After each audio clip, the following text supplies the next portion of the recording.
because he kept like marrying a whole bunch of women from nations, and all these women were like, I don't know, fucking into Middle Eastern mysticism and shit. So basically, they started worshiping Moloch and all that garbage. Why do you associate the occult with worshipping Moloch? I mean, Moloch. Okay, here's the thing. You know the so-called Star of David?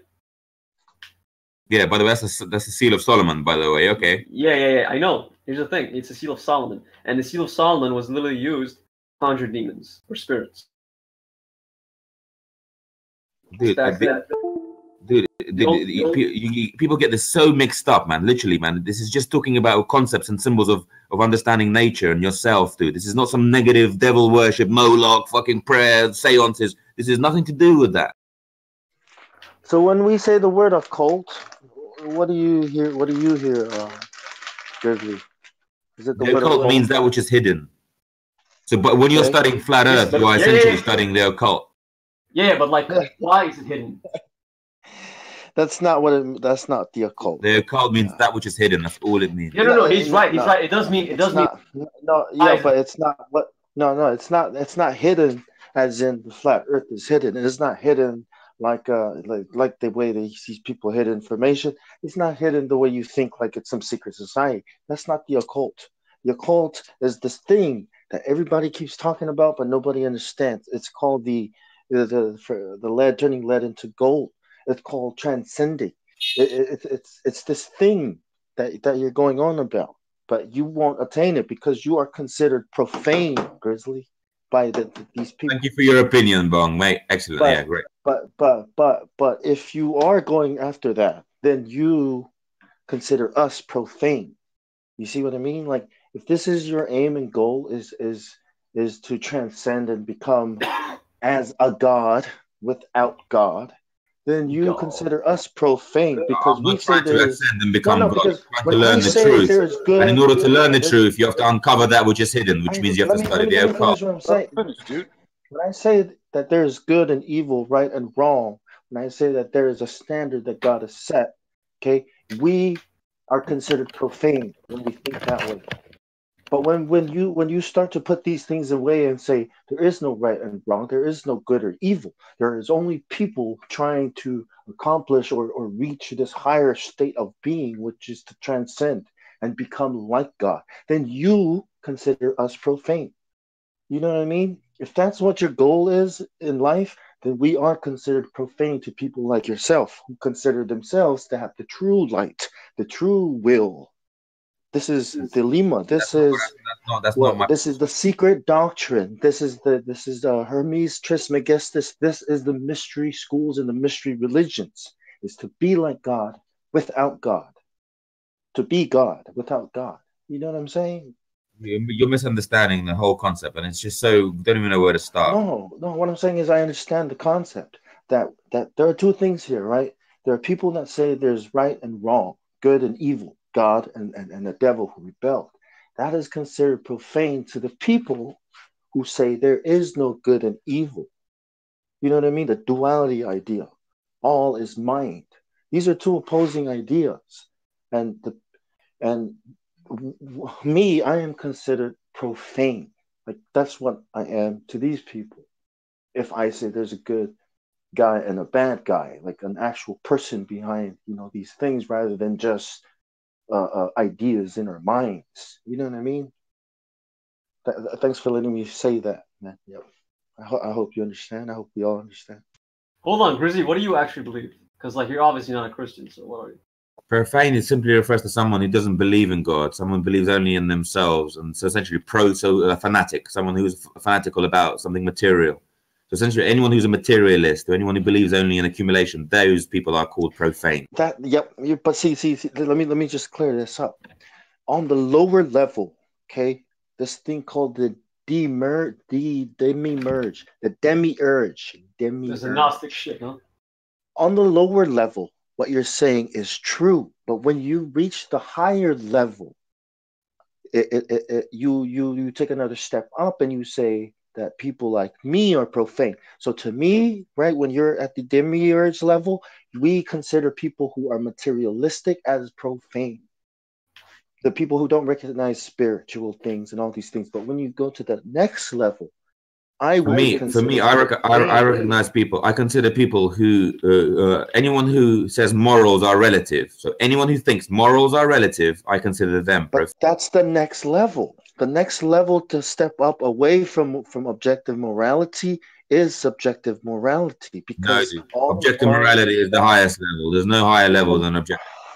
I am telling you, okay, the secret doctrine believes that the ancient people of the ancients knew that the earth was a globe. That's the secret doctrine. So it's it's irrelevant to me what this doctrine you're talking about. The reality is morals are objective. Or everything is objective. When you physical laws are when you objected to us calling Molech and all these guys a cult, okay, you are coming from that point of view of, wait, that's not the occult. You guys are profaning it. No, I didn't say that. You know what I'm saying? Well, that's the attitude. You know that. Wait, that's you know, don't mix the occult with these things. You know what I mean? But the occult is simply studying that which is hidden. Okay, that's all it is, and you're making it sound like it's some devil worshipping Moloch following. Grizzly, what he's saying is like, why is it hidden? Why would they hide it? Well, who's they? Listen, Grizzly, what I'm saying is this: like this whole idea about Moloch and devil, this is considered profaned. Like there is no devil, therefore there is no God. Okay, that's the idea. So when I say there is an evil, good and evil, I am considered profane in my objective morality or whatnot, but not because you're misunderstanding how these people understand what profane means. Hold on. Bong, I want to hear what Grizzly believes, like in general. What are your beliefs? I'm a deist, bro. Grizzly is at level 2. I'm a deist and I'm a mystic, so I don't believe in any books, and I don't believe in all these Bibles and all these other religious texts. It's a bunch of nonsense. Grizzly is but elaborate. I want to hear your of like the story. But essentially, I believe in natural law. I believe in natural law and nature, and looking at the world around us to see. I know. I'm trying to tell you, man, like where you are, dude. Like you don't know where I am, bro. See, here's the thing, Chris. I've read your book, but you haven't read my book. That's the problem.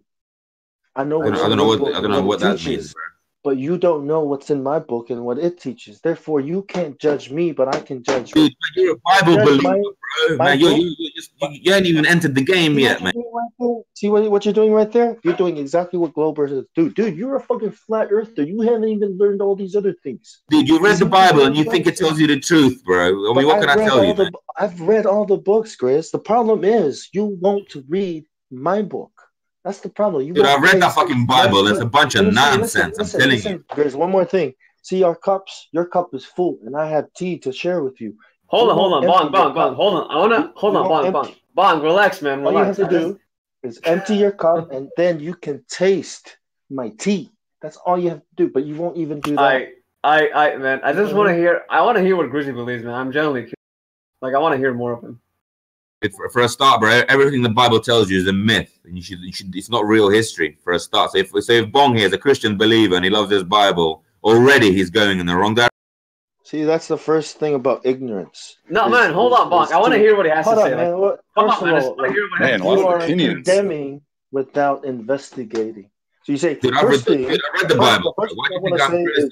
That is a myth. That's the first thing. And that guy likes to read those myths. And the second thing is, because that guy believes in myths, let me tell you about my shit. My shit is not a myth. I've read the Bible. I know what you believe. And it's literally, it's just ridiculous to think any of it is true. It's just a bunch of myths. Man, I don't care about the Bible right now. I'm generally curious. I want to hear you just fuck. I believe in natural law, bro. Look it up. Natural law.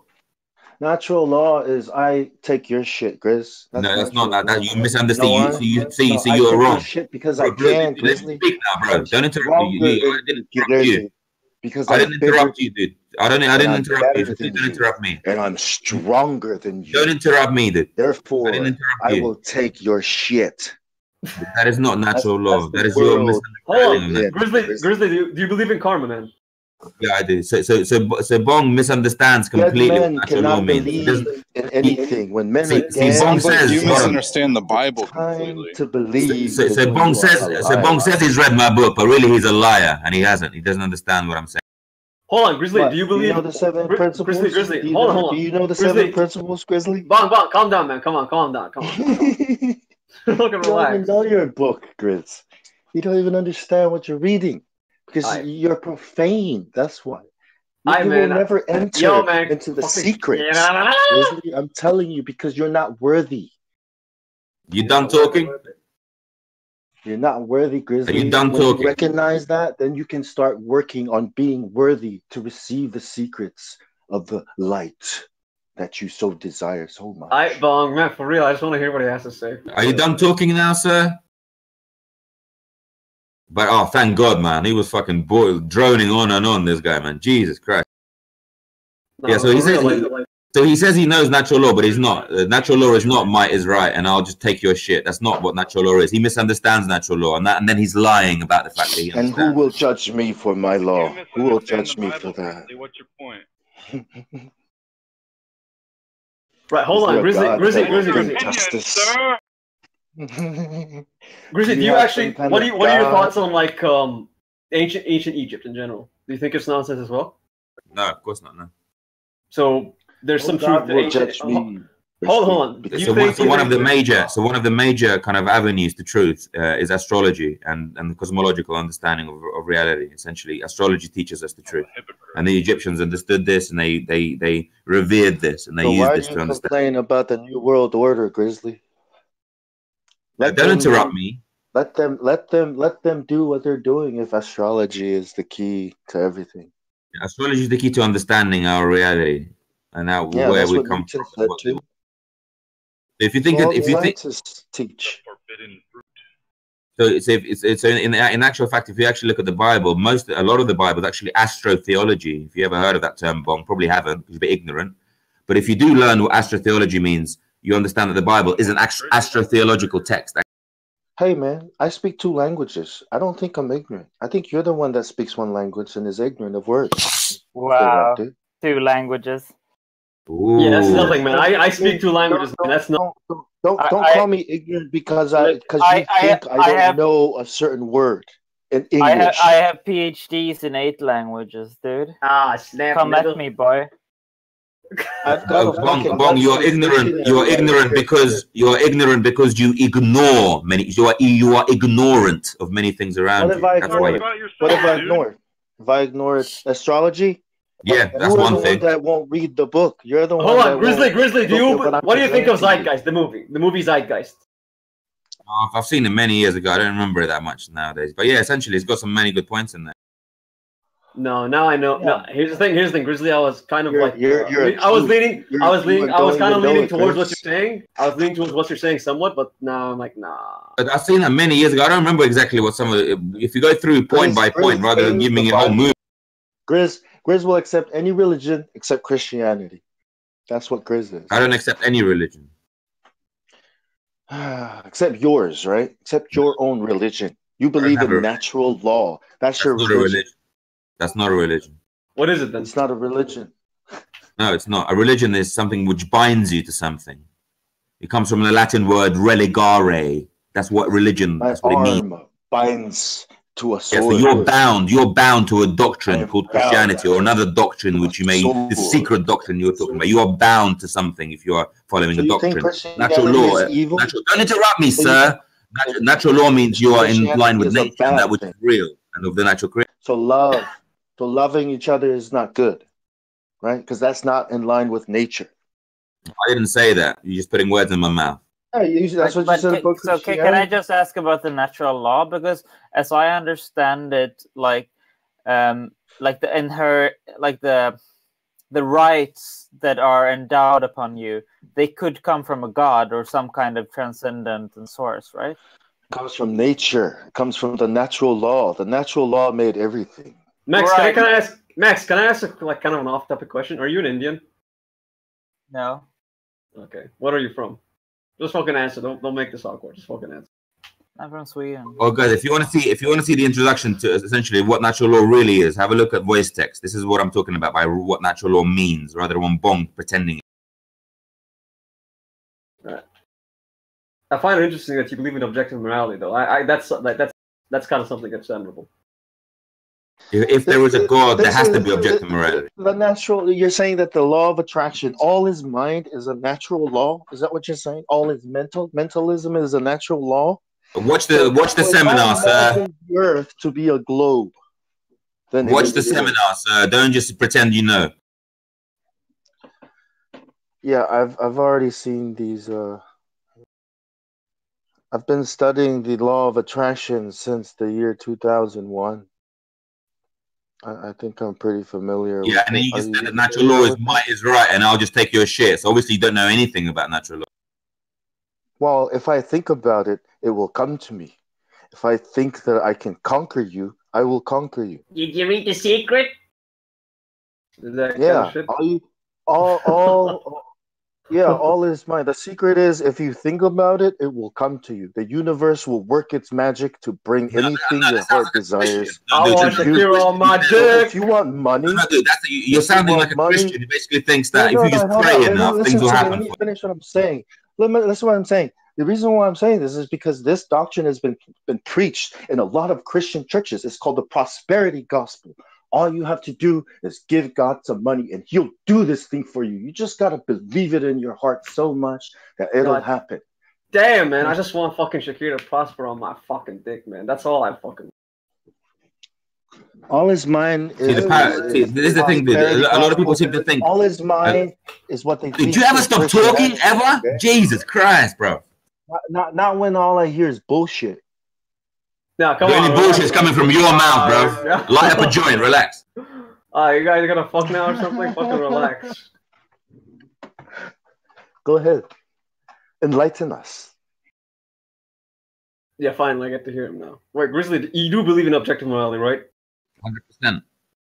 Okay, see that there, like whatever the fuck he's gonna say later, I don't give a shit about because like if someone believes in objective morality, that low key is a good sign for me. Like if someone tells me morality is relative, I'm like, fuck out my face. Yeah, morality. Not only is morality objective, everything is objective. And physical laws are objective. Mental psychology is objective. Everything Wait, is hold objective. on. What if I say like I'm an ass man, and some other guy goes like I'm a. That's not what I'm talking about, dude. I'm talking about Oh. the way your mind works, the psychology, the processes of the mind. You better not tell me fucking tits being better is fucking objective, man. I'll fucking fight you in the side of the street for that. I'm talking about. There are three planes in operation, bro. There is the physical, the mental, and the spiritual plane. On each plane, all the laws governing each plane are objective. Yeah, I see. So the way plants grow, the way physics works is objective. The way your psychology works is objective. The way morality works is objective. Can I just ask a question? So you linked this video and it started at like 42 or 43 minutes or something. So I watched like 2 minutes of it, but he wasn't really talking about natural law. He was just talking about like how people are asleep and they're ignoring. Watch the whole thing. It's only part 1 of 3. The whole thing is like 8 hours long. I posted that link as well. Don't try and skip through things. I know you're in a rush to get to where you want to go, but don't take your time to work through things, to think about things. Like when you read a book, do you read like page 1, 10, 15, or do you read page by page? Oh, no. I was just thinking because you linked the video, you linked the middle of the video, so I was just figuring that was like the important. Or did you just pick the ones you wanted to make an argument in? Grizzly, what do you think of Baphomet? Mythical figure. Look, dude. If you, I posted the whole seminar for you. That's 8 hours long about natural law, and if you're bothered to watch it, I recommend you watch it in full because essentially it's going to give you a true understanding of what reality really means and what morality really means. Grizzly, I'm kind of like, I'm fucking on the PlayStation 4 now. I'm kind of like in a match or something. Can you just fucking link me? Like DM me this shit. He already put it in the voice text. Oh yeah. No man, I'm not even paying attention to the fucking screen of the call. I'm on the PlayStation 4, nigga. Alright, thanks. You guys play For Honor? You really can't see like that it's the same thing with the Secret Doctrine, Helena Blavatsky, the same people. You really can't see that. Astrology, and alchemy. But But it's basically that you're analyzing the human nature and deducing what like our moral framework should be based on that, right? Yeah, exactly right. And so, in order to do that, we need something that's fixed and unchanging. So, instead of men's books and men's doctrines, we should look at something which is unchanging, such as astrology, such as the natural world. Right. But what if astrology? What if astrology is? But even in the Bible, there is some natural law stuff going on, right? Or they're doing some inferences. That's why you're going to see. So the absolute truths of our reality, you will find them kind of littered in other religions or in other books. So, for example, in Christianity and in like what is it called? Even in Egypt and the various and even in the Kabbalah and stuff like that. Oh, they are going to have certain. They are going to have certain references to these natural laws, but then they're going to put a bunch of lies on top of it. So Christianity is one of them. So Christianity will tell you about love and all these other things, and kind of like respecting one another, etc., etc. But then it's going to tell you got to circumcise your children, and you got to follow kings, and you got to pay Caesar what is Caesar's. All this nonsense. No, that's not what Christianity is. That's wrong. Yeah. That's not what Christianity is. See, you don't even understand what it is. Christianity is following a bunch of orders. That's all it is. No, it's not. It's about love. Yeah, really. What about the 10 Commandments? Are they not following orders? It's about love. I just told you it's about free will, bro. But look, don't touch, don't covet. Ooh, don't draw God in a bad way. Don't do that. Go to hell. Okay, then what would you recommend, Grizzly? Touch, love, fuck, take, whatever you want. Do as thou wilt. Is that better for you? Do as thou fuck. Don't harm others. So do you distinguish between natural law and natural right? Are you giving me a fucking commandment, dude? Are you telling me what I need to live by your fucking rules? I'll harm whoever the fuck I want. What are you gonna do about it? Rules, bro. Are you gonna punish me, Grizzly? Are you gonna judge me? Are you going to condemn my soul to hell for this? Why are you being so? Wait! I just saw something interesting. Grizzly, do you believe in heaven and hell? No, I don't know. Live under your laws. So Grizzly, do you differentiate between natural rights and natural law? They're part of the same understanding. The only natural laws are Grizzly's natural laws. Yeah, this guy just being personal now. I think I've triggered him. Yeah, that's what it looks like. Do you believe if ever in doubt, just ask. What would Grizzly do? You idiot! Jesus Christ! If you ever have a hard decision, just ask. What would Grizzly do in this situation? Bon, why don't you light up a joint and chill the fuck out, bro? You're getting a bit triggered. I'm waiting for you both to just fuck each other already. Grizz, you're the one screaming. You need to chill.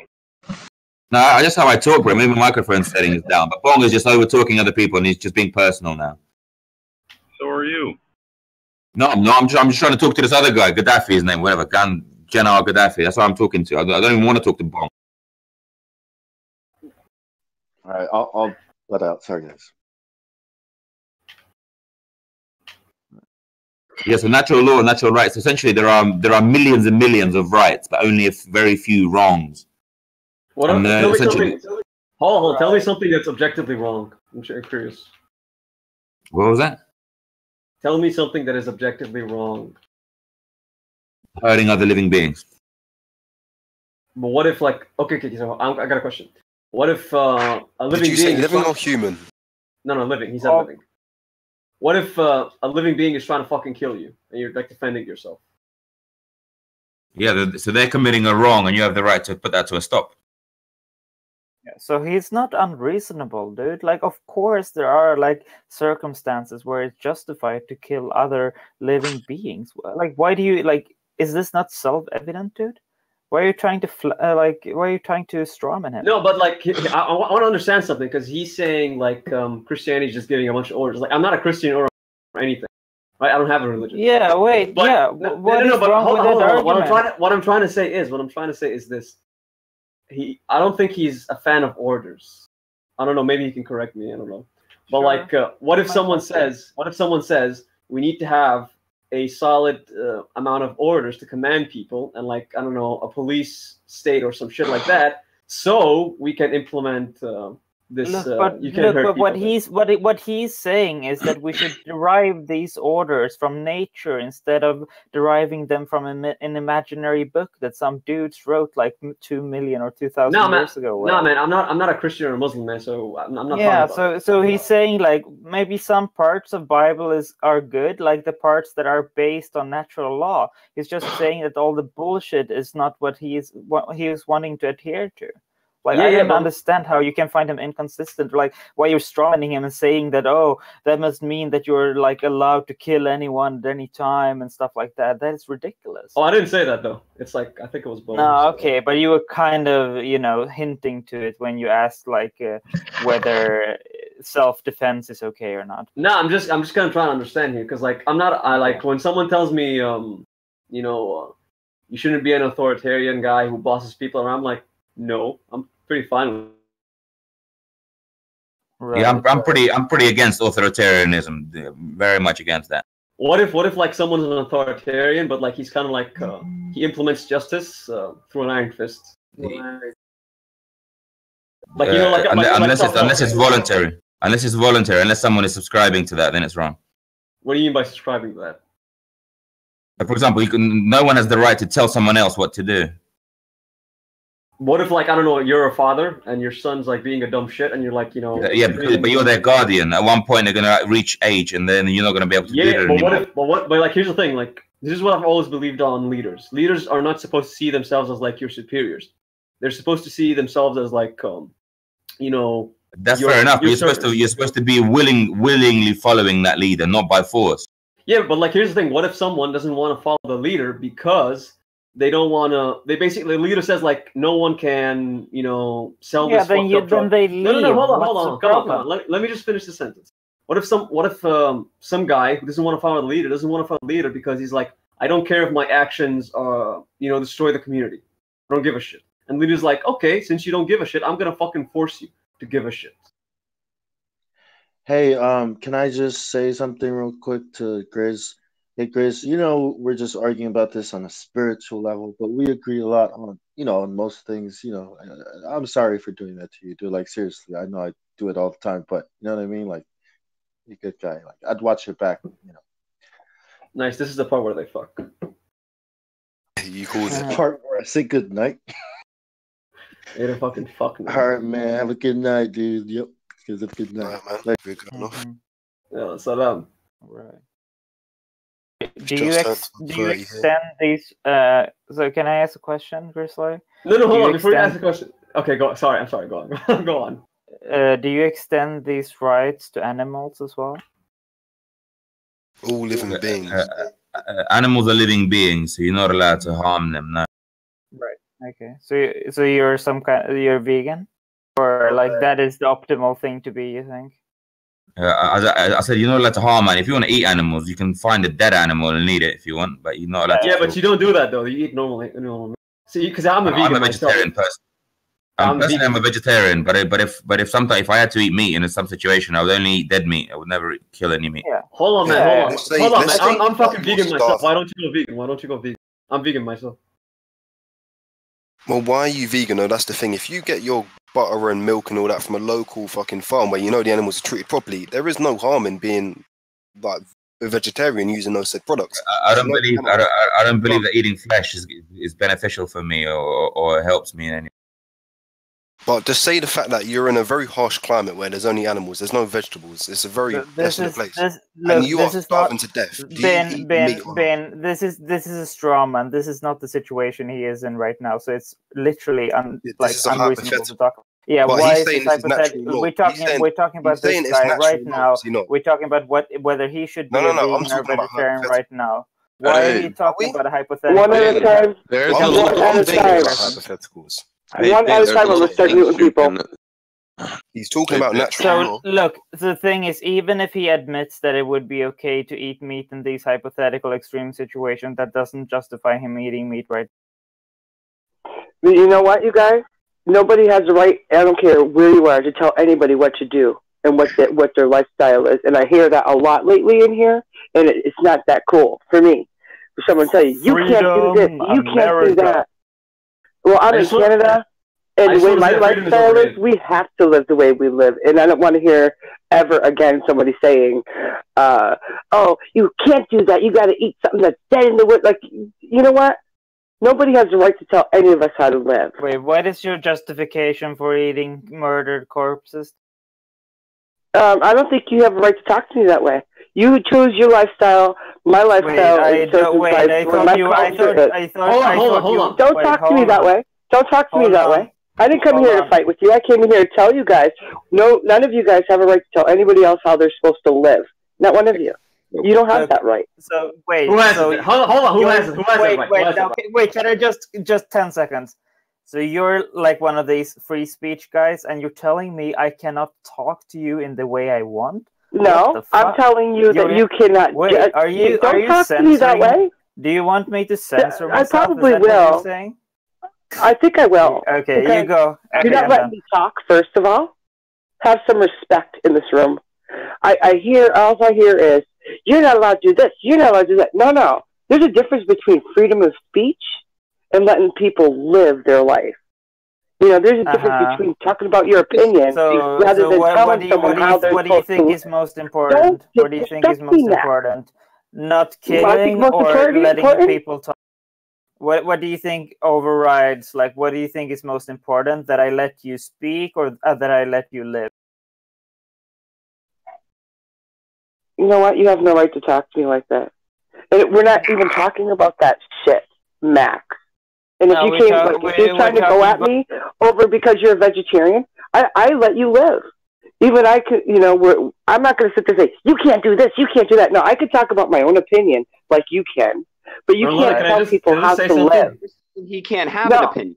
That's what you're saying. You're saying I can have an opinion. No, I'm going to say something. I'm going to say something that you're going to like. You're going to like this. All right, she's down. I can't hear. I'm on guard. I'm here. Okay, so I'm a vegan. I don't leave my server. Okay. Right, this is our family in here. Yeah. Here's the thing. This vegan discussion, it's become useless. I'm a vegan myself, but I never tell people to go vegan because they've already discovered lab meat, and lab meat is basically going to have people keep eating their meat without killing animals. So there you go. The problem's over. People can. No, but wait a minute, General. Can I talk to you for a second about something? Okay, sure, where I live, okay, I come from the Micmac tribe, right? I'm a native woman. Oh, okay. We still live by our culture. We still live the way we used to live. I don't eat processed food in stores. I do hunt. We do a community hunt once a year. We shoot one moose. That feeds us for the year. We do not go and torture animals. We don't do all that shit that these big, grocery store people do, or butchers, whatever. I don't know who these people are that do it, but, they farm the animals and do all this crazy shit to them. We don't do that. And not only that, we have respect for the animal. We use every part of it. And it's not like we go out and just kill. It's one moose a year for our whole community of 300 people. It's okay. We can't have gardens. I live in Canada. We don't have gardens 24 hours. 24 days. You know what I mean? 24 hours. Yeah, 365 days, whatever. I'm trying to say we have 8 months of winter. Okay, which we have snow that's 6 feet high and bigger. So where I live, it's our culture. It's not like, we're these evil people killing all these other little animals and shit. We're not. I'm just saying that we all have that respect for each other, that live and let live. And this, this conversation, the reason why I'm even saying anything right now is this conversation has been going on for over 2 weeks. I come in here every morning and I hear the same thing. I hear people yelling at each other about eating meat. This is not what the server's about. I just came on here, man. No, but I'm just letting you know, this is the same conversation I've been hearing for 2 weeks. Every morning, I get up every morning, on my way to work, and I listen to and I talk, whatever. But I think it's getting worn out. It's like, okay, we know everybody's opinion. Okay, fine. Live and let live. You choose to be vegetarian, that's fine. I used to be at one time, until I got really, really sick. What do you do? I've been a fucking vegan for like. I But think see, it's I because became I think it's because like you live in Canada. Some countries it's easier to be a vegan. I live in the Middle East where like most of the dishes like it's easy to get vegan dishes. Very very fucking easy and they're fucking cheap as fuck. Yeah, it's not here. And I was vegan for a while, but that's when I was in a different country. When I was in Haiti, there was no way in hell I was eating anything that they had. No meat, no at all. I only ate vegetables. And then I kept on with that while I was traveling around helping people in these third world countries, because it's a health factor at that point. You know what I mean? It's like if you eat this, you could die. Period. And I wasn't going to go through that. And I got really weak. That was the only thing. I got really, really weak.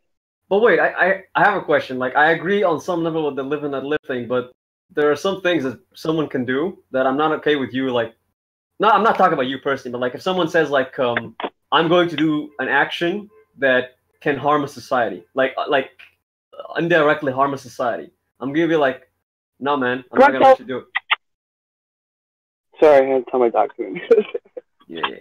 But, okay, I'm listening. But like, you, like, here's the thing. You know how some people say like, what if I do something and it's not, personally attacking you? So why do you care why I do it? Sometimes people will say, I want to stop you doing it, not because they want to be like authority for the sake of it. They're afraid for the society. They're afraid for the community. You feel me? I understand. This ain't my first rodeo. I've heard the same thing before from people, and I respect everybody the way they live. You know what I mean? I really do. And like I said, when it comes to torturing and shit like that, I don't go for that. I'm stupid. I don't agree with what they do to these animals in grocery stores and shit. I think that's disgusting. I don't live that way. I don't go to the store and buy a chicken or shit. You know what I mean? I don't. Yeah. I don't support it. Do you know why they torture the animals anyway? Because like here's the farm. Because they can. No, it's not. It's not just because they can. It's because here's the thing. You are just killing one moose 1 year, right? So you can get away with killing the moose without like fucking like ass raping and torturing it and shit, right? They have to basically. Wait, though. Yeah, I'm sorry. Go ahead. I'm sorry. Basically, like they're a market. So basically, they're gonna have to feed all billions of people who have a demand for meat. So what are they gonna do? They're not gonna fucking kill it humanely or all this shit. They're gonna be like, fuck it, I'm just gonna kill them. This is a fucking work. It's a job. This is why factory farms are like, fuck it, I'm just gonna fucking kill the animal. I don't care what happens.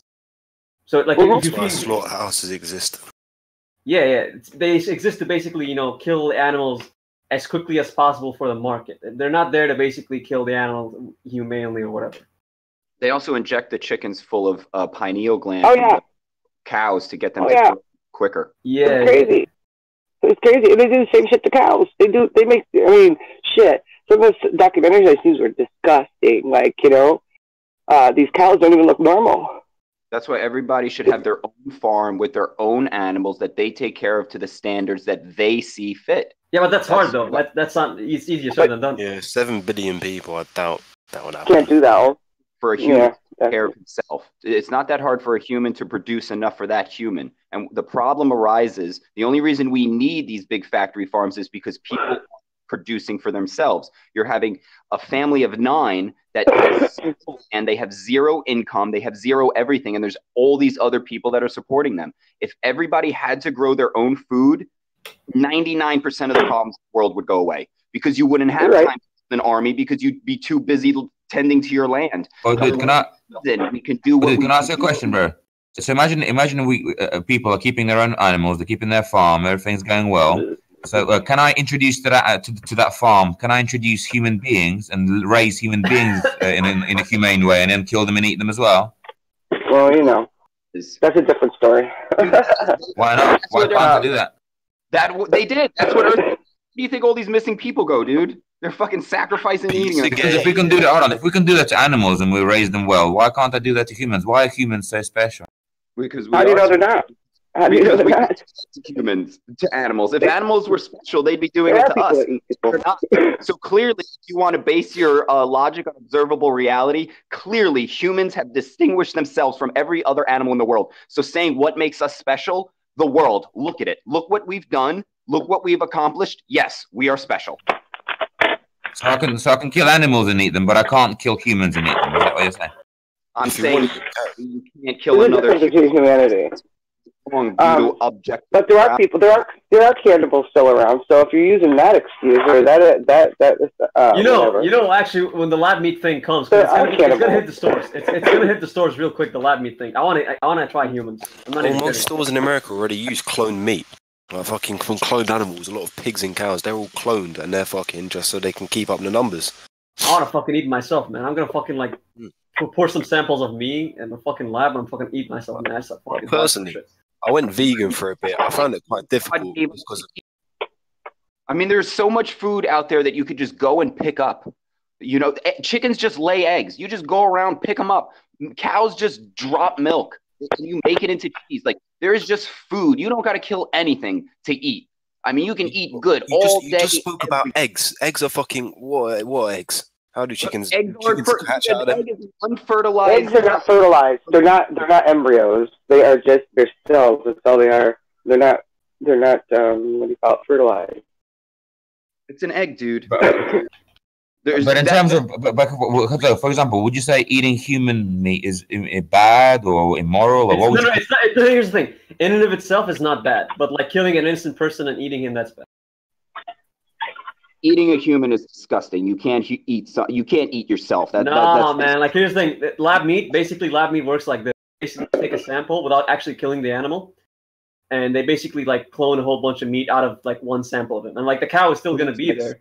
How do you know it's not just some junk that they're putting together just to get you to eat it? You have no idea what they're fooling you, okay? God gave you food to eat that is good and natural. And what man wants to do is to get you to eat the junk that he produces, okay? And this entire bullshit movement, everything is just a ruse, a guise to get you to believe that lab-grown meat is the answer.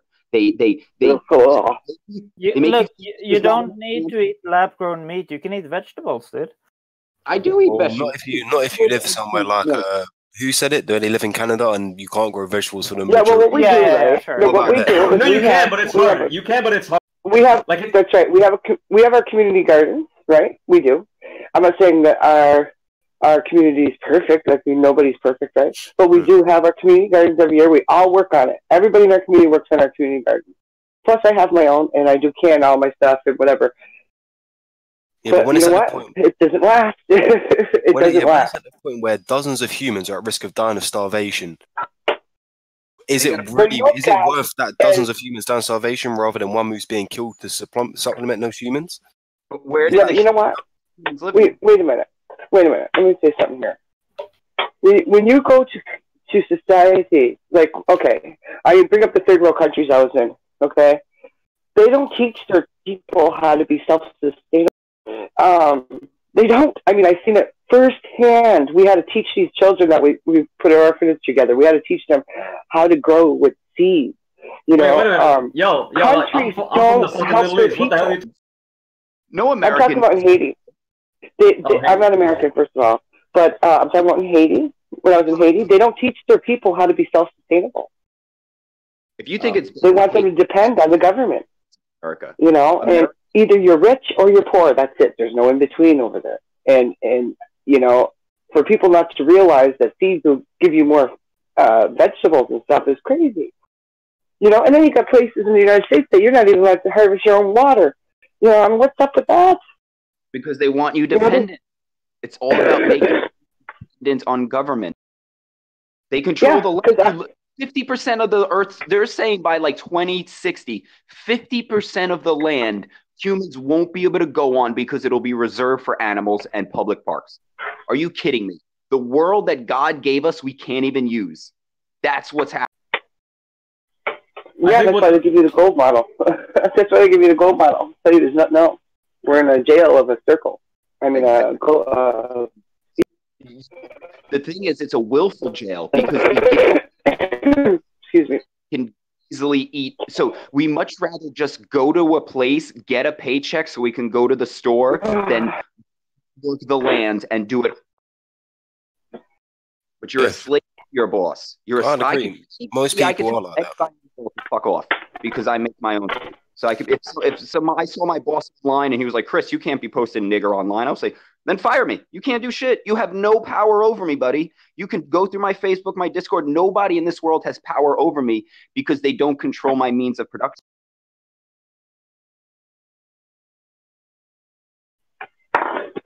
Hate speech is a different story, though. There's your hate speech is you being offended by words. That's the problem. That's the other thing. And what they're doing is they're pushing. We should be allowed. Once you say that you can't say the Jews run the world, it's over. They're in control. They now you can't question the authority. And that's just what they've done. It's not so much about making fun of the gays or the lesbians. That's just sideshow stuff. That's just the means to get it to the point where you can't attack the Jews or the actual people in charge. It's all just a show. It's all just it's divide and conquer, isn't it? Yeah, they get people fighting against each other all the time. Look at how many ways they split us up: north, south, east, west, football teams, basketball teams, race, monetarily income, pro-abortion, economic philosophies. Can I just make a point? Can I just make a point it's irrelevant to all of this, by the way. You notice how, like, before colonialism, like, the Arabs, they all lived as, like, one people. There were no borders. All these borders you see, Algeria or Egypt or Libya, they're fucking made up by all the colonialists. Yeah, well, the part of America is to control and use Islam, right? Like that, or turn it into extremism. And a lot of things about Islam, and like, there's not usury. Like, you're not allowed to tax a loan in Islam or in Muslim. Do you know? Yeah, I do. Yeah, man, my whole family's Muslim. I know that shit. That would destroy the Jewish. That would destroy the world, and that's why the Jewish. So there's the real thing is there's two types of people. There's the people that will work and support for themselves, and there are people that will manipulate them and take a part of what they support so they don't have to work. That's Cain. Cain can't work the land. His descendants, so they have to manipulate and rob and steal from Adam's descendants. So the whoever's in control, they do nothing. If you look at a congressman, he does nothing. Everybody in government does nothing. Get everything paid for them on the lower man. And this is all able to be done through tax, which is usury, making money from money. And once you get rid of that, you get rid of the ability to make money off of money, which will then topple banks. And then so there's very complex things going on, but the basics is keep money being taxed so that congressmen can do nothing, and you get these wars. You make quote unquote these wars so that then part of that money has to be used for defense. And if we don't have the government, the other country, which the government's in on, will come in. So Russia tells America they're going to invade so they can build a military. America tells our people Russia's going to invade so we can build a military. Governments laugh all the way to the bank. Right, to be banned. What do you think of Saddam Hussein? About what? Saddam Hussein. What do you think of him? I don't. Maybe I don't know. I don't understand. What's that word? What's that? About what? I mean, Saddam Hussein. That's how I pronounce it in the English version. It's like Saddam Hussein. Assalamu alaikum, my brother. I think he was by America to do something. He started getting wind of what was going on, or thinking, hey, maybe I can do something different. The first Gulf War, where Kuwait, that was them putting him in check. He's trying to make his own money. He was trying to put his own currency into power. And then the second time was they're like, yo, you're just not following the rules, man. And they made an example. Him and Gaddafi, they made an example of them. Where was Osama bin Laden? You never saw nothing. Didn't see nothing about it. Can I just say something? Because like I was born in Kuwait, and like I'm like I don't know how this is gonna sound to you, but Saddam Hussein is a hero to like the Arabs who are good people. Like Saddam Hussein, he's you know how like someone like they're a good person and like they're demonized to hell and beyond, so that like nobody can ever remember how they're good people. The dude from Syria, I think, is like that too. Bashar al-Assad. Yeah, Bashar. Yeah, he was. Bashar al-Assad. If he was such a bad person, right? Then why was the American government sponsoring his family and putting them to university in the States? Like what he just said, they made somebody so evil that probably wasn't even evil. They thought he'd do it what they wanted. He probably told them, yeah, I'll do that. Yeah, just give it to me. Yeah, I'll set it all up. And then he was like thinking he would be in a position once he got powerful enough to fuck them over. He was wrong. Dude, when they found him, he had like $250,000 in cash on him. Like he He was a rich warlord on the run. Like he thought he could pull an Escobar. They basically went rogue. This is what happened. They go rogue. They grow conscious and they go rogue. Yeah. But look what they do with anybody that tries to change things. They assassinate them. Do you guys want to know how fucking disgusting Kuwait is? Like, I was born in Kuwait, and here's what... You know what the Gulf War, why it happened? Here's the thing. After the Iraq-Iran war, which is basically... Fuck Khomeini, by the way. You know, the Islamic Revolution, fuck Khomeini. Right? After that, like, Iraq and Iran were both, like, fucked over. Like, you know how, like, after a country has been in war, like, it's battered down and it needs to, like, you know, heal? Basically, Saddam needed he was trying to use the oil from his country to basically repair the country because it needed to heal. He noticed that the Kuwaitis were literally fucking drilling oil from Kuwait all the way to Iraq to steal it, right? Even though Kuwait already had a bunch of oil, but they were fucking stealing it. And then Saddam was like, "What the fuck are you guys doing? Like, we're supposed to be neighbors." He fucking like warned them not to stop this several times. And the Kuwaitis were like, "We're not afraid of you. We have America backing us." I never heard of this in America. That story never reached America. What did you say, Sir Gaddafi? I'm saying that the Kuwaitis were stealing oil from Iraq. Iraq tried to stop them. America went in and stopped Iraq. No. Here's what happened. And what happened was this. The Kuwaitis were drilling oil from Iraq, from a weakened Iraq from war. And when Saddam basically told the Kuwaitis, you know, stop, this is fucked up. The Kuwaitis basically said, we have America. What the fuck are you gonna do? Saddam's an idiot, man. Like, he's a good person, but he's a fucking moron. He goes to the Americans and he says, like, what do you guys think of me fucking teaching Kuwait a lesson? And by the way, before colonialism, Kuwait was part of Iraq. It was part of the region that's called like Iraq. The Kuwaitis are basically just sectarianists who basically they played a good game with the mafia. But anyway, Saddam was like, what do you guys think? He's talking to America. He's like, what do you guys think of me, spanking Kuwait for what they're doing? The Americans were like, Bush specifically, he's like, oh, no, we don't. It's none of our business. We don't care about the Arab conflict. It's none of our business. Your business. Right? And then even Saddam went to the UN. He's like, what do you guys think of the Kuwaitis doing this? The UN, as usual, was fucking useless. So by the way, there's actual WikiLeaks showing that Bush knew and gave a green light for Saddam to do whatever the hell he wanted because it's Arab conflict. It has nothing to do with them. And after that, when Saddam went into Kuwait, oh my God, the poor Kuwaitis! Oh, fuck the Kuwaitis! They're fucking lying traitors scum. At least the royals, anyway. Bro, everybody knows the Anglo-Saxon Empire is evil and colonialist and imperialist. Everyone knows this. No, but it's not just the Anglo-Saxon. Like, here's the thing. There's two types of Arabs, okay? I mean, like three. There's the radical Islamist garbage. They're pretty much useful idiots for everyone.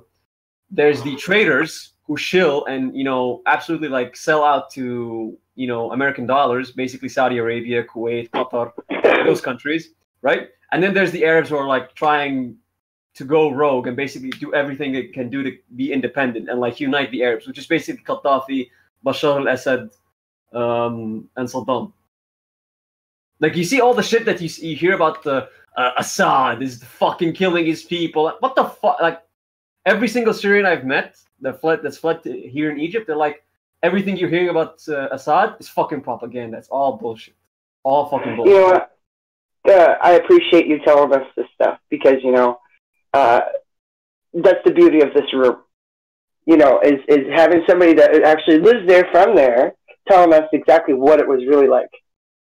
And I agree. I met some Syrians that were really, really kind people. They weren't like these animals, mean devil people that, it varies, though. Like, some Syrians are pieces of shit. But, like, every country has pieces of shit.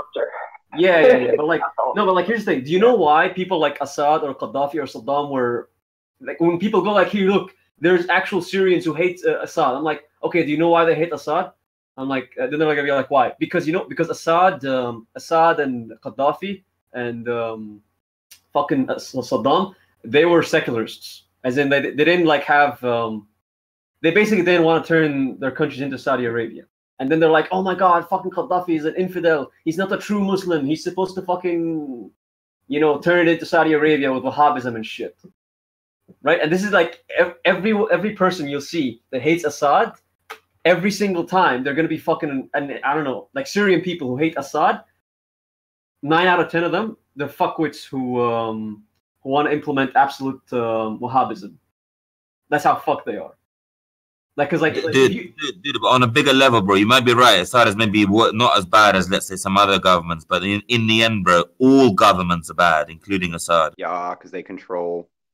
Why? Because they tell people what to do, and they force them to pay tax, and they force them to do things they may not want to do. Nah, here's where I disagree, man. Like, Oh my God, I hate I don't taxes. mind. I don't mind the whole dictator thing, so long as they're a dictator who's like who has this I have a mission thing kind of thing. Oh, really? So you're happy to pay tax, yeah? Yeah, I mean, what I'm thinking is this: like, when I'm thinking of like a dictator, like people have demonized the word dictator. I don't fucking give a shit if someone's a dictator if they're actually doing their job and they actually care about the nation. Like, do you think a dictator is capable of caring about someone? I mean, shit. I've been a dictator in situations, and I care. If I were a dictator, I'd care. Have you ever been tempted to people that a dictator would be tempted? Like America comes in with 15 beautiful women, $10 billion in cash, and says, "Hey, why don't you just let us put a refinery here?" I don't know. Nah, I want to do it. I would say like Just a small refinery, nothing much. What do you think they're going to do? How do you think they're going to? Yeah, but like here's the thing. Like, I don't know. Like, Gaddafi was a dictator. I mean, 100% Gaddafi, but he wasn't a dictator. Like, yeah, it wasn't like fucking fuck. I hate that movie from Sacha Baron. The movie The Dictator. It's fucking disgusting propaganda. 9/11. Yeah, that. But like, Gaddafi actually had Libyans living such fucking. God damn it, man! Like, they had free electricity, free education, free healthcare, and you know what? When people got married, Gaddafi would immediately give them like, I don't know, like 500 or like. Did they have the option? Did they have the option not to pay tax? No. No. So they're forced. They're being robbed. Because here's the thing. Because no. It's not that it's being robbed. It's basically he has this mindset of the collective matters more than the individual. Yeah, and unfortunately, that's not true. No, it is true, man. I don't care. I care less about me as a person than I care about the Arab nation. Like, is there such a thing as the Arab nation? Hell yeah, there is, man. It's the sand niggers. Dude, let me ask you a question, bro. Imagine if I went to, let's say I went to a poor country. Imagine I went to a favela or something in Brazil right now, and I went into a house. Imagine there's a man, a woman, and their kids are living there, family. I went in there, and imagine I killed a couple of them, took the rest of them to America, put them in a 5-star hotel or a house, bought them a house, and said, right, here you go. Have I helped them or have I hurt them? You fucked them up. Story of my life, dude. Story of my ancestors. So wait a second, but hold on a minute. But I'm a good dictator. I'm just trying to help them. No, but that's different, though. I mean, I gave them a house. I gave them money. What do you mean, dude? I'll tell you how it's different. Here's the thing. Civilization. Here's the thing. The leaders, absolutely there are dictators who are fucked up people, but there are dictators who basically have this. I'm the father of this house, and I'm gonna basically implement what's right. But you see, bro. But this is the thing, bro. No one has the right to be someone else's father without their permission, dude. Hold on. Okay. If you have a son, and the son is basically, I don't know, they're snorting fucking cocaine at the age of fucking 14. Aren't you gonna be like, nah, I'm gonna dictate that you're not gonna... Because they're different because that child is not capable of making a decision themselves. When you're an adult, that's not the case. So you can't use that on a national level. Hold on. Do you think everyone is knowledgeable or understands how every human being has the same potential? Okay, they have the same potential, but not everyone is as knowledgeable how beauty should. It doesn't matter. It doesn't matter. Just because they're a little bit stupid, just because they're a little bit meek, doesn't mean you can control them and tell them what to do. No, but what if like you're controlling them because you know what's better? No, they're not yours to control, dude. Doesn't matter how stupid they are. They're not mine. I consider them a part of me. It comes to not your children, dude. The analogy you're making is, with children, they just don't know what they're doing. They're too young. But you can't use that on a national level. Like a dictator sees his people like they're his children. It's like it's flock. That's not right. Come on, Soph. So therefore, no dictator actually cares about his people. He only cares about his own pocket or his own material gain. If that makes sense, then Gaddafi wouldn't share his wealth with all people. Like he made these. Yeah, he pretends, bro. He pretends that he shares his wealth. Then really, he keeps more for himself, and he abuses other people, tells people what to do. I mean, he's a master of a slave. Yeah, he does. Here's the thing. I know Libyans, and Libyans lived filthy rich. They were fucking filthy rich people. Dude, let me tell you something, bro. Every master, every king is a fucking cunt. Everyone. Super nice. Even if it's the best king in the world, right? I still have the right to not consent to that system and be left alone.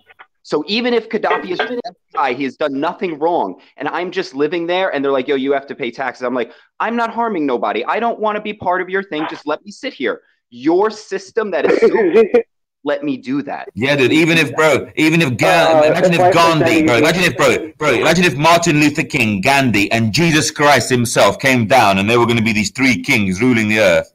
They would be cunts. Here's the thing. First of all, I want to correct you. Gandhi was actually a cunt. Regardless, Gandhi was a fucking. The point is, bro, if you're telling someone what to do and you're using threat of force, that makes you a dictator. That makes you Oh, good, you're so funny. Wait, hold on. What if someone's wait, you know Anjem Choudary, right? You sound British as fuck, so I just assume you do. Who? Anjem Choudary. He's from Texas. No, I'm just kidding. He's this jackass in the UK. Was like he kind of like low-key kept preaching Wahhabist Islam, and he turned people to go join ISIS and actually go to the bombings, right? What if I'm like arrested? He went in prison and he's been released again. Yeah, that's fucked up. He should be in jail forever. We shouldn't be in jail. We should be exiled. Nah. Here's the thing: if he's exiled, like he's yeah, but why should taxpayers' money be spent on him being treated? I agree with that. I agree with that. You know what? You got a good point. Fucking kill him. That's what I'm saying. Fucking kill him. There you go. Not even kill him, because that's still my tax money. Just fucking send him on a business class. Yeah, but then you're throwing, he's like, just consider him trash. Like, you're fucking throwing in someone else's fucking yard. He's trash, man. If he's fucking trying to dismantle someone else's culture, he's trash. Yeah, he's trash, but like, when you exile him, you're basically someone else's trash, and then the other country's gonna be like, what the fuck? No, that's your trash. Keep him. We don't want him. Send him to his fucking culture, back where he's from.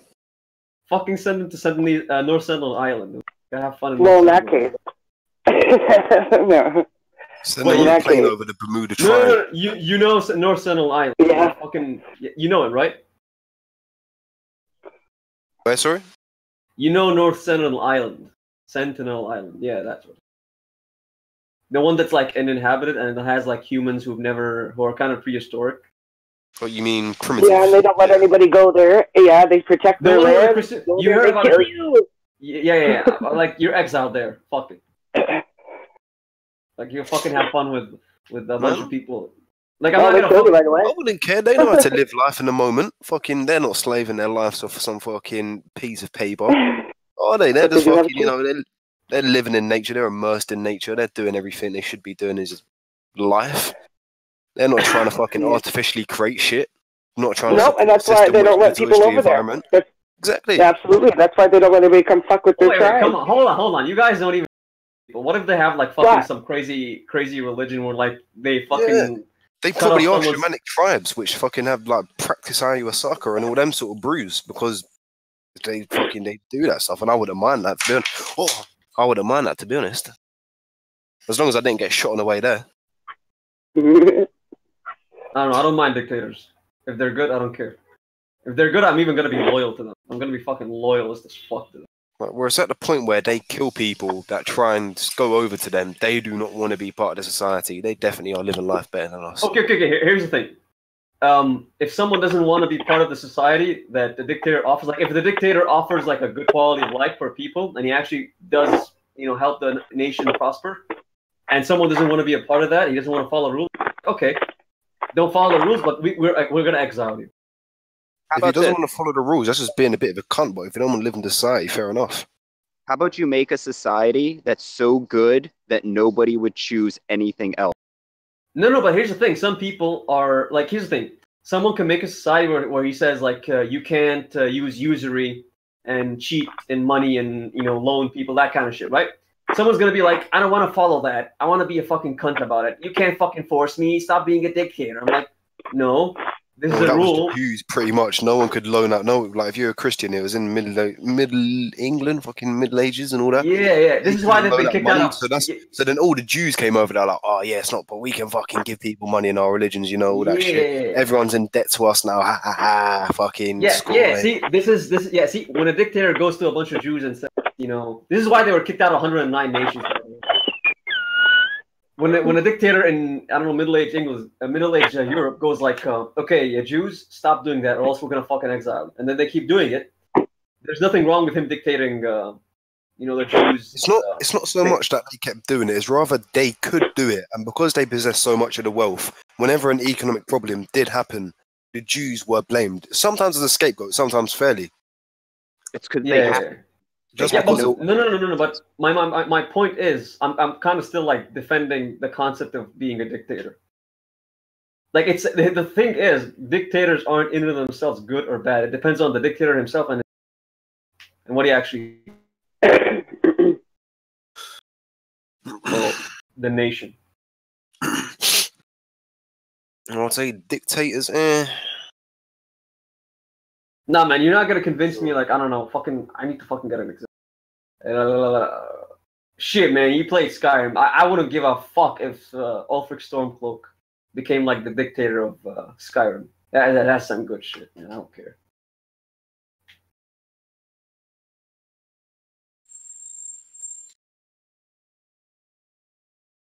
He can dictate whatever the fuck he wants. As long as he knows what he's doing.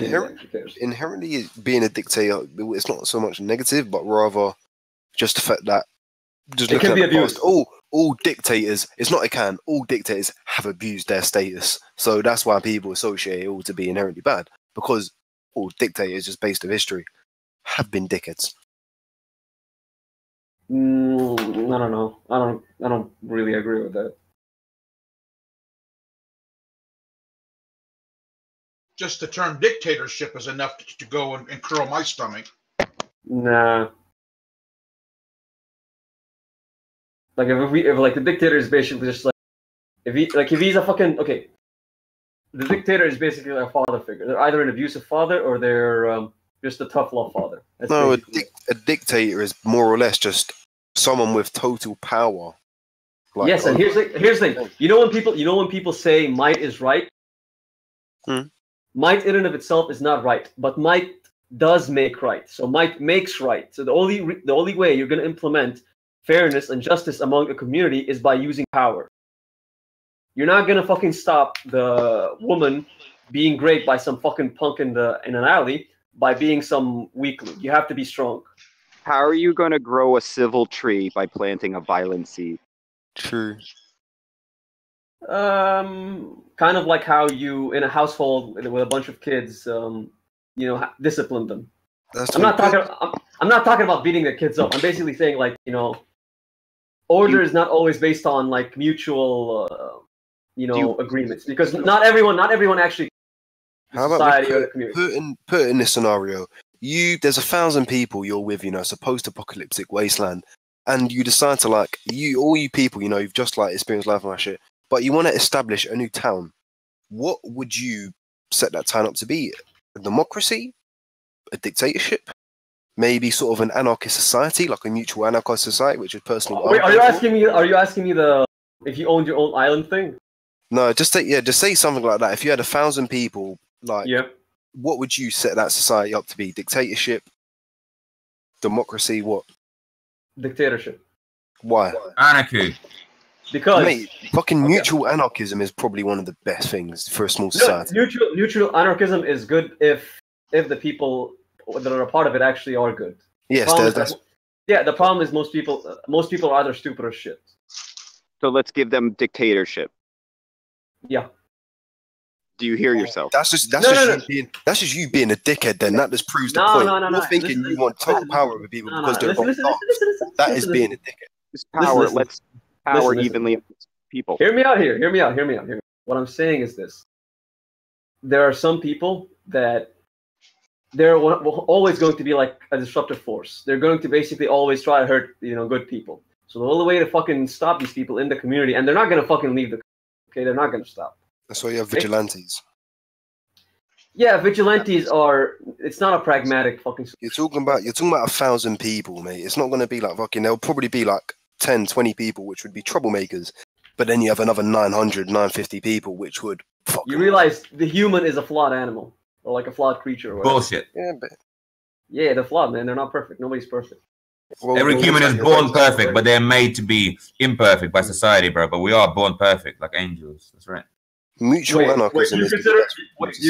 Hold on. Do you consider animals too? Like not humans? No, there is a difference between a human being and an animal, bro.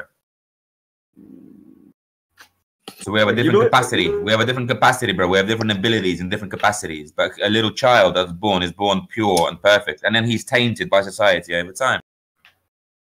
That is true. So if we kept the angelic nature of children through to adulthood, and we did it on a wide enough level, you would have peace on earth, bro. Yeah, but what about kids who like grow up naturally as fucking psychopaths? Because they are sullied and they are corrupted by propaganda, by their parents, by other shit. No, man. There's been kids, dude. No. There's been kids who like grew up around like a good family, and they themselves are just sociopaths. Then you're not seeing all the factors that are in play often. You're just seeing the surface and not what's below the surface. Well, you got two families here. You got the family of Satan and the family of God. So, family of Satan, they can't be good. That's what Jesus told them. You know, no man. Why do you call me good? There's no man good but God. So that eliminates any of the flesh being good. You got God's family and Satan's seed. That's why you have all the problem in this world. Hold on, door to Eden. Hold on, door to Eden. So you're obviously a Christian, so you can't believe that humans are perfect. Well, no, he has to believe humans are perfect. If we are made in the image of God, God is perfect. Right. Yeah, I believe that man can be perfect through power of God, yes. But through man's own ability, no. No, it's not. Because the Bible says that. The Bible says there's none righteous, no, not one. There's none who seeks after God. We are all in our sins. So it says Christ died for all of us while we were still yet sinners. So this being good and then we get corrupted, that's not biblical. That's not scriptural. According to scriptures, there's none good but God. So, I mean, I'm just throwing it out there. Sorry, guys.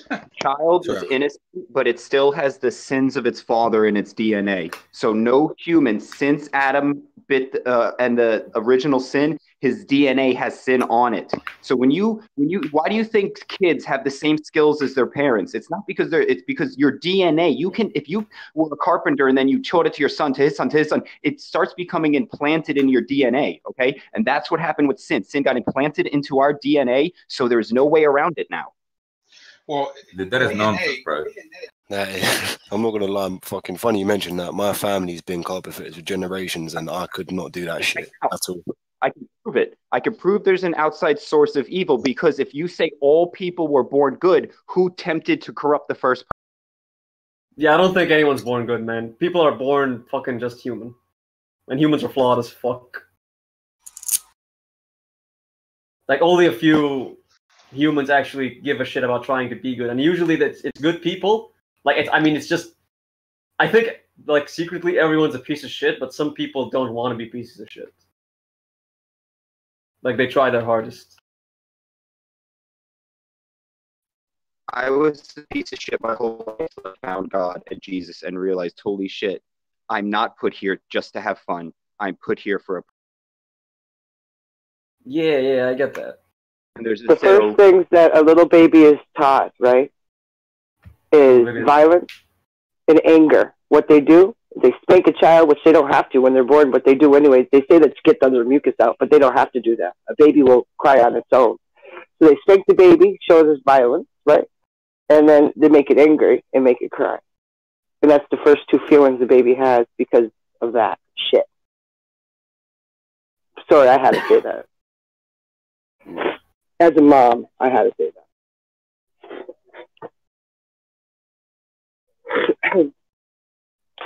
What? So is that why you think they spank the babies? They do. Well, they say they spank the babies, right, to get the mucus and stuff out, which ain't true. A baby will cough up that stuff. So they say it's to express the mother, right? It's suck that stuff out of the baby's mouth. But they don't do that at hospitals. They just got a baby, spank it, and it's like, you know, it freaks out. But here, the way that we do home birthing and stuff, you don't do that. You don't make the baby angry first, you know? The mother helps baby get the stuff out of its mouth. The umbilical fluid. Get the mucus out. All you do is you put your mouth to the baby's mouth, you just I did it with mine. I did it with my youngest baby. I know how to do it. So it's not hard, you know? Yeah, very simple thing. It's nice to know for the future. It's gentle, right? You want to be gentle, and they're not. They put these harsh lights up, and you know, it's just, to me, it's like a shock. You're shocking that baby, and then the first memory, because babies do remember a feeling. They don't remember the event, but they remember the feeling. You know what I mean? Anti-vax. Yeah, absolutely. None of my children were vaccinated. Same thing, immune system, dude. We have an immune system for a reason, and it's to take care of things that happen to us. And when you artificially boost that up, you're weakening it over time. That's why people have allergies. That's why people have autoimmune issues. That's why nobody can eat peanuts anymore. Everyone's allergic to peanuts because they were getting these vaccines when they were little, which has an adjuvant in it, which activates the immune system. No shit. So the immune system could go after the virus. And what it does is attacks everything in the body, and it creates autoimmune issues. You know what? We talked about this the other day. I never remember when I was a little girl growing up ever hearing anybody allergic to peanuts in my life. And then all of a sudden it's like people are allergic to peanuts. It's like, what the fuck's up with that? Like, I never heard about that. You know what I mean? I got a question. Do you guys think that do you guys think that with the same peanut thing, like, we're like, because, you know, we think, you know, putting shit in babies fucks them up and, like, has them get allergic to shit. Do you think it has to do with, like, sexuality as well? Like, I don't know, fucking gay people? Ooh. Wait, so the thing is, I've always been more on the fence about vaccines than I have been for fucking the flat Earth, and I just because I just need I think not now, obviously, fucking, but I would like a rundown eventually about why people think vaccines like fucking they don't work and all that shit, and just the rundown on vaccines just in general. Well, it's not so much about it working. What it is what the stuff they're putting in your body. I put a PDF in our PDF part here. It tells you the breakdown of what's in all these things. We don't need that shit in our bodies. Like, they put stuff like aluminum in there. They put like barium. That aluminum. What's that other stuff? The aluminium salts, though. I'm sorry. I can't even say it right. Okay, and they put what's that stuff that's in temperature gauge thingies? What is that called? Mercury. Mercury. Yes, mercury, thermosite, a few other things in there. Well, David, Marona, you have kids, right? Did you vaccinate them? Yes, I do. No, I didn't. Oh, are they like fine and shit? Yeah, my son never been sick in his life. The only time I brought him to the hospital is when he almost cut his hand off. But he's never been sick. My youngest daughter too, she's never been sick. My oldest daughter had that first shot. They gave it to her without my permission.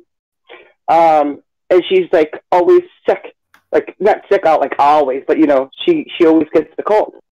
She always feels dizzy. Her health is totally different from the other two.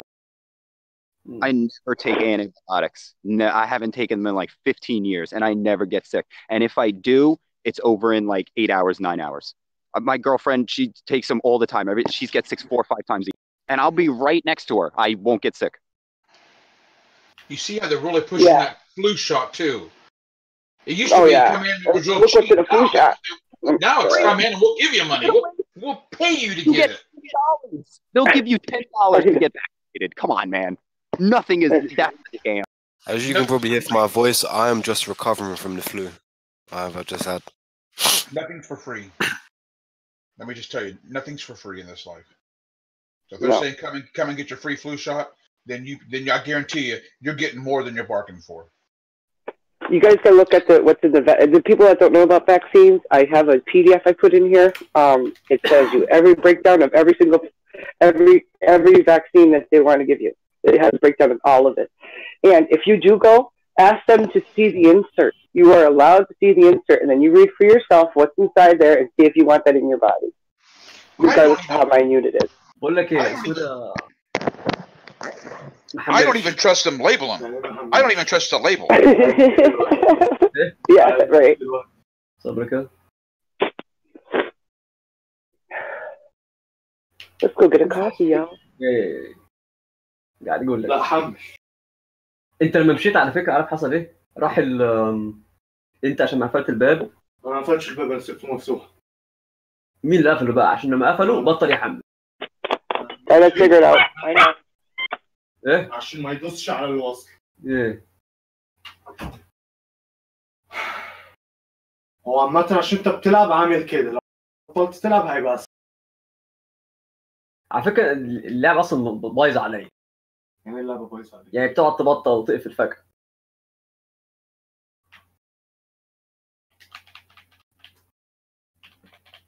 بس كده مع المفروض معناه البتاع اسهل.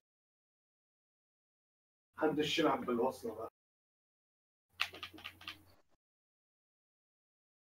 هو انت قفلتي الباب على احمد؟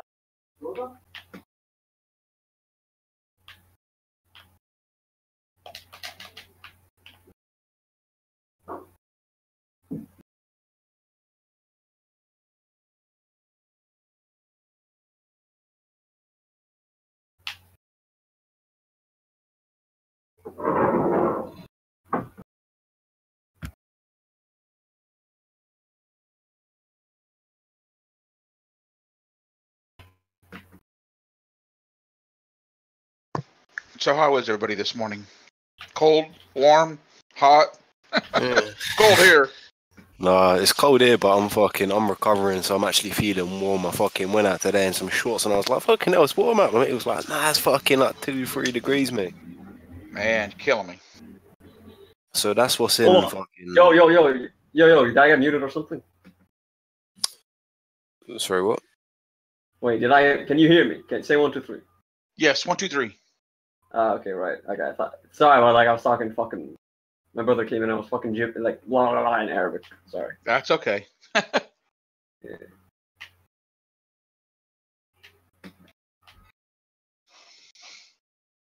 Anything else we can do to save the world? Wait, what? Anything else that we can do to save the world? Learn objective morality, step 1. There it is. Step 1. There you go. Dude, everyone fucking around me, like fucking. Usually it's fucking atheists that you saying morality is relative. They use it as an excuse, by the way, to just do whatever, anywhere. Like it's just a fucking, reason they use to basically go, you can't tell me I'm wrong. There's nothing. Here's my issue with Grizzly's objective morality. He says it just comes from his intuition, which means that everybody's objective morality is different, which means it's not objective. Yeah. Objective morality is the same. It's just that people's intuitions are not tuned correctly often. But yours is, though. What about me? Would it be more properly described as intuitive morality? No. Is objective morality real? Yes or no? Yes. Of course it is. Okay. How do we find it? It's in the Bible. I have a different answer. I basically say that compassion is the basis of morality. The point is, how are we going to find objective morality? Obviously, we can't rely on a book. We can't rely on a doctrine. We have to rely on something innate. We have to find something natural, such as your intuition. It can't come from humans. It can't come from your intuition because then it can be manipulated. It has to come from a higher power than you. So that is God, which is the 10 Commandments. Anything else by a man, bro, that comes from a human is subjective, okay? You cannot say the word objective when you don't have a higher standard than human morals. But if you go with the 10 Commandments, you're essentially going with the Bible, and the Bible says to circumcise your children and to pay Caesar's what is Caesar's. It tells you a bunch of other things that are wrong. You got to read the whole Bible. Circumcision was for sin, which was forgiven for Jesus, so we don't need to circumcise our children anymore. You're misinterpreting and you missed the message. Sorry. Do we have to pay Caesar's what is Caesar's? What's up? Do we have to pay Caesar what is Caesar's? Again, you're missing. You don't understand the Bible, okay? Yes, you do have to give Caesar's what is Caesar's, but you also have to give God what is God's. And what is God's? Everything. Read in the Bible. God owns everything. So when Caesar says, "Come, give me what is mine," you own nothing. Doesn't the Bible say that God put kings on the earth to rule over people? Yes, and show me and that's one wrong. now that has been anointed by God. No, but the point is that all kings are bad. Forget their moral Hold on, dude. Don't you think that you're kind of picking that God is your perfect dictator? Bingo. Exactly. I am. I'm telling you, that's the only way. You can't have a human as a dictator because he can become corrupted. That is the entire point of the Bible. That is the entire point. People who do bad things against me. I mean, I don't think the word dictator is a bad thing. If he's godlike in his ability to not be corrupted, then it's fine. But no man is godlike in their ability to not be corrupted. So we must give up our objective morality to God, which is the 10 Commandments, and you must follow them to the letter of the law. Because God knows if you do anything different, it will result in the world that we have now. Once you start worshiping... Hold on. I want you to recite for me the 10 Commandments, and I want you to explain to me how each one makes sense. I'm not fucking with you. I'm just curious how you're gonna do this. So the first one is, thou shalt have no other God besides me, right? Okay, go on. Explain. So if you start worshiping celebrities, and the celebrities are Kim Kardashian, they're like, look, I did this to make my face thing. You're worshiping somebody besides him, and somebody whose standards are lower than God. That's why that's very important. And the devil swears he's God. The devil swears he knows better than humans because he is a greater being than humans. So he knows if the humans will just listen to him, they will be all right. And that's what the devil's doing with this earth. He's getting everybody to worship him as God. Hold on, man. And look, come on, hold on. Like when I don't know. Let's assume I'm this stupid little girl, and I think Kim Kardashian looks fucking neat, right? When I fucking start copying her, I'm not worshiping her, man. I don't know. I think she looks neat. How is that worship? Yeah, but you will be influenced by what she does. Yeah, you are. But if you start copying what she looks like, you are trying to look like her image. That's it. It's with idol. You should not have any other idols. If you are trying to be or look like someone, like a human, that is an idol. Here's the thing. What if I see someone and the way they act and the way they talk, and I'm like, that resonates with me. I'm like, I want to be that because I like that. I think that's actually me. Like, how is that worship? Why can't it be like, I think that's me, and I think I want to copy him because I don't think I'm copying him. I think this is my spirit animal. So what? You're not allowed to look up to somebody and adore them? Yeah, exactly. That's what I'm saying. Like, I have so many role models that I look morals up to. Where does that person get their high standard of living from that you're so adoring? Okay, and that's the whole point of Christianity, my man. It's God showing humans the highest possible standard that a human could live to by living and giving everything and his abilities to everyone else and being totally and he's telling you this. He's telling you can't have a society in which you kill and steal. And you think you can. You think you can force your way by planting a violent seed and sprouting a civil society. He's telling you can't. And you can't convince 1,000 people through force that they have to follow your way. You have to convince them through an ideology. Can anybody hear me? Can anybody hear me at all? Yeah, I can hear you, man. Awesome. So anyway, about all this violence and all this other stuff, isn't that the exact same thing that happened in the Bible in the Old Testament? That's because God was single-handedly guiding. I mean, he did all that back then, but he don't do it today? No, because what happened is the devil is now in control because the devil is saying, God, I can do it better. How did the devil get control from God?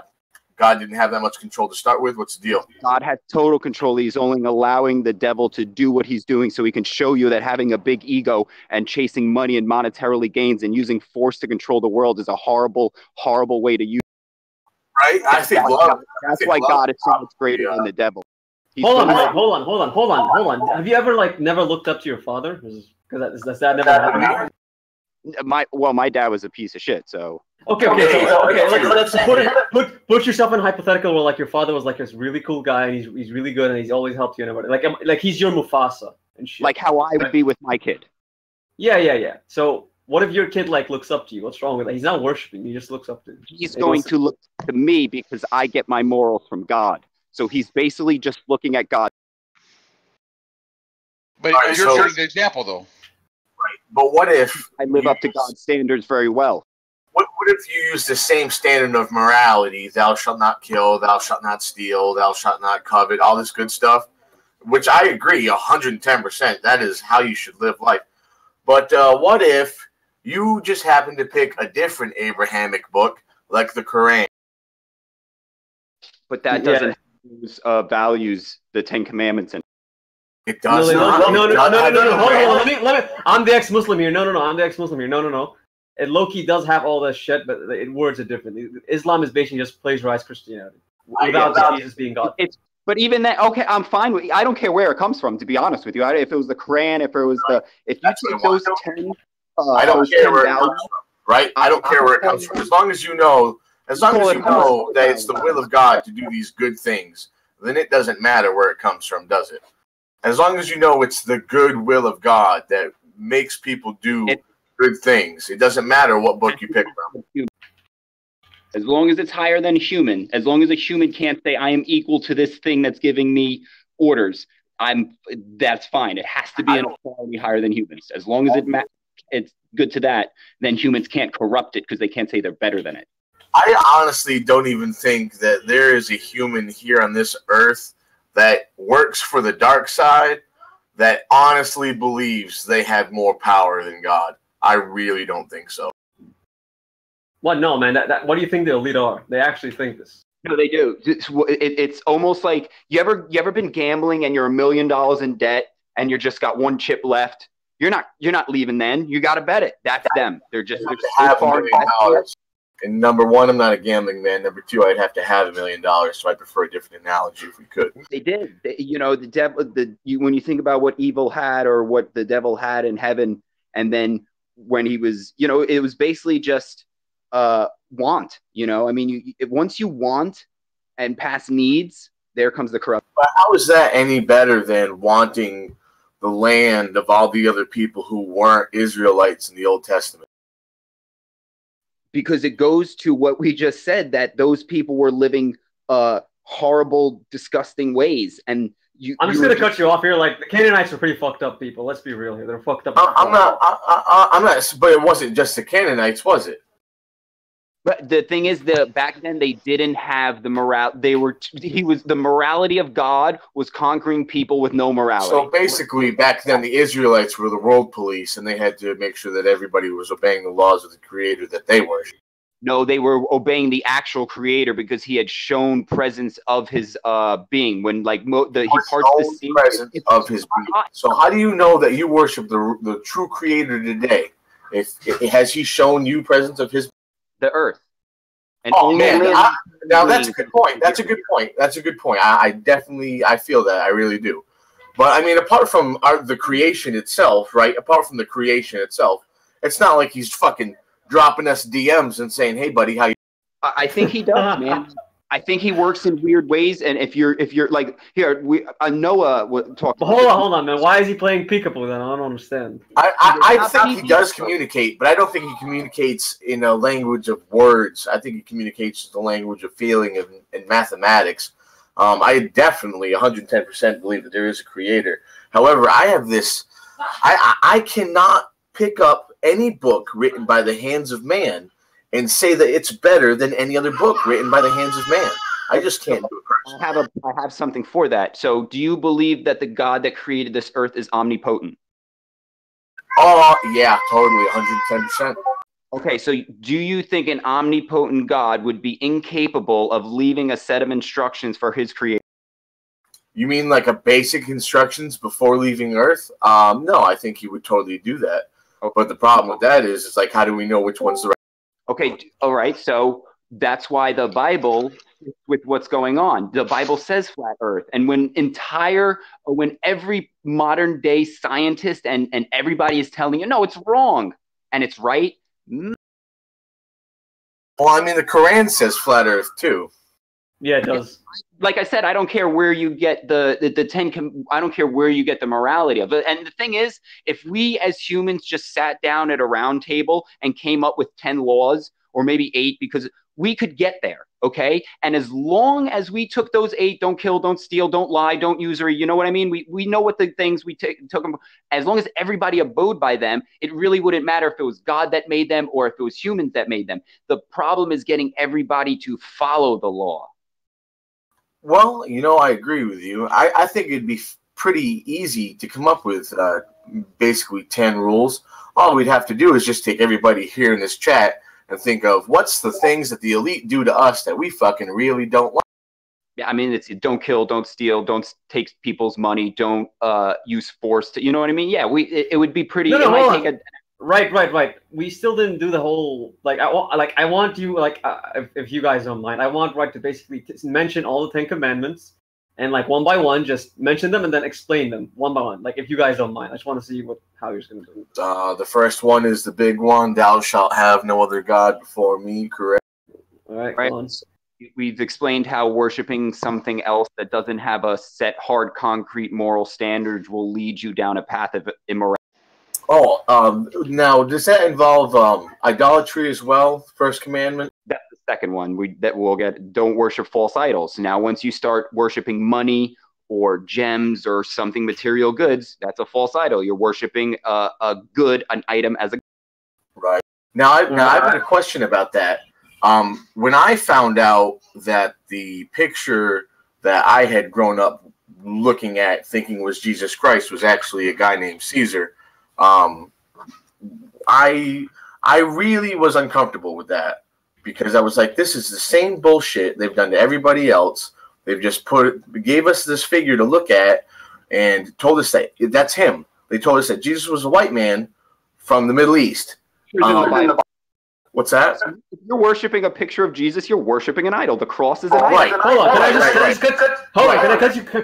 I cut you guys off? First of all, pale Arabs are not non-existent. There are a lot of Arabs that are pale. Yeah, I know. I've been in the Middle East, but I'm just the way that they portray Christ in imagery is not even. Hold on, man. You know Bashar al-Assad, the president of Syria, he even has blue eyes. They're a rarity, but they exist. I don't think there's a debate. I think everybody can agree Jesus was Middle Eastern because he was born in that area. He's part of my hood, nigga. But it's just how they portray him. That way people. He's definitely a white friend. You guys get what I'm saying? It's a racist thing. In Ethiopia, they actually portray Jesus as a black man, in their churches. If you go to Ethiopia and go to their churches, they have black Jesus. I mean, there's nothing wrong with that, and I'll tell you why. Because it doesn't matter to me what fucking skin color you were. If you fucking got yourself hung up on a cross and fucking did all that shit for me, I don't give a good goddamn what skin color you were. Can you imagine Japanese Jesus? Japanese Jesus? I would have really liked to see him the day kicking all those merch. You know who's Japanese Jesus? Samurai Jack, man. Maybe Jesus was all races. All races? Possible. Ooh. Maybe Jesus was a color that we can't conceive. He's everything to everybody. You guys seen that? No, hold on. I want to go back to the commandments. The 10 Commandments. Yeah. I mean that. Oh yeah. But anyway, when I found out about that, I took down every single anything that had anything to do with a photo of Christ in my entire house. Any crosses and anything that had to do with it, I took it all down. Now, doesn't stop me from reading my scripture, but I felt that was idolatry. That was worship. Having things that obviously were not Christ, that we would look at and think, oh yeah, there he is, you know. I agree, Gandalf. Hold on, I have a question. I like collecting daggers. When I travel, I don't know, from Egypt, Kuwait, Morocco, I've been all these places. I like fucking buying daggers and collecting them. They're precious to me and shit, because they're not just a butter knife. They're fucking daggers and they look fucking patterns and shit. Right? And they're yeah. So is that fucking idolatry? Nah. I mean, no, I wouldn't imagine so. If you worship them, if you sat down and you were like, "Oh, thank you for my beautiful life, Mister." I mean, yeah, you'd probably have a fucking problem then. But no, but I do hold them dear to me. If you fucking threw one of my daggers into the fucking River Nile or something, I'll probably want to fucking punch the shit out of you. Oh, man, I don't know. I mean, do you love your dagger more than God? That's the question. Do you love your dagger more than God? No. I mean, no, I don't. If God told you to go throw him in the trash, would you do it? If God said go throw him in the trash. Okay. I'm gonna answer. If it was the God that I'm convinced is the true, God of love and whatever, all that good jazz, yeah, fine, I'll do it. Okay, like, that's all it is. The good news is that he probably won't do that because at You one have to point test your heart. God's going to clothes. test your heart. Your heart's going to be tested. You know, we all have things in our life that we hold dear and precious, whether it be the guitar collection or dagger collection or a card collection. There's nothing wrong with having good things and having nice things. But if it's got your heart, that's the problem. And God's going to test you on it. He'll test you on it. Abraham was very rich, but it did not have a hold of his heart. He could care less. So therefore he was rich. He could have money. But somebody else that has that much money, it have his heart, then he can't have it. So it just depends on the heart. That's what God's saying. Wherever your heart is, there will your treasure be also. So God wants to be your treasure of your heart, not anything of this world. The Bible says that which is highly esteemed among men is abomination to God. And that goes for everything, not just money. So if being physical fit is highly esteemed in this world, that's abomination to God. Because they hold it in high standard. So wherever your heart is, there will your treasure be also. And God, I don't understand that. Can you explain that? Explain that to me about the physical fitness thingy. Well, what I'm saying is the Bible says that which is highly esteemed among men is an abomination to God.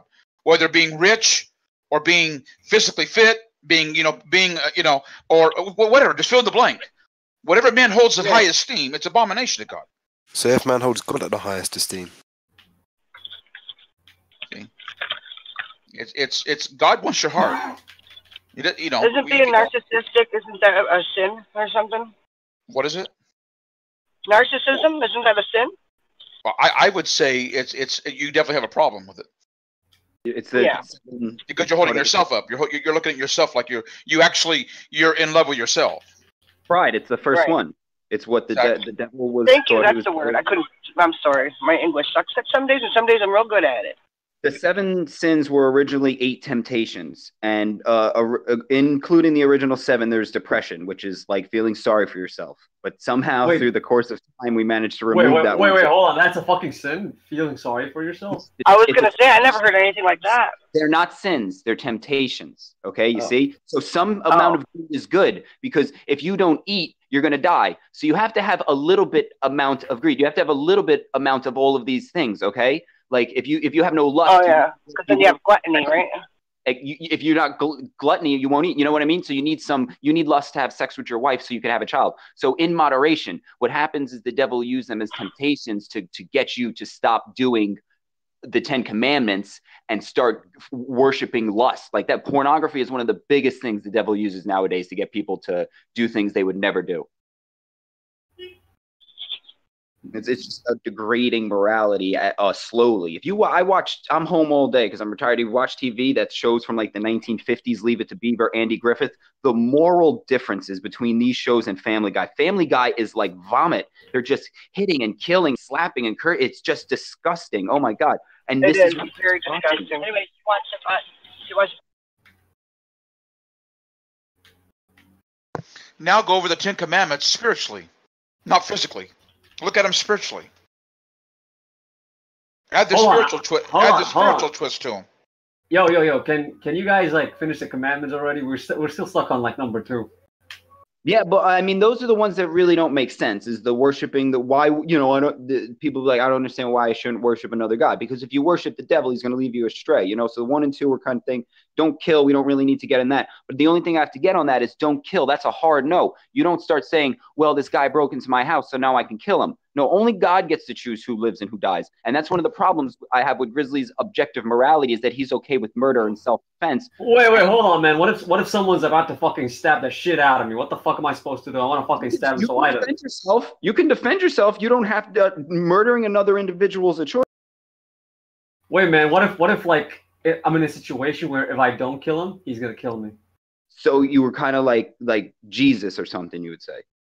What? No, man. Now, come on, man. Like, there's some situations. Well, and I'm not trying to be a dick, and people say I'm being a troll, but I truly believe if you're going to give up to God's plan, when He says don't kill, that's what He means, and you just gotta trust. You got to trust that either A, if you were meant to die, it's part of the greater good, like you said, working for the greater good, or that you're not going to die. So if somebody pulled a gun to your head and they said, kill your mom or I'm going to shoot you, you just say no. And then maybe they don't pull the trigger. But you just... Yo, what the fuck? That's hard morals, man. That's what it is. That's why God and the whole story of Jesus is so amazing. Here you have... How about this? Hold on, man. What if like they're like, shoot your mom or I'm gonna kill you, and instead like I try to find a way to like shoot him before he kills both of us? Well, but you can't kill him. You know, if you want to wrestle the gun away and stuff like, but say you wrestle the gun away and your mom gets shot, you don't know God's plan. That's what I'm saying. Like, so you choose. If somebody tells you kill or die, you say die. Because you don't know God's plan. You don't know. What if a fucking tiger fucking pounces on your ass and he's gonna fucking kill you? What are we supposed to do? Tiger? Well, it's a tiger. Yeah, kill a fucking tiger, dude. It's an animal. No, why is this treatment for humans? Animals are okay, but humans are special. Well, we've established that humans are better than animals. No. Like, how, like, no. Hold on, man. Hold on. What if my dog is like a really loyal dog and he's like a good dog? Okay, like, because dogs are sentient. They're actually like they have feelings and everything. What if my dog is a good dog and like this piece of shit sociopath and he's a fucking like scumbag person, right? Why is he a scumbag? Why should I see that dog as? Why is that guy? You have to understand where his scumbagness came from. Okay, no. Hold on, man. Hold on. This scumbag rapes kids for fun. He rapes kids for fun, and I don't know. You said humans weren't born evil. You said they were corrupted by the nature of society. So we just have to find out what caused his corruption, which means we can then get to the real part of him. This is what people are so quick to throw things away. Their phone drops and the screen breaks. They want to throw it away and get a new one. Fix it. No human is broken past the point of being fixed. No, man, you're too optimistic. Too realistic. Now, you're too optimistic. Thou shalt not murder. You got to look at it spiritually too, because Jesus said, if you look at a man and you hate your brother, then you've murdered him already in your heart. That's the true thou shalt not murder. It's not thou shalt not murder by killing, because you. I don't want to sound like a dick, but you sound like a bunch of hippies that are gonna die like real quick. No, but here's the thing: that we just established that the only way you can convince 1,000 people to live in your dictatorship is if they all accept it, and we've proven you can't do that through force, only through an ideology. So why don't you see that our ideology is the only way and hop on board instead of being the only reason it won't work? No, but I ain't even talking about dictatorship. I'm talking about like someone's about to fucking kill me, man, and the only way I'm gonna save myself is to fucking kill them. Our morals, nobody's gonna want to kill anybody. Yeah, but they're gonna kill me. No, because what we do is we're a movement of brains, and what happens is when that person kills you, everybody sees that, and it's like, what are you doing? What the fuck is wrong with you? And you change. You're not go. Wherefore, man, I have a question. What if someone's like, he grabs your fucking mom and he's raping the shit out of her, man. Why do you think people are so evil? Why do you not give one person the benefit of the doubt? Why don't we look. Hold on, man. Come on. Fucking listen, man. Look, someone's raping your mom, and the only way for you jumping right to rape, like that doesn't just happen. You know what I mean? Like there's factors involved, and if you just want to use some people being violent without regarding why they became violent to set up a system which stops violence, it's not going to work. Because I'll tell you why it's not going to work. Because we've been doing it for 2,000 years and it hasn't worked. The only way you're going to get violence to stop is by infecting everyone with an ideology that they will not go against.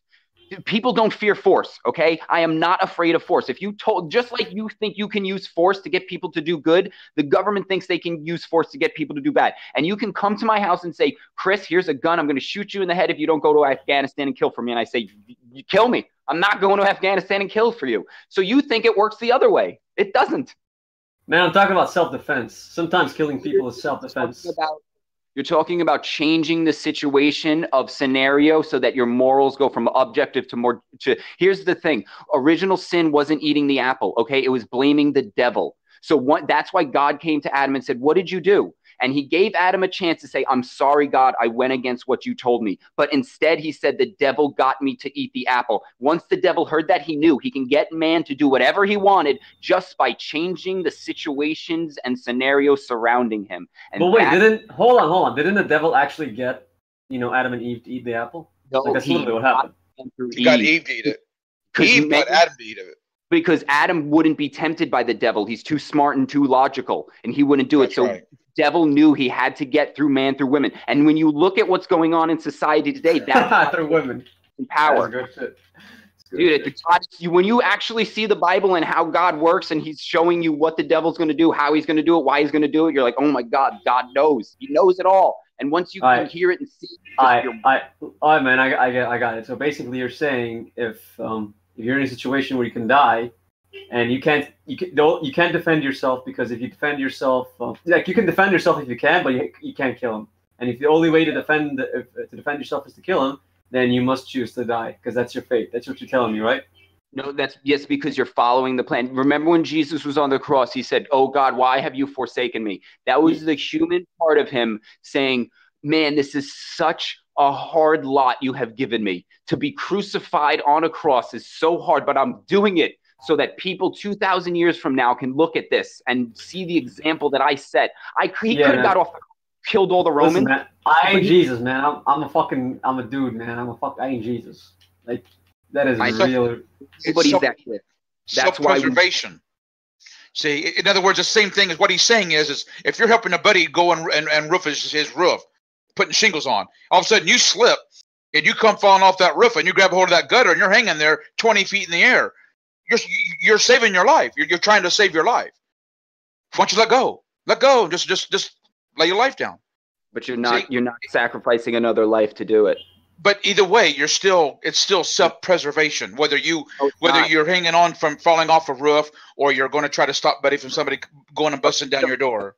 Is your self-preservation more important than following God's plan? Well, I'm just saying that is innate in everybody.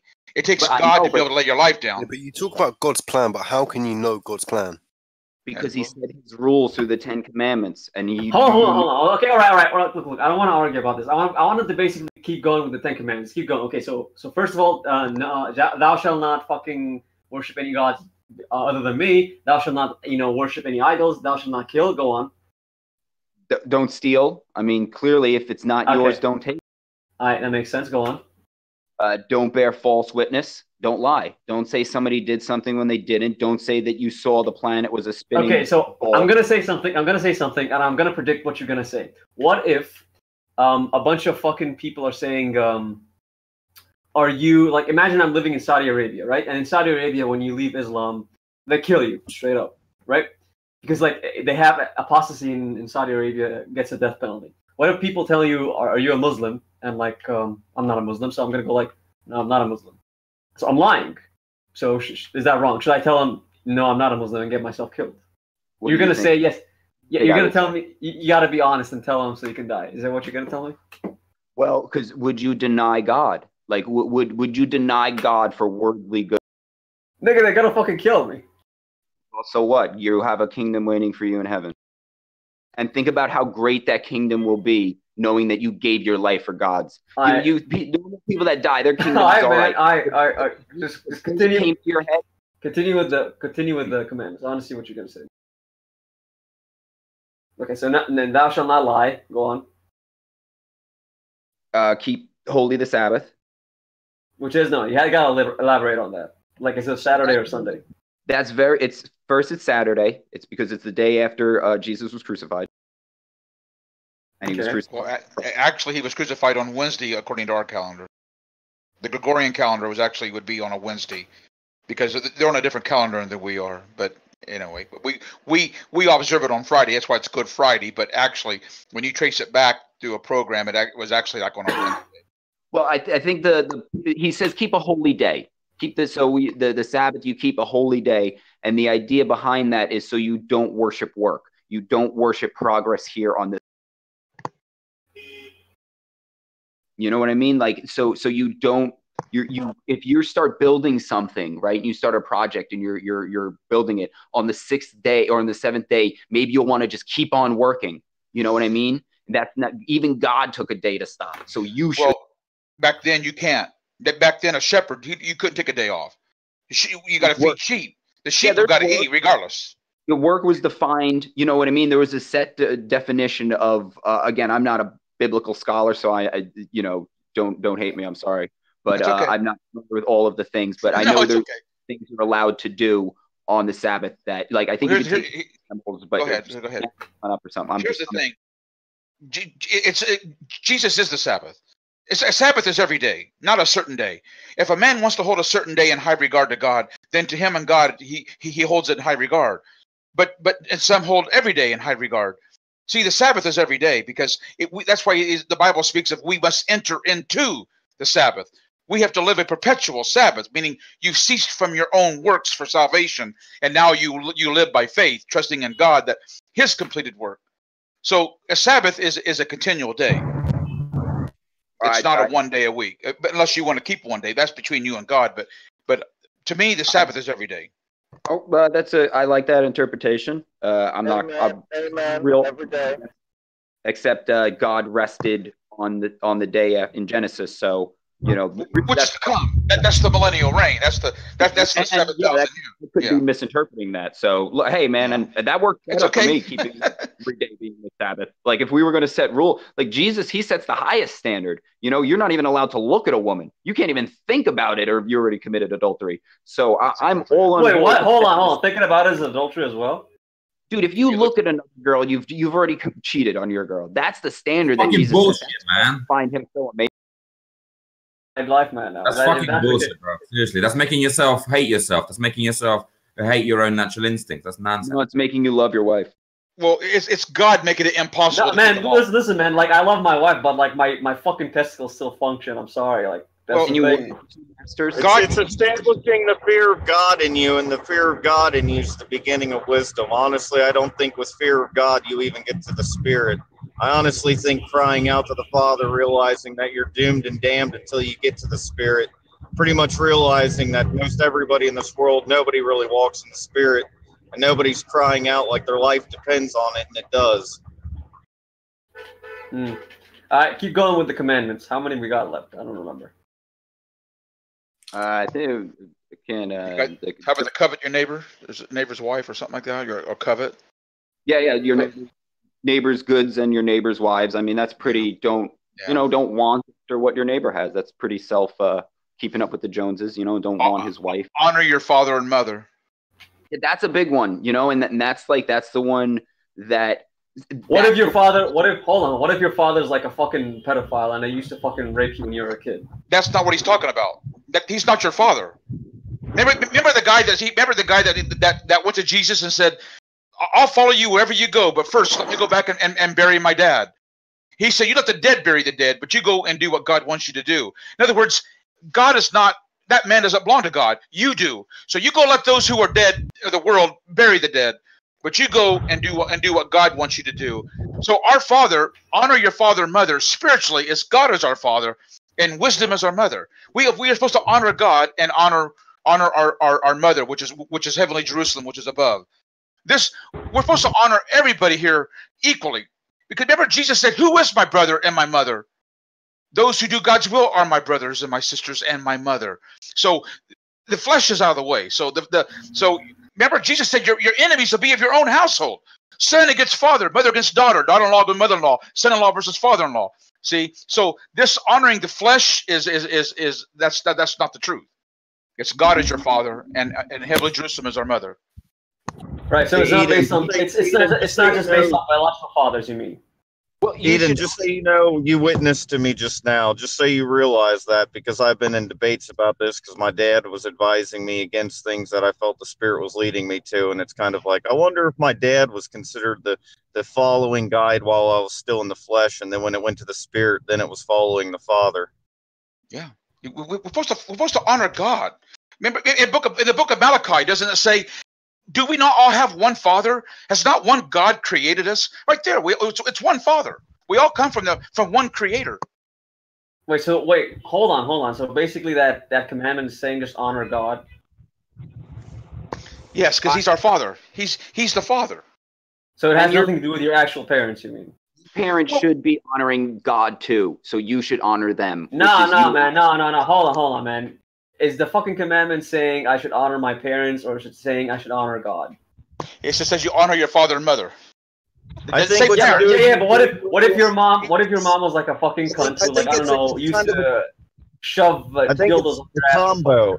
It's a combo. It's a combo. So when your parents tell you something, you know, and then it's a good advice, and the wisdom is not going against the God, you know, against God or anything like that, then I think you are to adhere to it.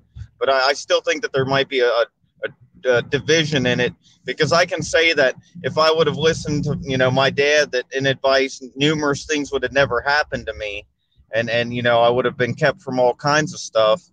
But at the same time, like now in the spirit, I really think that his advice is turned the other way, and it speaks against the things of the spirit, because he doesn't understand the spirit. So I can't really listen to him, and I have to seek the guidance from the Father, because he's the one truly directing me. Right, but I just want to understand here. Like, imagine your father is fucking, like, he raped your ass like a lot, and he's like a fucking piece of shit. And I don't honor him. I fucking pissed on his honor God. So what if he doesn't follow God and honor God? Then I would think that would be, you wouldn't want to take it. You know, take the advice from somebody that follows God. So basically, the commandment is saying honor your parents if they only honor God. It's so that you don't go against your parents when you're little and say, "I know better than you." It's setting up that chain of authority so that you can understand that you, just like you're a child and you don't know as much as your parents, when you're an adult you don't know as much as God. So it's showing you how it works. Yeah, but what if your parents, like, what if your dad's like a fucking gigantic troll? He's like, hey, little Timmy, step into that fucking trap, it'll fucking get you fucking candy. And then the kid, like, steps into the trap and he's fucking, like, I don't know, he gets his leg cut off, and like, Timmy, keep listening to me, it's this other trap, it's not gonna cut your leg off, it's gonna, like, I don't know, the fucking dad's a fucking schmuck, right? So why shouldn't the kid, and like some other guy, his friend, he's like, don't listen to your dad, he's kind of a fuckwit. He's like, no, but I have to listen to the 10 Commandments. He's my father. That's collective, you know, that's where a collective comes in, you know, and you have, do you think a society of good people is going to allow one bad egg? No, man, no. Let's say this stuff happens fucking for secret. Like, you know, they don't understand it. If you can't, the whole thing about this is we're building rules, you know what I mean? And if we were going to sit down and build rules, like, there has to be a rule that, like, you have to listen to your parents, you know, and because we're basing this on the fact that the parents are I can actually save you in this. Maybe the commandment isn't saying maybe adopted. And you want to be adopted by God because you want. Hold on. I want to just say something. Maybe the commandment isn't even talking about specifically biological parents, but the people who act like your parents. Sure. Yeah. I mean, I am with that. You know, it's your parent. Like, my dad wasn't there, and there's another guy. Like, you could say that's your father, man. That's the person. You know, a father. Yeah. Like, you ever seen Tarzan? Yeah. Like, raised by the apes. Yeah, like they're like the fucking gorillas were more parents to him than, I don't know, the ones he never met. That kind of shit. Yeah, like, I've never met God, but he's still my father. Yeah. Okay. Keep going. What's the last commandment? I think the last one. Let me list in my mind which one.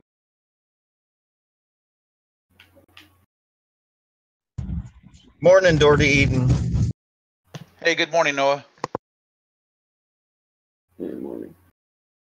But yeah, like, honor father and mother. What's the last one? Is that like the last one? Honor father and mother? Can't be the last one. I thought it was the last one. No, I didn't even count, man. Sure. Fuck, man, you're the fucking Christian. You're supposed to fucking know this shit. And Peter, it says in the last days that children will be disobedient unto their parents. So children are to be obedient unto their parents, because the parents are put there to teach and guide. You know, so like the Bible says, you know, when you spoil the rod, you spoil the child. You know, so really we're supposed to be brought up, and hopefully you got good parents that will bring you up at least, you know, halfway decent. But, you know. And what if your parents are teaching a bunch of nonsense? Should you abide by them then? Yes. No matter what, you abide by it, because when you get older, then you can step aside. How many kids listen to their parents when they're like an 18-year-old? They're teenager. They know everything by that time. Oh, Dad, I know. I hear it. But wait a second. But if their parent, but hold on. Imagine you're 9 years old and you have a feeling that your parents are telling you like teaching you wrong things. So, for example, violence and abuse and stuff. So should you still listen to them or should you rebel? Well, I mean, if you have reason to suspect that, hey, you know, I don't think it's right. They're teaching me how to rob a bank. Yeah, then that might throw a trigger off and say, no, I'm not going to do that. No, but for example, if your father's telling you that your flag is what you should fight for and that your country is number one, so you should kill everyone doesn't belong to your country or race, should you listen? Hell yeah, that's my shit right there. Well, most of the time, a 9-year-old, it's probably going to be brainwashed into that. And yeah, but that's what I'm saying. So should you listen to your father's advice in that case or not? Not if you go have to to. the Commandments. What do you mean you have to? No, you don't. You can rebel against that. Well, if you're a child, most children don't rebel because they. But what I'm talking about, what should they do? Not what do they do. What should they do? What should they do? Then they have to do what their parents say. Yeah, if it was okay to completely rebel against your parents, then it would be justifiable and okay to rebel against God, which it's clearly not because it's an example setting. So maybe we have to the possibility we have to open our minds to the possibility that the Bible is a bunch of nonsense. No, it's not a bunch of nonsense. It's just what the problem is you know, when you're a child, you act like a child, you speak like a child, and you do childish things. But when you become a man, you put away childish things. So when you're a child, you're brought up in whatever your mom and dad, whether they believe in Christmas. Some people brought up they don't. Some are Amish. They don't. They're brought up without electricity. Others have all the fine things of running motors and hot water. The thing is when you get older, then you can actually see for yourself. Then you can choose to remain or to say, I'm getting out of this. This is not right. I was brought up in this hogwash and I'm getting out. You got that. You got that right. You're old enough. You can make your own choice. Okay, so it's okay to be immoral until the age of 18, and then you can rebel. Yeah, until then you got to follow the father. No, not 18. I'm just saying that What if the father tells you to like fucking stab this kid next door for fun, and then make sure you don't get caught? Commandments. So you follow the 10 Commandments. So your dad, if he doesn't follow the 10 Commandments, how are you honoring him? Right, man. What if, for example, what if your father is torturing animals and he's asking you to torture animals? Should you do it? Well, that doesn't sound like something that God would command you to do. It doesn't say anything about that in the 10 Commandments. It says that your earth is your dominion and the animals in it. So torturing animals should be okay. Ask a few questions. So, like, in order to get into heaven, do you have to follow all of the 10 Commandments? If you break one, you don't get in. Is that it? No, you only have to have faith in Christ. All right, so I think it goes deeper because it says ye must be reborn in order to see the kingdom in heaven. So I think everybody, if you haven't gotten to a point in your life where you fear God so much that you end up crying out and basically realizing if you don't have that spirit in you and you haven't been reborn, then you aren't seeing the kingdom of heaven. I think people are missing that. Yeah, but you saying that there are thousands of people which do live in primitive tribes which have they have no idea about these fucking Western religions and sort of stuff like Christianity and everything. How can they find faith in God and Jesus if they do not know? Christianity ain't fucking Western. It's fucking Middle Eastern. Middle Eastern, whatever. It's adapted to Western society. It's a Western religion. No man, it's Middle Eastern, but the Westerners have basically it has adapted to our society. So okay, go on. Fair. Go on. So if someone is raised in a place where they have where they can't find Christ, isn't that a bit unfair? Because there are people like that. No, because final judgment doesn't come until everybody knows God. Okay, so here's the thing. So it doesn't work like let's say you lived a good life, you died. And you don't. It's not just like you don't go to judgment. There's a waiting time, okay, until the rest of the world is done, okay. And you might get however I'm not going to say I know the process, but I'm saying it doesn't get picking and choosing. Like in the Bible it says, there's tares in wheat.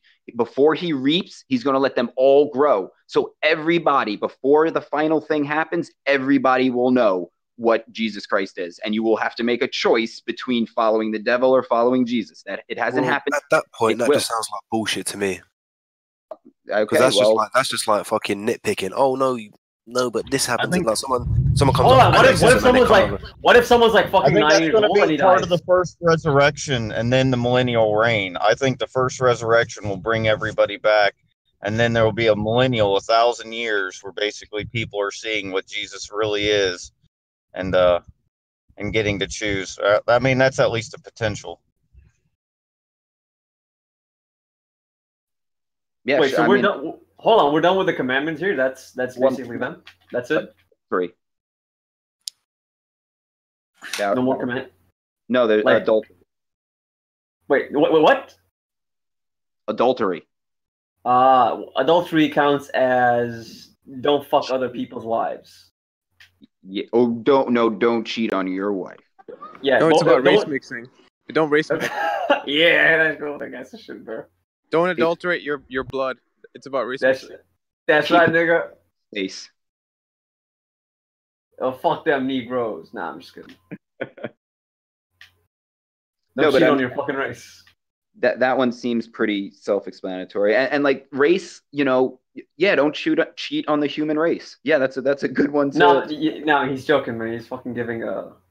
No, I know, but it's that's you can still say it like you can be for race as long as you're for the human race. The problem comes when we start separating ourselves into black, and all these sub things. I think once people the sub things are real though. The sub things are real though. Like I hate to break this to you, but I don't know what you are. Like you sound like a white guy, but you're white and I'm Arab.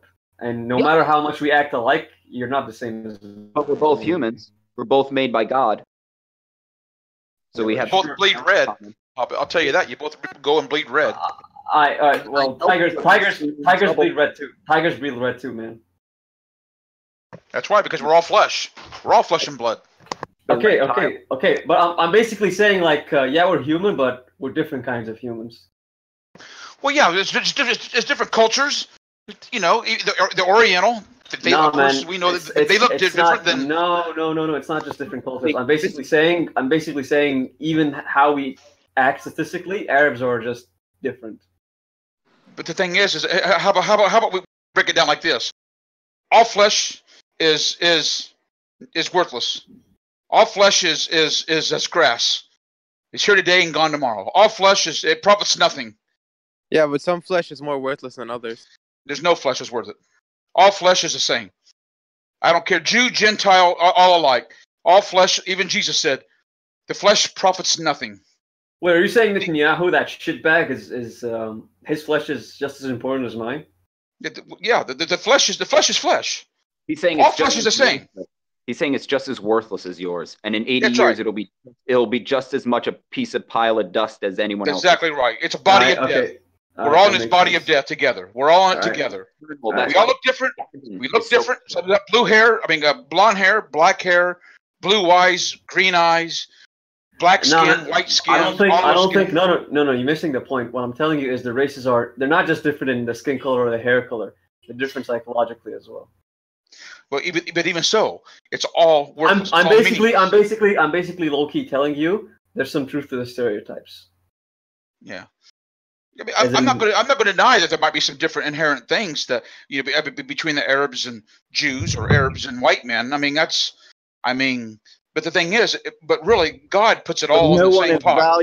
No one is valued more than the other. No one person's life is more valuable. God has no favoritism.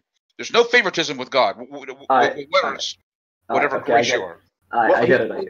People that his will over the people that don't.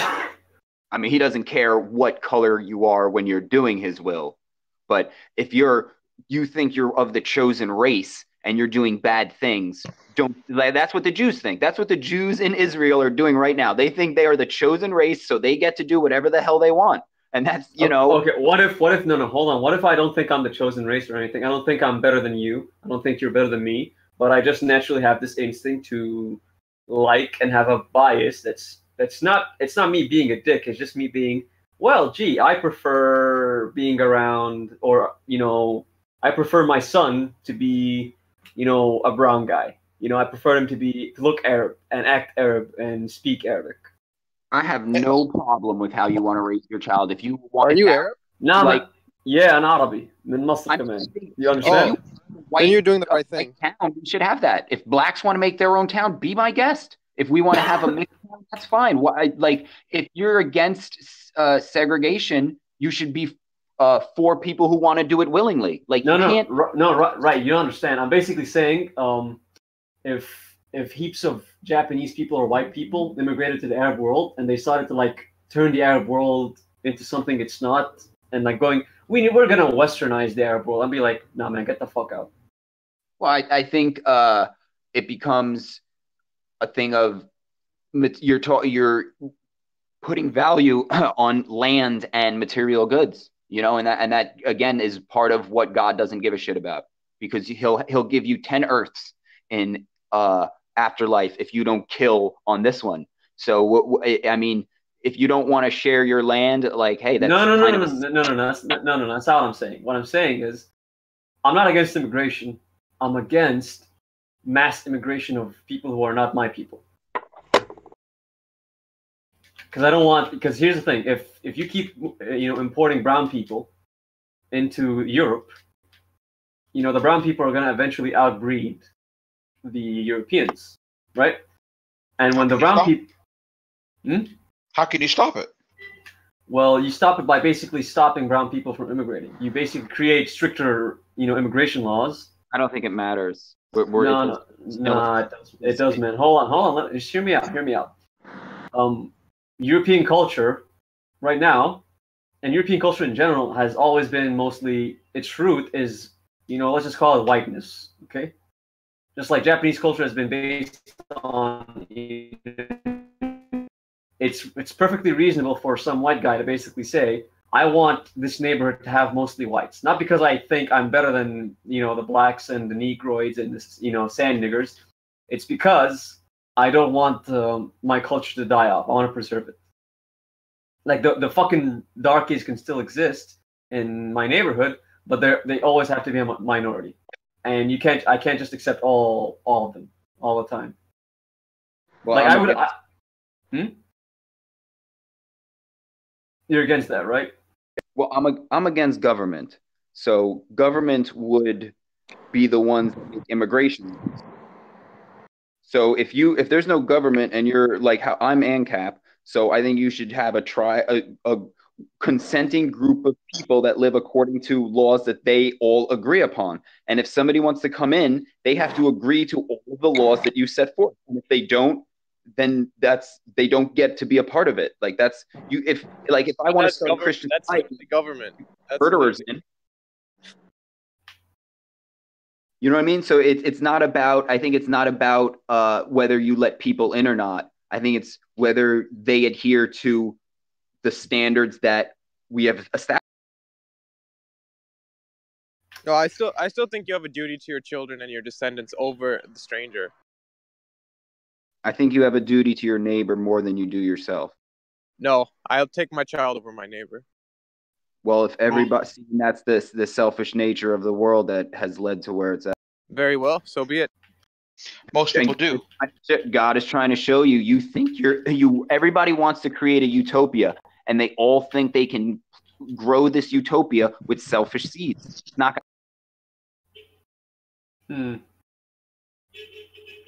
You will never control the world through force. You will only control it through ideology, because force relies on the fact that people are afraid to die, and my religion makes some ideologies are based on force. So they're wrong. I don't agree. How are you going to get a civil tree from a violent seed? Wait. Because I don't think, here's the thing, I don't think all violence is bad. Well, there you go with subjective morality. It's not. No. I think it's an objective. No. You don't understand. I'm saying it is an objective moral aspect that not all violence is bad. That's what you don't understand. But but God said, "Thou shalt not kill," and you're just saying you know better than Him because you need to kill to establish this good. Hold on. Did it say God? Hold on. Does it say God shall not murder? Like, does it say thou shalt not murder? Murder and killing are not the same thing. Murder and killing are not the same thing. Just saying. They're not the same. Stealing and taking so I can survive are not the same thing. Let me put it this way: if it was "Thou shalt not kill," then how did the Israelites put people to death whenever they sinned a horrible sin? Yeah, there you go, mate. So God, it's His creation. So when Elijah was told to kill the prophets of Baal, that was God Himself hand choosing who lives and who dies. Okay, so then it's selective. There's only certain. Yeah, subjective morality, no, Justin. It's God. It's only God. God God is the only one that God's the only one that can judge. He has the righteous judgment. So yeah. You're going against the Ten Commandments, aren't you? If you do No, God does not have to follow the Ten Commandments because He wrote them. So God is a hypocrite. So what? Yeah. So I thought God was perfect. He seems more than hypocritical in that example you've just given us. No, He's not hypocritical because you just admitted to in your world that murder and killing is different. So if it can be different in your world, why can't it be different to God? He's not murdering. He is just removing bad seeds. All right. So then you're more or less just proving our point where sometimes killing someone can be justified. But your morals are corruptible and not perfect like God's. That's yes, why. But that's the thing. But God, no, hold on. But God does the same thing. Hey. How do you know it's God's plan? Maybe maybe it was God's plan for me to kill someone because they showed no retribution. Maybe they were just doomed, and I was the savior to them for them to meet God and then go through the judgment again and go through the process of life. How do you know that? You can't say all murder is wrong if you are not God. No, because now what you're doing is you're assuming that God has spoken to you, and unless you have heard or seen the words of God, you are just. Hold on, man. No. Hold on. I have a question. I have a question, please. Hold on. I want to say something real quick. By the way, right? You said before, like, if someone's about to kill you, and the only way, maybe God has made it your fate to die, and you're supposed to just let it happen and die. So how can you say, like, what the other guys? I've said that you die over killing. I've accepted that. That's because that's the example Jesus set. So if it comes down to you have two choices, die or kill, you die. Go ahead, Jen. What are you saying? I'm just kind of sensing the tension level rise in the room. So I just thought I would give out a really friendly reminder that we're all supposed to be on the same side here, at least for the most part. Can we? I mean, I'm enjoying the conversation, but can we bring it down a notch a little bit, you guys, and just discuss things? No. There's no beef for me. I'm just asking questions, man. I'm just curious. Can I read something? Wow. Okay.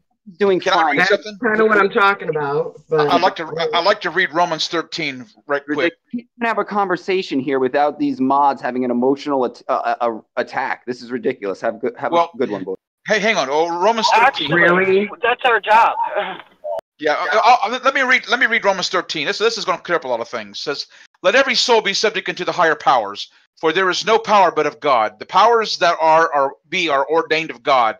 Whosoever therefore resists the power, resists the ordinance of God, and they that resist shall receive to themselves damnation. For rulers are not a terror to good works, but to the evil. Will you then not be afraid of the power? Do that which is good, and you shall have praise of the same. For he is the minister of God to do for you good. But if you do that which is evil, be afraid, for he bears not the sword in vain. For he is the minister of God to revenge or to execute wrath upon him that does evil." In other words, God established the king to punish evildoers. So there has to be punishment. So when you said there is some good violence, is not all violence is bad, I'm in total agreement with you. There has to be violence on the good part. You have to. And who gets to be king, bro? Well, I'm just saying it's the ones who are elected, the ones who the people put in power, I guess. Saddam Hussein. That's working out real well for us. Not working out for us today. Well, I think that if people put a ruler in and they don't like him, the people should be able to take him out. They should be there for the people. The people say, "Look, we're going to elect you to be king over us, and you're going to do good. If not, just remember, we put you there, and we'll take you out." But the king, people don't put the king in power, do they? The king remains in power. It's a monarchy. It's not a democracy. Right. Manifest dynasty and all that trash. Yo, fucking democracy overrated as fuck, man. It's fucking mob rule. Mutual anarchism. There was a statement made where between killing somebody and losing your own life, and I believe the statement made was that you should die before kill that other person. Is this true? Well, the Bible says whoever seeks to save his life will lose it, but whoever loses his life will find it. Right. Well, then why did Jesus tell people to sell their cloak and buy a dagger if they didn't have a sword? Because it was a prophecy. It was prophecy. The ear had to be cut off. He had to heal it, and that it was prophecy. Well, the prophecy was he would be among the malefactors. In other words, that's why he said, let's buy swords. He goes, well, we have 2. He goes, that's enough. Give one to Peter, because the Lord knew. Give one to Peter because the prophecy in Isaiah says he will be among the malefactors. So he was just fulfilling prophecy. Because remember, he told Peter, pick up the sword. Whoever lives by the sword will die by the sword. So, you know. But he was talking about defending yourself in the scripture I'm referring to. By the way, can I just say something, Eden? Like, you live by the sword and die by the sword? That doesn't sound too bad, man. Like, I'd be proud to be dying by the sword. I'm not even kidding you. There ain't nothing wrong with dying by the sword. That's fucking awesome. Well, I'm not even trying to joke, by the way. Yeah, I know. That's what the Lord is saying. You know, if you live by the sword, you die by it. He's not saying that it's wrong or you know. He's just saying that remember that if you go out and you're violent, then chances are you're going to lose your life the same way. Okay, that makes sense. But like, that makes sense. But like, when someone tells me like someone's about to fucking murder me and I can't do shit about it, I'm like, what the fuck? No, I'm gonna fucking defend myself, even if it means killing them. I mean, personally, that comes down to like pride of life, and I don't really have pride of life here because I know that this is just a. No, man, but like, here's the thing. What if what if like if you die? No. What if you die? Like, see what's in your no. Hold on, man. If you die, you won't be able to feed your kids. You won't be able to feed your kids and they'll die. This is a test, literally, to see what's in your heart. Man, listen. Some people don't want to die, not just because they're thinking of themselves. Like, if they die, their kids are going to starve and die with them. Yeah. What about, let's put in a scenario. So say there's a man who's like a rapist, you know, he's a dead end, like genetically. He can't reproduce or nothing. He has no chance of like surviving. And he wants to kill you. And you've, in self-defense, you've punched him. He's got back up. He's showing no signs of hesitation. He's a brain-dead zombie. He wants to kill you. And you've just had your kid, and you've got 2 kids. You guys completely forgotten the fact that the only one in this world that can take you out is God Himself. So if somebody's coming to kill you. Okay, but God, but God acts through people. God acts through people. Everything that happens is God. But I'm saying that like he's, you know, the story showed in Job where, you know, Job had a hedge around him and nobody could hurt him, nothing could harm him, and then Satan's like, well, you know, if you you know, there's no reason he doesn't curse you or, you know, have anything bad to say about you is because you've got a hedge around him. You know, nothing can harm him. Nothing, you know, you've blessed him. And then he starts taking that stuff away and letting Satan, you know, have his rule, you know, have his way with him. Just pretty much said, don't kill him. And, you know, that's pretty much how I view it is that, you know, if you're going, you know, if somebody's coming to kill you, like it's been allowed. And then are you going to turn into an animal and kill somebody yourself?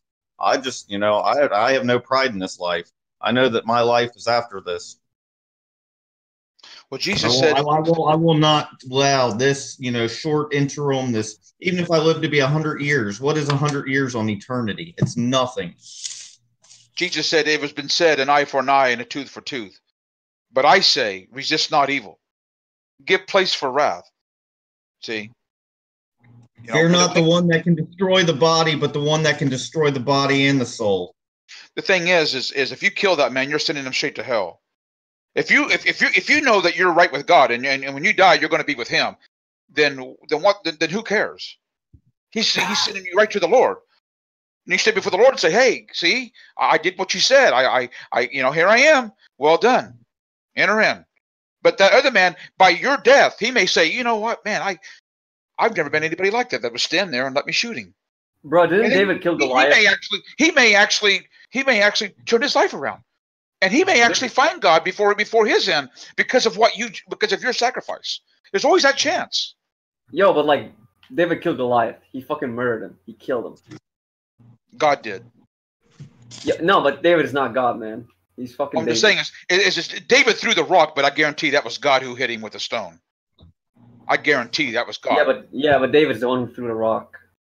Well, yeah, he threw it, but God was the force behind it. Yeah, so I would say that David was being led by the Spirit to do God's will, and that okay. So if I'm defending myself, There you go. Like God's spirit is working through me. There you go. Because I'm the one in the right here. I'm an innocent, and he's trying to kill me. But you also have to look at the date of these things. Was David before or after Jesus? Before. So he was under the law. He was under the law. Exactly. Yo, man, you're telling me if someone's about to kill me, I'm supposed to just go like, "Hey, man, fucking kill me." What the hell? I can't take that seriously, man. I'm sorry. Then you need to read the Beatitudes in Matthew 5, because he come out and said that. He goes, they will think that they do God's service when they kill you. Paul went willingly and got his head chopped off. Peter walked willingly and got crucified upside down. All of them were cut and torn apart by wild animals, set on fire, dashed to pieces, boiled in oil. They were, they did not resist. They didn't resist. Why? Because they wanted a better resurrection. That's what it's all about. A better resurrection. Because God's in control. You may say, "You go ahead and shoot me. I don't care." That guy may look at you and say, "I've never seen this. I've never seen it before." Usually, everybody I've talked to, they would either beg, "Don't shoot me, please, don't shoot me," or they'd be coming at me with a knife or whatever power they had to overcome me. But you're standing there, not doing a thing. I've never seen it. That right there may be enough to even say, I can't go through with it. I come in here this house to harm you and your wife, but I see your boldness you have. I can't do it. I can't do it. What? Man, people aren't like that. Some people are fucking scumbags for real. So, sure, but you got to remember, God's in control of everything. We don't wrestle with flesh and blood. We wrestle with spiritual and power. Yeah, okay, I understand that, but I'm saying some people are gonna be like, if you show boldness and all this shit. What if you? I would question that, because I would say you said I get that, but you clearly don't, because it's the pride of life. You're fighting for the pride of life. You're willing. No. to kill I'm getting. I get the point. No. You're missing my point. I get that we don't just wrestle with the, that fucking verse that he said, but I don't agree. That's what I'm saying. I don't agree with the whole concept of. But what if God? What if God's putting you through a trial? God doesn't put anybody through. Hold on. It's in the scriptures. God doesn't test anybody. But he does trial though. So he does trials. No, he doesn't trial anybody. Sure it says the Bible it says right there. Trial. No, it doesn't. God puts no man to the test. Even Peter said the fiery trial, which is to try you. We're going to be tried, made white. Even no man to the test. Even in Daniel, it says that all men they're going to be tried and made white. Oh, it says they're going to be tried, but that doesn't mean you're being tried by God. Well, sure, he does. No, it doesn't. Absolutely, God it does not control the earth. The devil controls. He says, "Lead us not into temptation, but deliver us from evil." But the devil controls the earth. Interesting perspective to what he's saying, though. Devil controls the earth.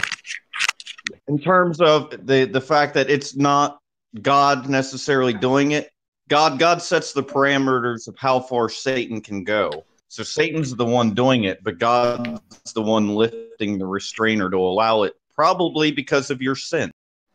No, because mankind decided he should rule himself, and so God is giving him enough rope to hang himself. Here's the point. Here's the point I'm trying to say. When the man came to Elijah and said, "Heal me," he said, "Go dunk yourself 7 times in the Jordan River." And the man walked away mad. And the servant said to the man, "Well, is there any harm to go do what he said? Well, I figured he'd lay his hands on me or something. But to tell me to go dunk in that dirty old river 7 times?" And the servant said, "Well, is it going to hurt anything?" So he went out in the river, dunked himself 7 times, and he got healed. See, because it's his pride got in the way. The point I'm trying to say is, if a man resists, God may say, "If you resist, I'm going to take you out." But if you stand your ground and say, "Lord, I'm going to trust in you," that man may actually turn away. All right, I'm not going to harmonizing in here. There's a religion. Wait a minute. It says the wisdom of God is but foolishness to men. So men here that think they're all wise and have tons of head knowledge and think they've got it all figured out, the wisdom of God seems foolish to them. Wait a second. What you guys are saying is that we don't have free will. Like, you guys are saying we have no free will at all. No, right? we do have free will. What I'm saying is God corrects those that are His. If you're without correction, then you're without a father. Hold on. This could be a correction. Y'all got to take this to the religious discussion. This is the live stream. I know, but we've been talking about this for the last 2 hours. I know, but somebody should have stopped y'all. Okay. We have been trying to, and then you get that little asshole that's like, those female mods. It has nothing to do with being a female mod. Marlena, ban them if they say something like that. Hmm. Go ahead. She might gonna get. You know how hard it is for us taking care of 10,000 people. Yeah. And only a few moderators. And then, Yeah, you know, this particular guy, though, he only says something when one of the females says something. Now, if a male mod said something, he'd be like, oh, yeah, I'm for it, you know. But as soon as a female says something, he's like, triggered. You could read it. Just It read what doesn't he wrote matter. in You're the voice stacked. text. It doesn't matter. He you're was stacked. triggered. I feel Fucking bad. women. Oh, Jen. No, I don't. No, I don't. Stop getting all emotional, Jen. Well, okay, so along those lines, I don't know how I came up with this in my head, and it's not meant to be mean-spirited against anybody because everybody's heard it before. You can't fix stupid. You just can't. You can't fix stupid. Stop trying to call Shovel Jen. No, okay, all right, to lighten it up a little bit, it is a scientific proven fact that you can teach an old dog new tricks. So I am a firm believer in that as well. You know, a man said that when a woman was trying to teach him something.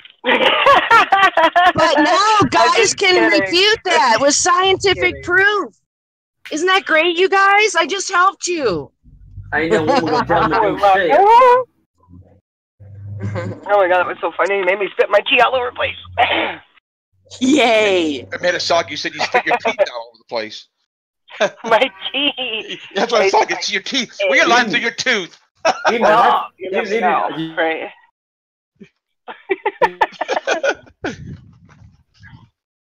That's funny. Yo, Eden. Yes. Yeah, do you have a YouTube channel? For some reason, I feel like I've listened to you before. A YouTube channel? I don't. I mean, I have a YouTube, but I don't do with it much with it. I agree. I was thinking that same thing. I was thinking that a very familiar voice. A very familiar voice. Very familiar. Maybe it's not the voice. Hey, Maybe Jen, it's the does he have words it? that I'm saying. I'll You think sound like of it, somebody you I've heard guys, and I'll before. get back to you. I'll think of it some more. The more I hear him talk, it'll come to me when I'm not thinking of it. Yeah, that's just. Then don't think about it. I mean, I come in here once in a while and I talk. I mean, maybe you guys heard me come in here from previously and talk. No, there's a really good. No, there's a really good. I think you're like a preacher or something for real. No, I don't. No, I'm not. I mean, I don't have a ministry. I don't have any YouTube. No, videos. dude, because I binge watch a lot of Bible prophecy videos, right? I'm not even a Christian, but I watch those because I think they're interesting and I think that there's some wisdom in it, right? I think I've listened to you before on some fucking video for some reason. Yes, No, I agree. I have never produced one video. Never. That's weird. Well, you've got a great voice, nonetheless. You do, and you have a very commanding voice where people, like, every time you talk, it's like everybody wants to listen kind of thing, you know? You have one of those voices. I agree. Well, you have to give God the glory because no man, you know, remember what the Bible says, a man Motherfucker, you sure you're not a fucking preacher, man? You sound like one, man, like, for real, straight up. Jordan Eden, the words are not your own, right? They're the words of the Father. It says a man is tested by the praise he receives. Therefore, I'm just going to send it right on to the Lord because it's God's word, not mine. I'm just like you guys. I mean, I'm just a person like you guys are. I mean, I'm not better than anybody. You know, I've been walking with the Lord about 30 years, but I've learned to be patient, and I don't judge. I show mercy. So I try to. I mean, I know sometimes I may come across a little like boldness, you know, but it's just, you know, I do it in love. I mean, I love people. I love people. I love God. I love the Lord's word. But anyway, well, I really appreciate your conviction. I really do. Like, I'm not religious, but I am spiritual. That's the way I am. Yeah, I consider myself more spiritual than religious. So no one has to try to prove to me that we have a creator. I know for sure. I had 3 near-death experiences that totally, even if I didn't have them, I already believed, but solidified it for me. Yeah. No, for me, it was like a flat Earth, man. Before that, I was fucking like atheist shit. Like, there is no God, man. Life's fucking nothing. I like how he says shit. I'm gonna start saying it like that. Shit. Yeah, I didn't know that there was an E in there. No, like the whole black thing, man. People tell me I sound black, but I don't know why. That's all good. Where do you live? Egypt. Egypt. Wow. Oh my gosh. Yeah, man, I'm fucking Egyptian. Do you look like them too? Are you like from there, or do you live there? No, I am Egyptian. You have. No, I'm Egyptian. Oh wow, nice. One of my friends married an Egyptian. She goes there twice a year. Yeah, a lot of people left because. Don't worry, He's so don't kind. worry. We're sending somebody to come get you out of Egypt. What? No, I don't want to leave. I don't want to fucking leave, man. What the hell? No. He go save you. That's funny. No. I'd love to go to Egypt. Yeah, it's good for tourism. But like, I don't know. Like, here's the thing: in Egypt, I'm gonna tell you, like, if you come as a tourist, like, you need to do your research because a lot of tourists are fucking idiots. Like, I'm not fucking dissing anyone, but like. Well, if I do go, I'm gonna go with my friend who already, they go there all the time. Her husband's from there. You know I would what? go with them Just go with an Egyptian. They're gonna know how the ins and outs and how to go where and what to do. Because like some people like I know some chick, off YouTube channel. She's like, I hated Egypt. It was horrible. I'm like, okay, where did you go? And she's like, I went to the pyramids and it was like the only place worthwhile in Cairo. I'm like, well, first of all, you dumb broad. Like the pyramids aren't even in Cairo; they're in Giza. You don't even know where the fuck you're going. And here's the thing: Cairo has no. Cairo, like, I hate how a lot of people, tourists, are like, I'm going to Egypt for ancient Egypt. That's so fucking stupid. Like, it's like going to India just for the Taj Mahal. I'm like, what the fuck? What about all that? What does Cairo mean?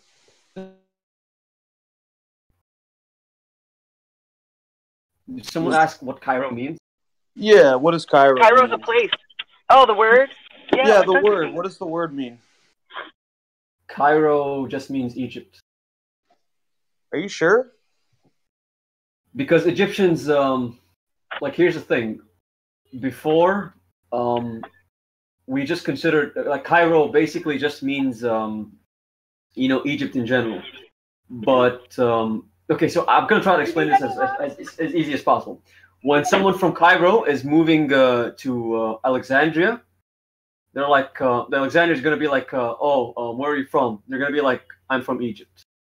But in Arabic, it's kind of a confusing thing. But like, we just say like, I just came back from Egypt, even though they were, what the fuck? Like, you confuse you, but Cairo just means Egypt. It doesn't make sense, but like, Egyptians basically call Cairo Egypt and Egypt Cairo.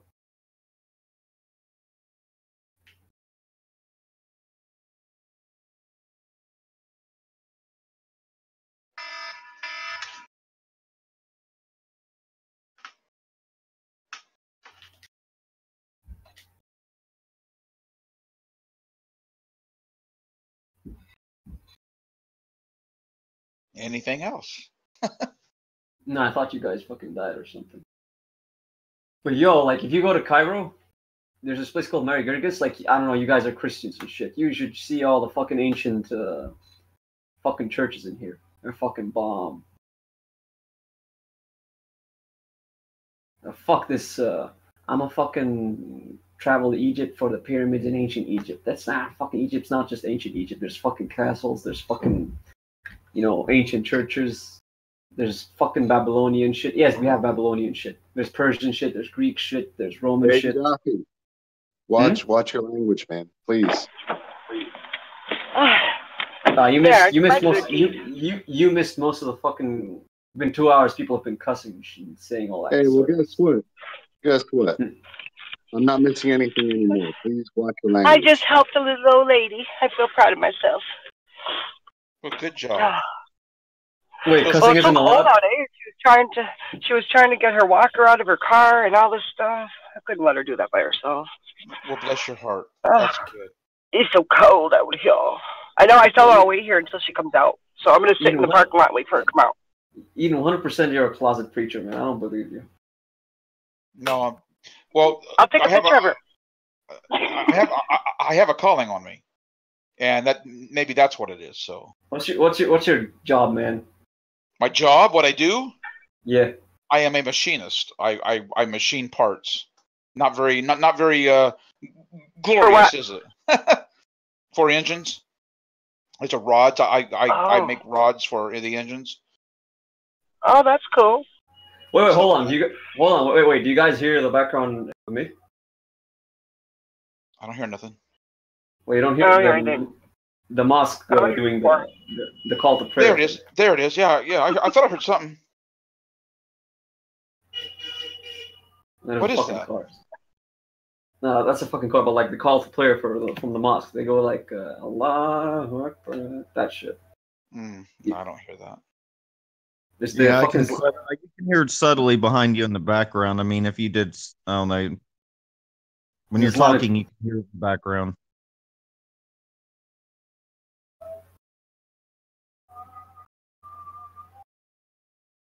Yeah, you hear that? Yeah. Yeah, 5 times a day we hear that.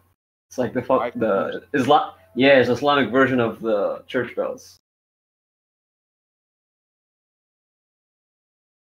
They usually don't ring the church bells anymore. They used to back in the old days, but I don't think they really do that anymore. I mean, they do it here, but what they do is they have somebody and they have the bells hooked up to like a keyboard, and sometimes you'll get like the younger guys will like do an actual song, and you hear it through the city. It's really cool, actually. Yeah, that's cool. Yeah. Because sometimes you have like a watchtower that will chime, and play music and stuff, but most churches nowadays they don't have. They like remove minus 14 degrees. Bitching about church bells. Like I think that's what happened. Like atheists kept bitching about church bells. Like I don't know. Yeah, what's the big deal? It's only bells. No, because like there are some atheists when they hear like the Islamic call for prayer, they're like, "We don't want to hear that. What if I'm asleep?" and shit like that. This only lasts for it just lasts for like 2 minutes, and they're like making a big deal out of it. Well, then I would say then they're sleeping in the wrong place. If you don't want to hear it, you're sleeping in the wrong place. There are such things as those things there for your ears. What do you call it? Wait, what? Those things you put in your ears so you don't have to hear. You know those things, those little. No, they're gonna tell you like I shouldn't be forced to like be in the situation, that kind of garbage. They're gonna look for any excuse to basically just demonize people following the religion. Yep. If I go to Egypt and that's what I hear, then I'm going to be expected to hear it, and I'm going to be fine with it. If I don't want to hear it, then I won't go to Egypt, and I won't have to hear it. Yeah, so but yeah, right. I'm talking about like because like here's the thing, I'm an ex-Muslim and shit, but like I'm telling you right now, most ex-Muslims are fucking annoying. I get that. I mean, I could see that. Nah, man, they're like, how like some ex-Christians are like fucking euphoric atheists and like, haha, you believe in Sky Daddy, you're fucking stupid, that kind of shit. Yeah. Yeah, like a lot of ex-Muslims are like that. Like I'm an ex-Muslim myself. If you can't make a point without watching your language, then someone else will talk over you and you won't be able to talk. Okay? Thank you. Ah! See, I can't even control myself. Now you're back. Wait, why should I control my language? I'm not gonna say anything, but why? How come? Well, we're on live stream, right? Yeah, but who cares though? Well, we do. It's all part of Apparently we care.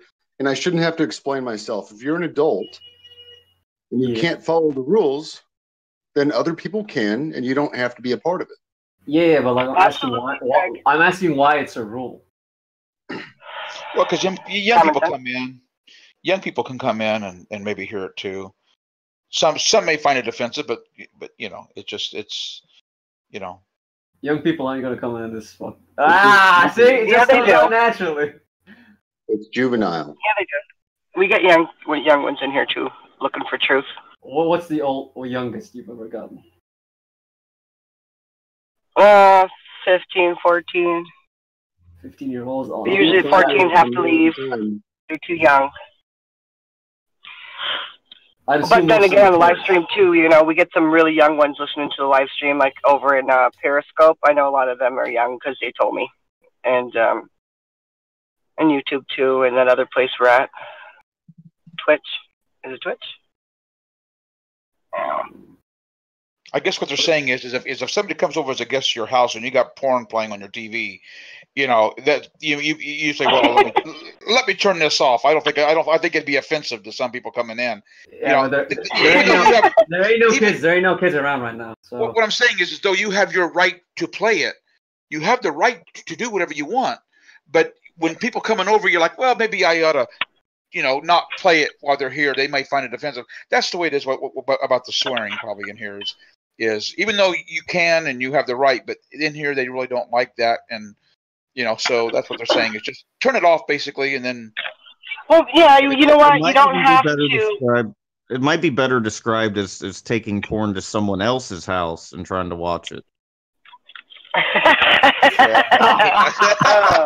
There you go. Hey, buddy, the internet isn't working in my house. I'm gonna watch porn in yours house. There you go. This woman is perfect for me. Excuse me, lady. Thank you. Well, like there ain't no kids around right now, so why should I like? You know? Well, you don't know that though. There's people that listen, and it's a live stream, you know. We don't, you know, plus it's strikes and crap against us again over stuff, you know. Just because no, but the issue is that I don't. It just comes out naturally. Rules, man, I can fix this real quick. I'm not going to argue with you. How to fix it? How you doing, Rick? I haven't seen you in a while, brother. Yeah, I've been busy. I just got back from a funeral, so I've been recalibrating. Oh, I'm sorry.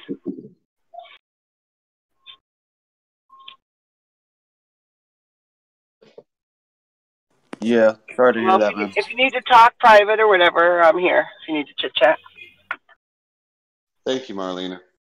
But no, You're right welcome. now, we just need to keep control of this room because I don't know what's been happening the last few hours, but you know, this seems like a very simple fix. Please just watch your language. It's when Jen said something, and then this other guy jumped on her because she's a woman instead of what she was actually trying to say. She was just trying to say keep it civil, and he's like, see how women are with their feelings? And it had nothing to do with feelings. It was just, you know, keeping it civil. Wait, was this the guy from Cairo? No. Of course, the Arab has to be the sexist one, huh? Hey, I was just curious. I was just curious. That's all. That's funny. You're new. Look, some people are going to get butthurt for no reason. It's just the way it is. Oh my God, you said the word I was just about to say, Chris. Yeah, it's not the first or the last time. Okay. By the way, it's minus 14. I'm cold. You guys have no idea how hard it is for me to like not cuss. This is very difficult. I know it is. Where did you? I can tell. Is English your first language? What? No, أنا بتكلم عربي زي الفل عادي. تعرف تتكلم عربي أنت؟ No. No. Wait, it was a yes or no question, and you said no. So I was like, I'm suspicious of you understanding Arabic because my question was.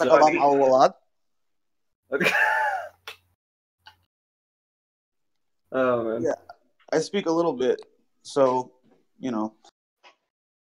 I don't believe you. Cool. I learned the Arabic alphabet when I was 24, and I was pretty into it. Okay. Say the first three letters. Alif, ba, ta. Okay, you got me. Nice. Yeah. By the way, Hebrew and Arabic are almost the same because they're Semitic. That's true. Like Hebrew and what?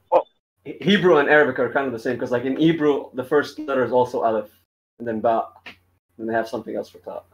But like Hebrew, Aramaic, and Arabic, they're all mostly the same. Like I pick up a lot of words that they say. It's kind of like Portuguese and Spanish people, you know, low key understanding each other. Am I saying this word right? We were thinking about doing that in here. We were thinking about learning a language together in here. I think everybody chose Hebrew.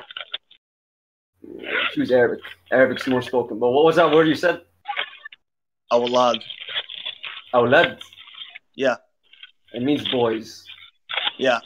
I said, Hal tatakalam awlad? Like, do you have children? Is what I was trying to ask you. No.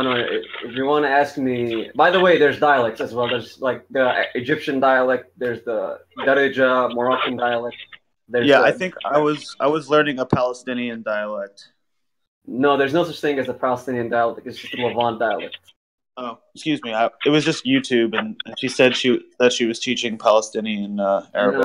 No. There's no such thing. It's basically like the Levant people sound the same. Like they have the Levantine dialect, which is basically Syrians, Palestinians, and Jordanians, and Lebanese people. And there's the Egyptian dialect. Then there's the, North African, excluding Egypt, the North African Darija dialect, which is basically, Algerians, Tunisians, and Moroccans. Then there's the Arab Gulf. Then there's the Iraqis.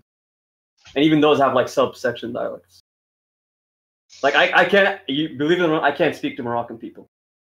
They have a dialect so alien, and it's Arabic, and I don't know how to talk to them.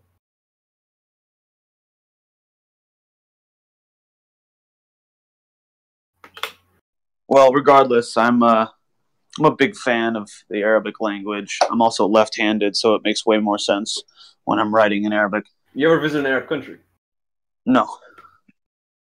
I visited a pseudo-Muslim country. I've been to Indonesia, but they didn't speak Arabic there.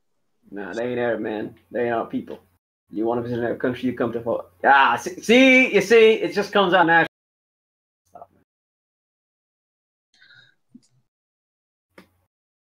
I've always wanted to go surfing in the Middle East, straight up. That was one of the main reasons. Come to Sharm el-Sheikh in Egypt. It's a Sinai, beach city. Yeah, you guys got waves? Or if they come to, scuba dive, all that good stuff. Boy, they even got, I'm not kidding, they have nude beaches. So much for, the Islamic country. Yeah, is that haram or no? No, it's haram, but, it's a secularized aspect of the government. People don't care. We even have nightclubs.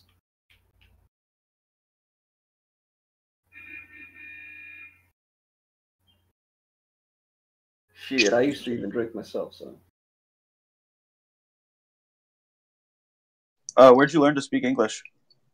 I went to British and American schools, like with British and American teachers, and some students were also British and American, like in the Middle East, like actual schools, private schools. Oh, are they for like military kids? What? No, it's like like there's the private schools that are much more expensive, and like there's English British schools that have I basically got the same education as someone in England, because it was based on a British system with British teachers and shit. Probably. But I don't know, there's also there's the poorer schools that are they only have Arabic.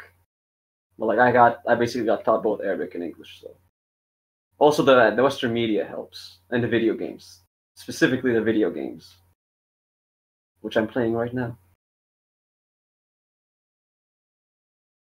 Y'all got For Honor? No, I don't have any video games. Am I the only Arab on this stream? Ever? I'm not talking just now. No, there's a few others scuttling around. There's a few others scuttling around. There's a few others what? Scuttling. What? I've never heard that word. What does scuttling mean? I'll post your definition in 1 second. What? Scuttling. Never heard that term, ever. Yeah, I haven't heard that word in a really long time. I've never heard it ever. Does it mean hiding? Voice text. Voice text for everyone is the definition. Once you read it, you remember it. If you hear it, you won't remember it. I can't click on voice text. I'm in the middle of a match, man. It's this entire time I've been just gaming. I'll read it to you, my dude. It means to run or fervently with, to run hurriedly or fervently with short, quick steps. What? What does that mean? I don't even understand that. I dropped it in your DMs, bro. Reading or writing something down. Writing is the most effective. Man, Reading is second most. I can't check on the DMs or anything. Literally in a game right now. It's okay. You can read it later. It's all right. All right. By the way, Cruzy, where are you from? Yeah, I have no nation, bro. I'm stateless.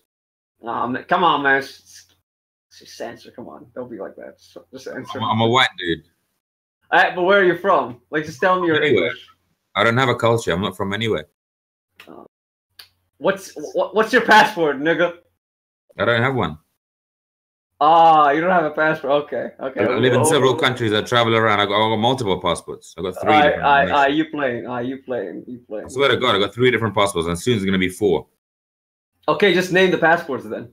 Australian, British, and Russian.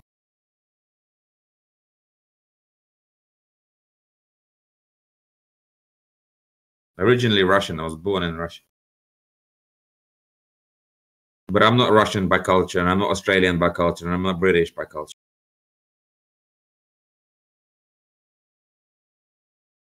Is one of your parents British and one of your parents Russian? Both Russian.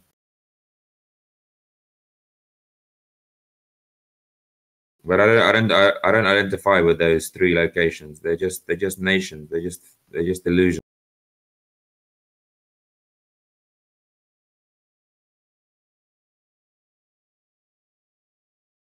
See, that's the first question people ask. Where are you from? Where are you from? And essentially, it's their way of trying to kind of like, trying to put some structure to their understanding of you. And anything I say will lead to. Isn't judgment okay though? No, because in this particular case, it's going to be misrepresentative of me. So I like to answer that question. I'm from Earth. I'm a human being. I'm from Earth. I have to say I'm from the ocean. You got some gills, brother? No, I don't mean like in the water, just like close to it.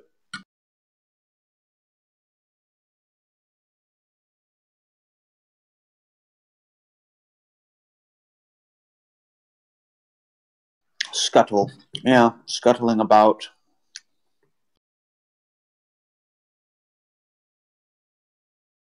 I would say that some people on the server scuttle about. Some people loiter with intent or with non-intent, and then other people are perambulating around.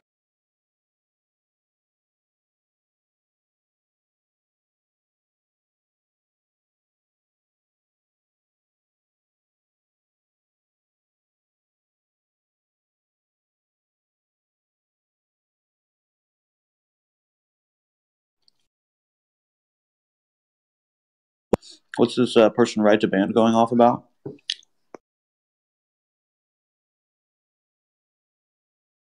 And voice text for everyone?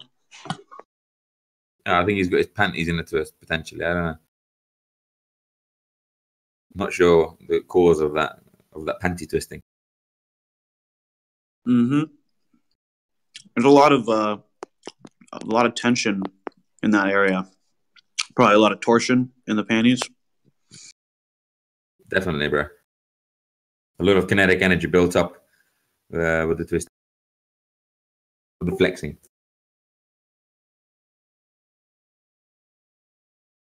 And I believe it's creating some an uncomfortable burning sensation upon the gooch.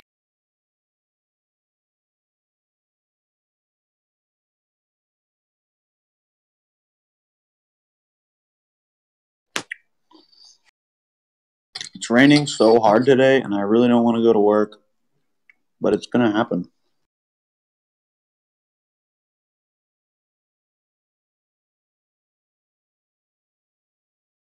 Well, me personally, but I'm trying to book some flights, but I've got to go back to fucking old Blighty next couple.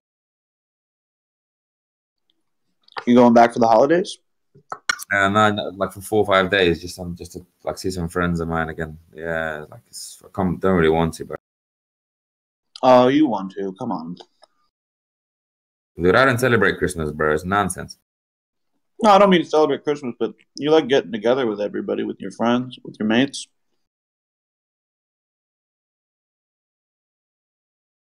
It's more a chore rather than a desire.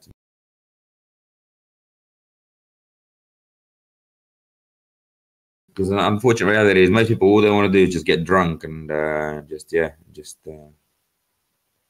heathen. You don't drink? No. Not even for like a special occasion? Never. Do you do anything? You don't smoke cigarettes? You don't drink coffee or anything like that? Coffee once in a while. Cigarettes, no. I do psychedelics. They're natural plants, and that's not for fun. Again, that's not because of. That's more also a chore rather than. Where did you get this idea that you have to? It's like a chore. Do psychedelics? It's one of the only ways of obtaining truth, bro. What's like the most true thing you learned from doing psychedelics? The correct understanding of morality.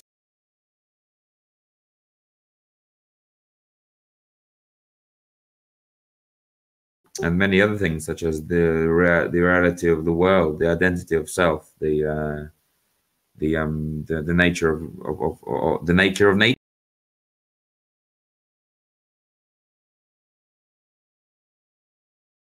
It's pretty interesting. I've done enough hallucinogenics for one lifetime, and it all happened in a very short amount of time.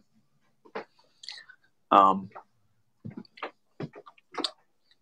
don't know. I shit you not. I've eaten over half an ounce of mushrooms in one sitting, and I tripped for 2 days straight. And I left my body, and I thought I was dead, and I didn't know up from down, alive from dead. Why did you do so much, bro? Why did you do so much? You should have just done a little bit and taken babies. I was already inebriated, and bad idea. See, when you mix alcohol with that stuff, it's not good, mate. Yeah, no, I hadn't had too much to drink. It was more I had already eaten a little bit of mushrooms, and I started to trip, and I think I started to trip really hard, and I didn't really understand what mushrooms were at that point.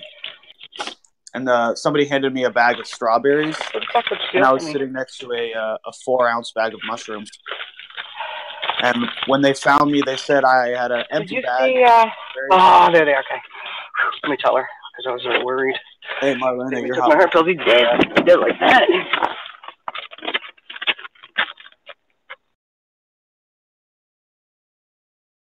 Anyways, basically, I like experienced going out of my body and into other people's bodies, which these memories didn't come to me until about 6 months to a year after the incident. because I had some trouble after that. Coming back to reality took me a while. So I'm always fascinated when people say, I take psychedelics and I do this, and I'm like, I just want to know why, because if you want the craziest psychedelic experience of your life, I'll fuck you up for years. So were you talking to people? No, I didn't. I could because I wanted to say something. For me, it's not something I just do once in a while just to have a blast. It's like a constant medication. It's almost like it's something you do regularly in order to kind of make sure you're in the right path. Yeah.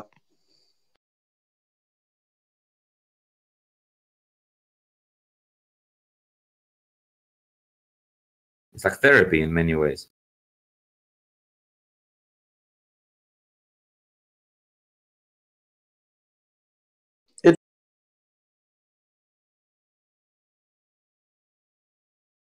I think what I experienced was something, I don't know if I was supposed to experience that. When I say I went into other people's bodies, I wasn't able to control what they were doing, but I was looking out of their eyes.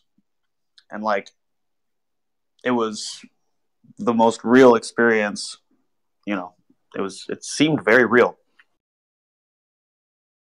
So the key is, what did you learn from that experience, bro? It was more just an understanding of unknown unknowns and like known unknowns. Like, I now know that I don't know shit about consciousness. I don't know how it works. For all I know, I could just take enough mushrooms and like have an experience like that again. I don't know if that would be that. I don't think that would be a useful thing, certainly, but I think something happens to us after we die. That's what that experience really taught me. Hey, Marlena. What do you mean by happens to us? Oh, just like we retain our consciousness in some cases. Yeah. Well, did you know that scientists have proved that 8% of our weight is lost, and they did 3 different ways. Like, yeah, they made a movie about that. There's one with what's his name? Will Smith was in it. And so you go don't somewhere. you do that? And I believe we go on a different realm. Well, you know, my near-death experiences I had. I know where I'm going. Well, you know, energy can't be destroyed, right? But I had some really crazy experiences. I died 3 times and I left, and I knew where the Eagle team got me. And Mom was right there by the river, and it was this old man. He had all these beautiful wrinkles all over his face. He had long white hair, and he was dressed in a buckskin outfit. And he was just gorgeous. But he was old, you know, and beautiful. And he was standing there with Mom, and I said, Mom, there was this big eagle, and 4 other eagles came down. They said, are you ready to go home now? And I said, hold on, I got to go say bye to my mother. And I went down there. My mother pulled my arm and said no. And that old man just nodded. Like it wasn't your time? Yeah. And I was very, very sick in the hospital at that time. I had a triple pregnancy, and I was almost dying. I probably did die. Who knows? That's why I went into that place. Another time this year, when I was really sick, my mother, she's deceased now, but she came to see me and my cousin Paul. And there was all these dragonflies. And it wasn't my red. And I had to read up on dragonflies. And dragonflies are earth spirits. They keep you here. Right. You? Yeah. And mine, Paul. Yeah. I get you. She's talking about my cousin Paul, who passed away not that long. Well, not long before my mom died. He passed away. But near-death experiences or something. Like my daughter right now is in her 3rd year of medical school, and she's taking neuroscience. Like she wants to be a neurosurgeon, right? And they're talking about like the dream state and how your consciousness. You know, they have a machine that can gauge when people are having a lucid dream, and the way it looks like. She sent me some still shots. The way it looks like your energy is still with your body, but it like the way it looks, it's like almost like when people talk about auras, you know, with the energy. It's like they have this. It almost filled up the room anyway when someone's in a lucid dream. So it shows that your consciousness does expand. And we traveled. You know that big jump that you get? You wake up and you jump. That's our spirit getting back into our consciousness. Body. Your spirit don't leave your body when you do that. Whatever your consciousness does. Yeah. Are we still here, or are we just tagging? Sometimes I'll fall out and not know I fall out. And nobody will tell me. Oh, yeah, we're still here. Are you guys listening to us? Yeah, they're listening. With one ear. They're very respectful when it comes to, you know,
going on here then?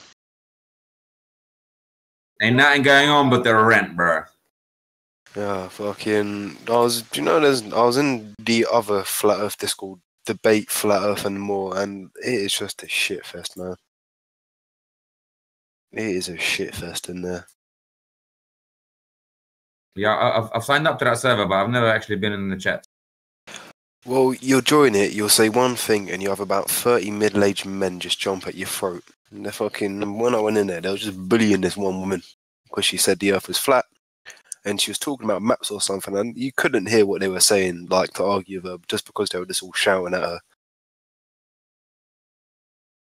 Maybe I should go in there and fucking scalp a few motherfuckers in there. Go ahead and try if you want, but I wish you luck.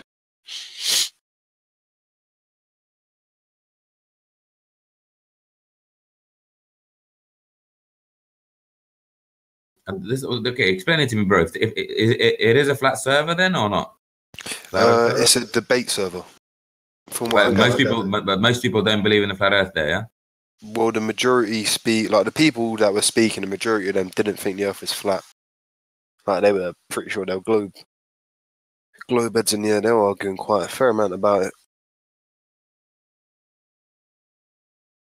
Like the only other flat earther in there who was talking was this one woman who was pretty stupid. Like she couldn't come out of a proper point.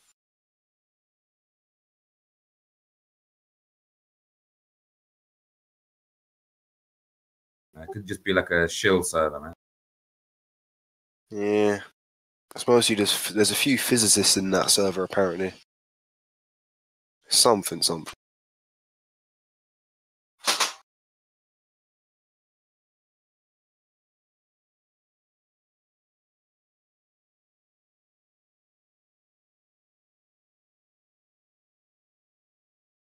Right now they're talking about Mars, no Mercury, and how you shouldn't be able to see it, yet people can.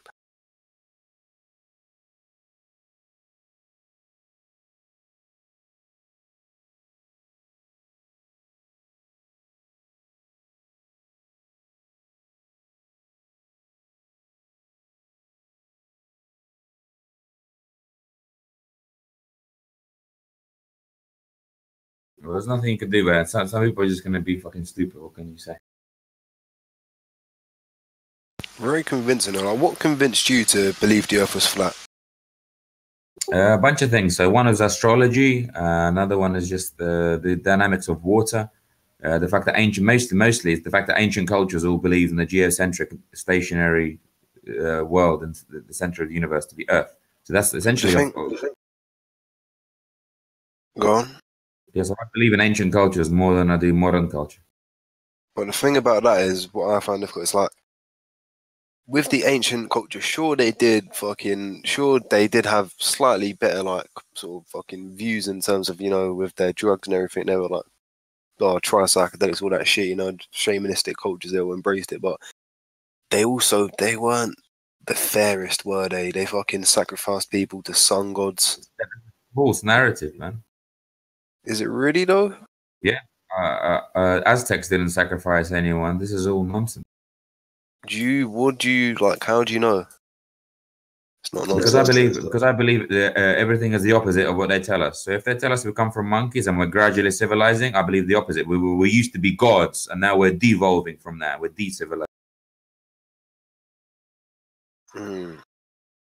So that most of your theories come from the skepticism of the way things just are now. No, essentially, the ancient cultures, it's all, if you read Ptolemy, for example, he's the one who mentions the geocentric universe, for example. So I believe in him. I believe in his book called Tetrabiblios, for example. Then I do the Bible, or that I do, let's say, modern science or fucking NASA or bullshit. And another major reason is the fact that there's just simply no evidence of a globe Earth. If the Earth was a globe, there'd literally be thousands of photographs. There'd be a live webcam showing the Earth getting spinning 24 hours a day, and there's no such thing. True, but there are though, to a degree. There is the ISS feeds. I know, but they just show you a crop of the Earth, and then they bend it slightly to make you think it. But they don't. There should just be like a camera, like about let's say 1 million kilometers from Earth that shows Earth spinning. There should be a camera on the moon showing Earth. How do you know that you know the ISS feed? How do you know it's doctored and changed? Because even if it's real, it's still cropped. They don't show you the full Earth. They show you 1/4 of the picture as Earth, and the other quarter is like some fucking metal fucking pigs. But even then, that is just speculation, isn't it? But the fact that there's no, dude, if we went to the moon in the 60s, we should have a high definition camera looking at Earth now. If anything, they should be like, you pay like $5 a month and you can even like drive a little rover around the moon and get your own little perspective and shit. That should be here. And none of that is. I agree with that. The last photograph we have of Earth, according to NASA, is 1970s. That's just insane. That's not possible if the Earth. But that is why I find it hard to believe that the Earth is flat, because it is skepticism. Really, there is no. I don't see any proof of the Earth being flat. But yet, the points you make, it sort of makes me. Okay, it doesn't make me disprove the Earth is a globe, but rather it doesn't help. What about the laser tests, bro? What about the laser tests? The photographs from 120, 200 kilometers. How are they possible? Well, I've seen other tests repeated which show the opposite, that there is a curvature because the way the lasers have been set up, that when the boat went out a certain few miles, the laser did move in terms of like the position. Like it didn't hit the same spot where it did a few miles closer to the laser where it's being projected. And it's at the point where it's just like black and white. It's like, yeah, there's white, which shows that it supports the globe, like the flat Earth. Then I've also seen the black, which supports the globe Earth. And how do I know one's real compared to the other? That's the thing. That's why I'm mostly on the fence. It's like, I could believe the Earth was flat because, you know, the Zionist government and everything, they're all establishing that just to fucking siphon mankind and just keep us all enslaved in this sort of what we call society. But then also the fact that I understand that it's all the globe flat Earth is all coming out of skepticism. Like you pretty much said yourself, it's like you're distrusting. Whatever they say, you're saying you're believing the complete opposite. I know, but what information do you trust, bro? What do I trust? I don't trust anything, but yeah, I also don't distrust anything. Fucking hell, man! That's one perk of living in London. You got nice sounds for GTA or something if you wanted to record. Yeah, but that's the thing. I don't trust anything, but that doesn't necessarily mean I don't distrust it.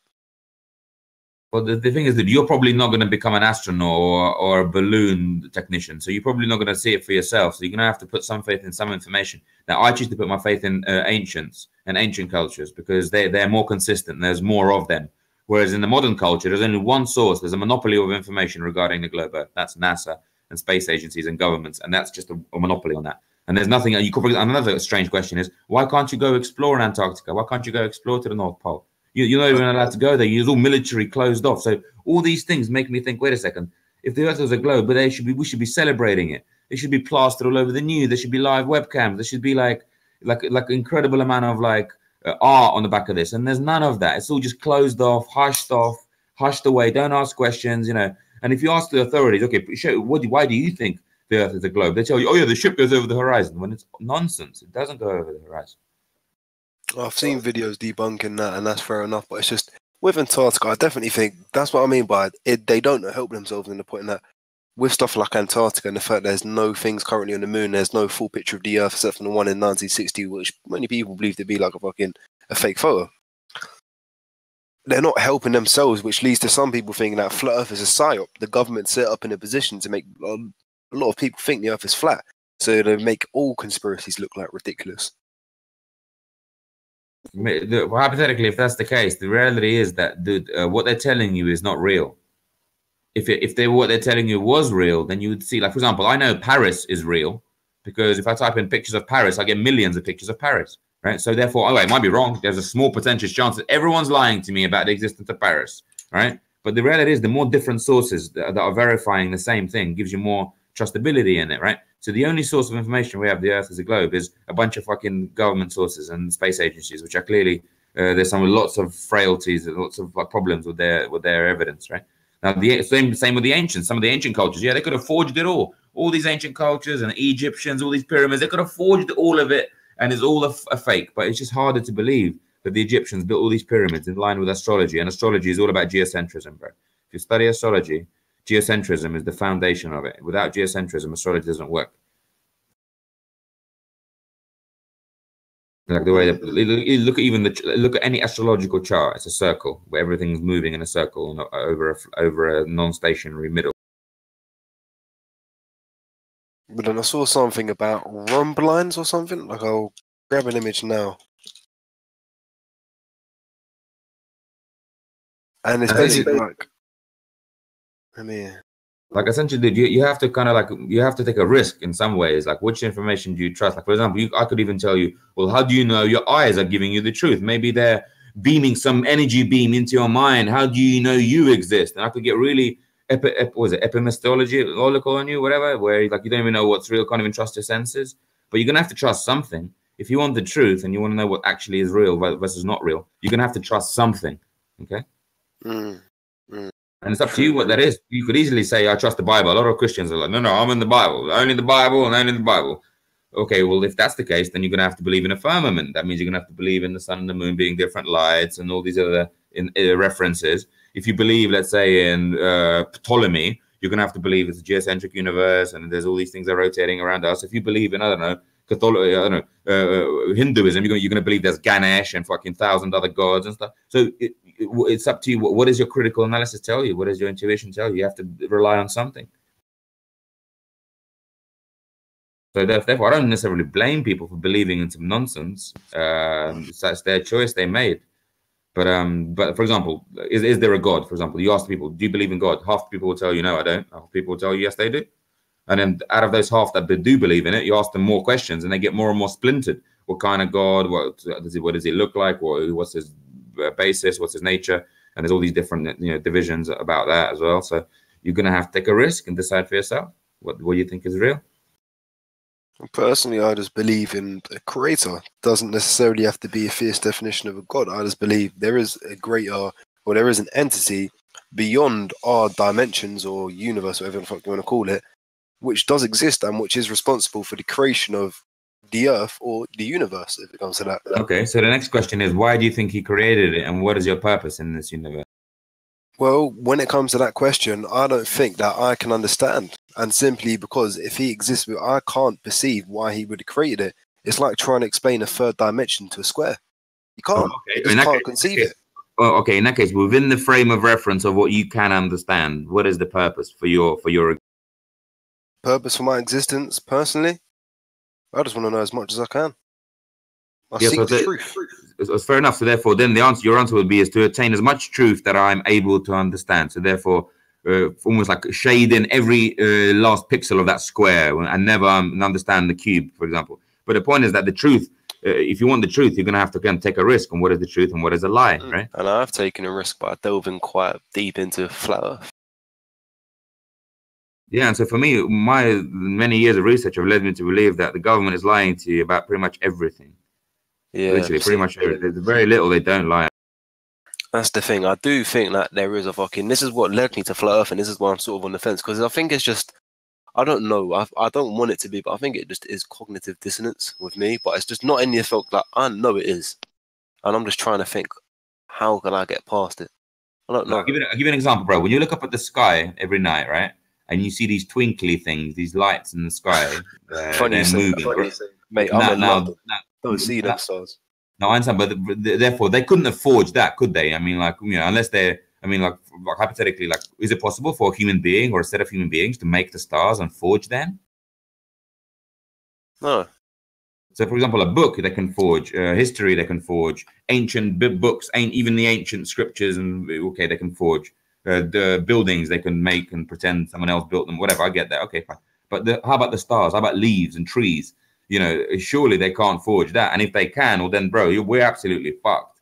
If they can, if they made the sun and the moon, and the same people are lying to us, and they actually made the sun and the moon, well, then you're absolutely screwed. Then you may as well fucking shoot yourself, because then you're literally like an ant in an ant's nest, and there's an ant keeper managing you. And I don't believe that. I believe the sun and the moon were made by this eternal force that isn't man-made, and it's a divine creation, and therefore there is a truth to be known. And I think I might not be able to know every little part of it, but I am able to know enough for it to be a quest in my life, for me, a quest or a question in my life to find out what that truth is. Where does the sun come from, the moon come from, the earth come from? And the fact is, bro, when you look at the stars, they're moving around us, not not us around them or with them. So that's for me. That's how we see it from being on Earth. So what I've gathered from a lot of flat earthers is rather they believe the Earth is flat because it's a coping mechanism in essence. They want the Earth to be flat because, or rather, they believe the Earth is flat just because it supports their beliefs. It supports their spirituality, astrology, like you said. It supports being Christian, being Hindu, something like that. That is more or less why people think the Earth is flat now, or a lot of people at least. But until I see evidence of like undisputed evidence, I don't think I will fully be a flat earther. And for example, star trails. Don't star trails prove to you that we're stationary? Well, that being said, star trails, how comes they are different on the different hemispheres? But because you're seeing a different part of the dome, basically. But doesn't the dome have one top? It has like the top in the middle. And if everyone's looking up at the different hemispheres, the dome's not like, it's not a sphere surrounding us, is it? It's only from the flat earth, there's like a fucking biscuit or something, and it's basically like a bowl on top of a biscuit. It only covers one half, like from when we look up. How is it that when we look, like when people look up, the stars go different ways, if you know what I mean? Like for one person, it'll go clockwise, other side of the earth or globe, let's say, is counterclockwise. How can that be possible in a flat earth? Anyway, I'll post you a nice video about this, exactly this subject. Because this is actually like the main reason why I couldn't think why I didn't want to believe the earth was flat, because of the star trails. Because I actually saw a post on that, and that more or less made me think, yeah, maybe the earth isn't flat, and maybe I should look into it a bit deeper. You should always look into things deeper, bro. There's no such thing as looking into something too deep. But what I would say to you, man, is what do you think about the FE core experiments? Because that's hard science. Sorry, what did you say? You know the FE core experiments. Oh shit. Yeah, you should look into that, because that's scientific measurement. That's not like what Grizzly's about to show you is like, that's kind of like theory, and I'm not saying that it's wrong, but it's like you've got standards of proof that you go to, yeah? And so he might show you a video on how it might work on a flat earth or a globe, but that's not proof either way. It's just a very good way of explaining what happens. Whereas when you've actually got measurement, like you can't get better than measurement. You're talking about the shape of something. You can't do better than measuring it. Yeah. And if you measure it and you find out that it's a certain shape, then everything else has to fit on that. Do you know what I mean? Just because you don't understand the peripheral issues doesn't mean that they're not possible, you know? But that being said, when I was in the other Flat Earth Debate Discord, someone did make a point, which was like, there was, in the documentary Behind the Curve, there was a flat earther who many considered to be like one of the best, like in terms of investigation, and he conducted like some research, and he more or less found out the Earth was a globe through that research. Yeah, a few people say he's it. I don't know it exactly, but I've downloaded the thing Behind the Curve. It was something to do with you would have to join them to ask him exactly what it is, but I just heard him. And I was like, oh, it was. Let me find out the guy's name, and I'll basically tell you. But I don't remember exactly what he did. But I just downloaded. Because bear in mind, this subject is riddled with shills, and people are like, "Oh yeah, I am. I found it. No, I was wrong." It's like that's one of the oldest tricks in the book is have a shill find out he's wrong, you know, and then everyone's like, "Oh, maybe it isn't so solid." Well, maybe he just wasn't legit in the first place.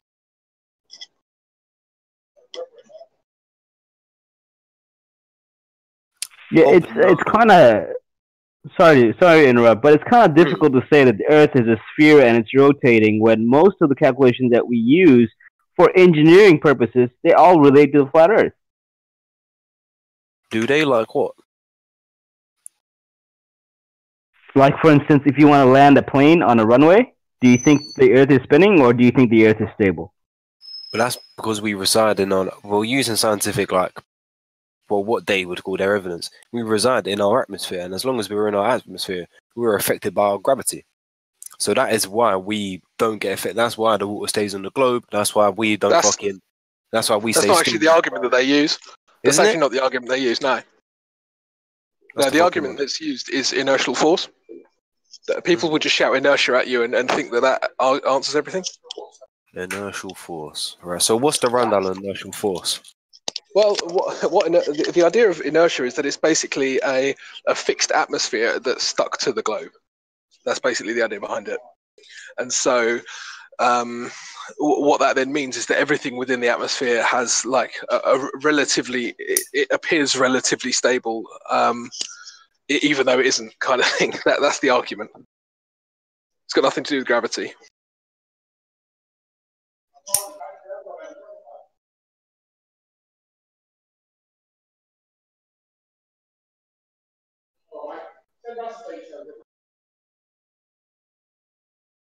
But the problem with that argument is obviously when you start talking about things like Coriolis, because that Coriolis mandates a moving atmosphere. So you've got kind of like these two paradoxical arguments both being used to back up a single idea. Hi guys. Yo. So, what is the other argument and the counter inertia? You just said the paradoxical one. The Coriolis force. Oh shit. Sorry.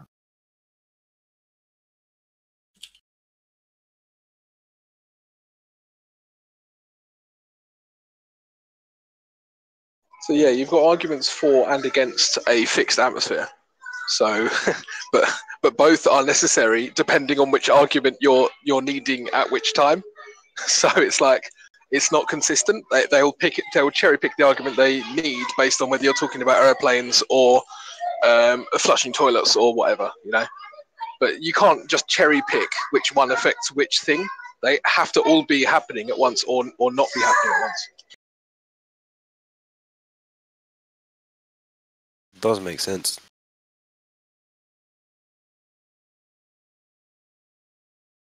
Have you ever, like, what is it, fucking Ronald, what fucking Swob?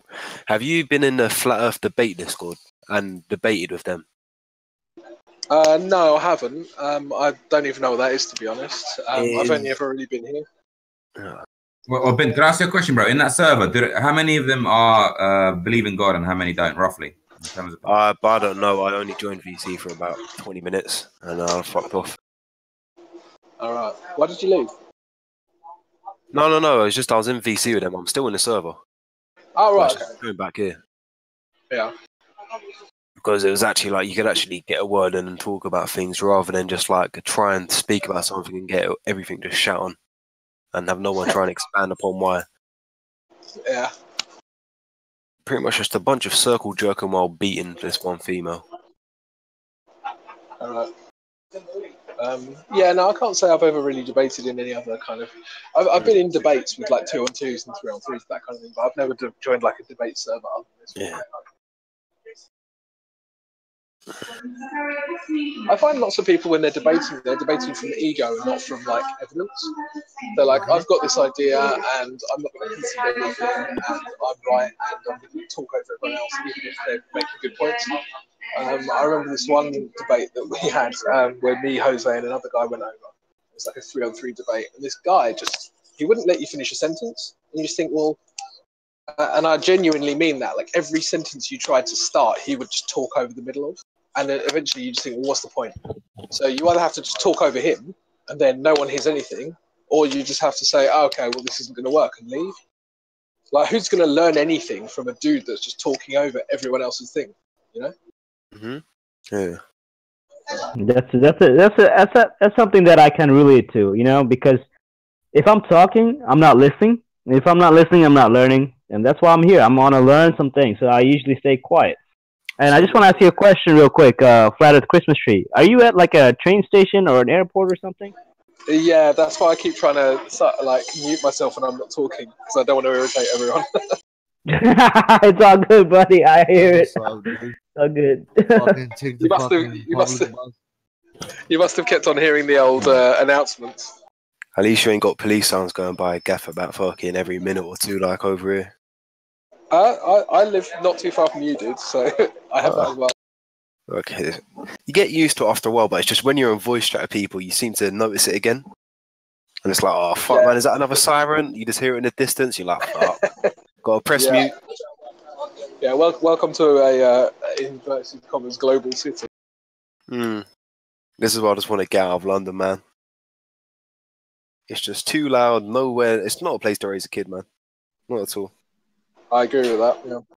Being raised there in this like sort of fucking generation, I can only hope the next generation was better here, but I'm not going to be here.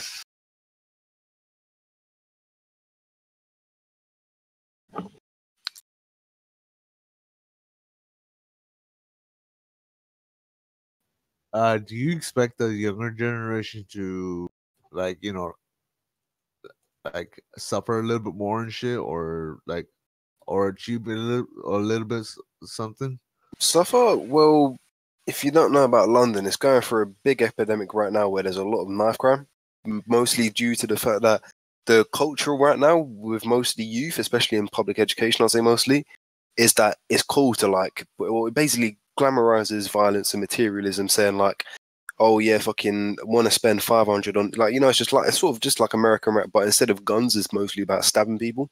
And it's called drill. It's just like, oh, stabbed man down last week, stole his bag, or something like that. And it's taken off massively. Like, millions of people probably listen to it around the UK, or dozens of millions around the UK, and a majority of London's youth would have heard a few songs.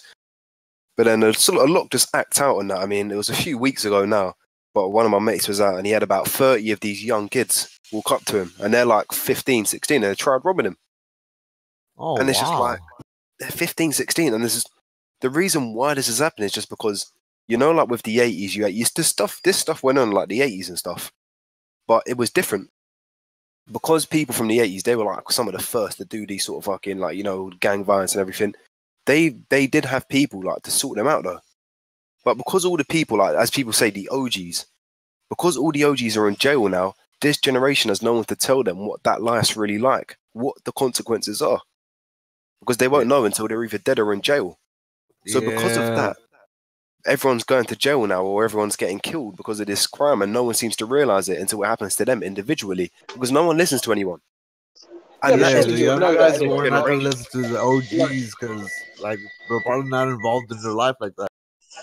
And I if didn't the OGs need being anyone. busted as it is, it can't give out the fucking, like, the pathway to success and shit.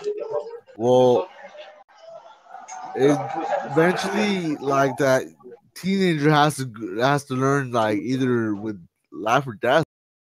Yeah. That fucking shit ain't funny in the industry, dude. Like literally, dude. Like, here in the United States, dude. After like Tentacion died, I noticed, dude, that I've been that the youth rebellion was like was really extensive, dude. Because, you know, like, people want to know about, like, freedom of fucking expression and freedom of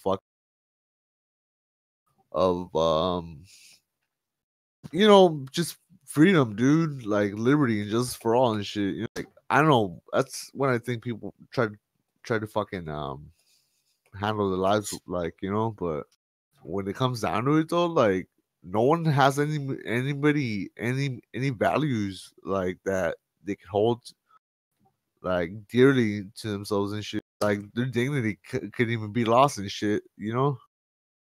Yeah, dude, especially the big cities, bro. All this shit is happening in the urban areas. If you go to a countryside where there's less people, less pressure, it's not like a vice living there, then you're not gonna see these problems. But in a city, it's like the more compact you put people, the more of these pressures you get, and the more immorality you get. It is just that, really. It's just because it's compact and it's the culture, you know. It's just like really, it's small but it's big, if you know what I mean. Yeah, dude. That Dude, if you go to some shit. parts, bro, some other parts of the world, dude, some other parts of the world where it's even more highly populated, and you literally, bro, like, there's not just knives, there's guns and fuck knows what, man, literally. And you're gonna have to, like, be very lucky in a way to avoid getting robbed, for example. Yeah, dude. Really, the foundation for all this, though, is drugs, dude. Like, really, there's no violence. There really wouldn't be any violence if people weren't trying to hustle or fucking come up on a new fucking on a new bike and shit, and find out it's a police bike and shit, you know, and try to sell it to your dope connect for fucking a dime and shit, you know. Yeah. I'm not sure I agree with that. I think some people are just naturally violent. You really think people are naturally Yeah, violent? I literally do. Like, for instance, I know Bin was saying, oh, yeah, you need all these OGs to tell you not to stab people, right? I never needed anyone to tell me that. I just knew that that was wrong, and so I didn't do it. No, it's not rather stabbing, it's rather the consequences. Like you said, people Yeah, want to violent. But if But I someone. didn't do it because it was immoral. I didn't need any consequences to stop me doing it. I just knew that it was immoral, so I didn't do it. I think Yeah, but that's that's good probably. enough. You were probably raised in this, fucking, probably decent place, you know. You were raised around decent morals and ethics, you know. Yeah, you got probably. But these are the people that, like, Not really. the majority I mean, of look, people have single was mothers that I don't even raised? take care of them. Was I raised in poverty? No, but I did have a single parent family. We did struggle. Like, I wasn't in the lap of luxury either. But I knew just inherently that doing things like carrying a knife would be immoral. So I just never did it. I had friends who did, but I didn't. Yeah, dude, but do you notice that there's a person out there that has 50 years weapon restrictions and shit? You know, because he got in a fight with, and now he can't carry a fucking gun or handle a knife or possess anything. I've never carried a gun my whole life, but that's because I live in England. We just don't really have guns here. Yeah, that's not. dude, I actually think that. On all seriousness, though, dude, like your rights, though, your privileges versus it's a privilege versus a fucking. What is it? Yeah, but I think that there's a difference between carrying a gun and carrying a knife. I think carrying a gun is actually more moral than carrying a knife. Yeah. Because guns are actually a legitimate self-defense weapon, and I actually think that. I'm always completely amazed that, like, the feminist movement, for instance, they're like anti-gun. It's like, okay, if you've got a man attacking a woman, I can't imagine a better thing for a woman to be carrying to defend herself than a gun. I think my right to bear arms is, Oh yeah, no, of course the right to bear arms is, for me, it's the number one. But I don't understand, like, when you have these kind of weird pro-government, pro-censorship feminists who are like, yeah, we care about women, but we don't care about women's safety. Do you know what I mean? Yeah. It sounds to me, dude, like these chicks are really got a really bad issue with themselves. Cause the chicks I know, dude, like are flying fucking jets over my head, kind of shit, you know. But like at the end, like they get tossed up and fucking worked up all about it with some dude and shit, you know, that probably just isn't gonna work out with them and shit, or I don't know, dude. But it's crazy you say that. Say what? Feminism can't defend themselves and shit, but yet they can hold dearly to themselves and shit, but can't. No, it's just what I meant was that, like, you know, unless you're a deluded, like, sexual dimorphism denier, as some people are, anyone else can recognise that there's a physical difference between men and women, right? So I can't imagine a better equaliser of that kind of difference of power than something like a gun. And I just think it's weird that that feminists would be anti-gun. Well, actually, no, I don't think it's weird. I think they're rampant hypocrites and they don't actually care about women at all. But if they did, then they would be pro. But they don't, and they're anti. And to me, that's just proof in the pudding. Wow. Yeah, that sounds fair enough, dude. Because some women know how to defend themselves with their fucking peace and shit, but some other women can literally defend themselves with their words and shit. Like when it comes down to like feminist fucking you know, group rallies and shit, you know, like yeah. I don't know, dude. Like seriously, the amount, like how women fucking end up like diverting themselves into like between either fighting for your man or fucking going to get your next fucking cock and shit for pretty panty and shit. Like I don't know, dog. Like it's crazy. That's kind of a different thing, though, isn't it? I think yeah, dude. I've seen more white women fucking fall to this shit, dude. Because like the chicks want to end up fucking like some random black guy and shit, or like some Mexican. But like at the end, dude, like these chicks end up wandering the streets alone in like in the middle of the night and shit, fucking, and go kick it with some random fucking bum and shit, and get tossed up for a dime rock and shit. And it happens to more white women than it actually does like any other race, I think, dude. Like black women, like women that are black and shit, that like, dude, those chicks know how to get like those chicks know literally how to defend themselves like from birth and shit, you know. But I mean, it sounds pretty general. You're talking about 100 million like women in. There's about 100 million white women in the US. Yeah, right? but I think more white women are more fucking more are more exposed to fucking getting fucking what do they call it? It's more exposed to be to fall under like mischief and shit. Yeah, I think that there is a problem with that, though, and it's very specific.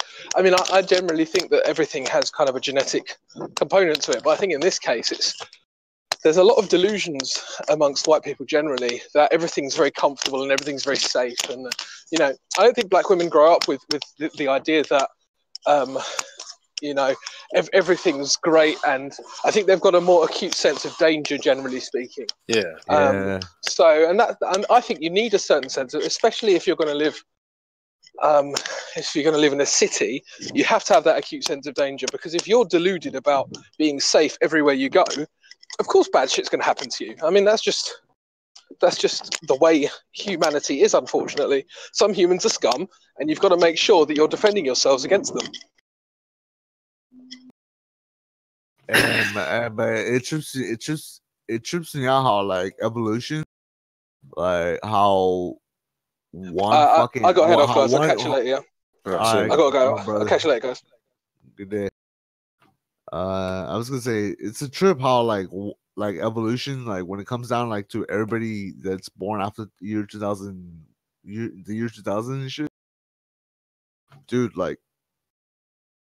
Everybody that's growing up at this age right now just literally doesn't have any fucking support or fucking have leadership that can guide them into the right path, dude. But like, because these fools are old, and the working class is just like it's tumbling down, dude. Because people are getting old and just not enough housing and shit. Yeah, and it's bad enough that like the presidents are dying and all these people are fucking dying and shit. This generation that's rising up right now, dude, is literally gonna be our fucking either our ticket to fucking like a better life, or seriously another World War III and shit, World War III or something, you know. War 5. Yeah, but go ahead. Maybe 8 or 9. Oh, maybe intergalactic war, dude. There's no such thing as another galaxy, bro. What about the? Wait, what? There's no such thing as aliens or other galaxies or other fucking nebulas. That doesn't exist. Well, if I believe in aliens, I can't believe in God. If I believe in God, I won't be able to believe in aliens. Aliens are demons. Just think of it like that.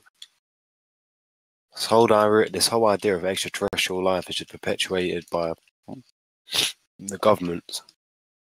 Yeah, Roswell was one of the reasons why that should happen. Roswell was it was basically a government project, bro, to make you think that there could be aliens and to create this smoke that they're essentially to perpetuate the lie that they have to declare. My fucking like. It's the same thing as it's the same people, bro. Bro, have you ever seen? Dude, you ever seen those whistleblowers that showed you? Oh, look at this face on Mars, dude. Look at the pyramids on Mars. You seen those whistleblowers from NASA, dude? Like the pyramids on the moon. You seen? No, but I think it was Mars, but they had a face on Mars and pyramids on Mars. Those were faces on the dark side of the moon. Primates and shit. Yeah, there's bases on the dark side of the moon, and that's where they're broadcasting their signals from. Oh yeah. Oh boy. The whistleblowers, dude. Great album. Like that guy, William Cooper. He's an ex-scientist from NASA. He got killed off by the government because he was talking about the moon bases. Oh boy. All nonsense. Dude, but seriously, like there are people that do die and shit, especially news reporters and shit that going up trying to like reveal what they shouldn't or what they should, but like in reality, like they're fucking they're really fucking making a life choice right there, dude. You know, like whether to fucking expose them or not. Usually, people that get exposed end up fucking having to face trial, though. You know, because This is the different way. If you try to interfere with what they're doing in the world, then you're gonna be targeted. But if you're a truth seeker looking for truth, they have a duty not to touch. They have rules, dude. These people, these controllers, they have rules of their own. One of them, which is you're not allowed to touch truth seekers. These are living beings. You can't touch them. But people interfere in their business. The game is game. Right. Also, if you did learn the truth about something, like think about who's going to broadcast that. Do you think CNN's going to take your side? Do you think ABC's going to take your side? Nobody's going to take your side. If you something wrong in them, nobody's going to help you. Oh, here, like let me fucking let me throw you guys this one, dude. Year 2017, on like July or August around there, dude. There was a military testing that was going on, and I think half the world seen what was going up in space, dude. That was the SpaceX missile, wasn't it? Yeah.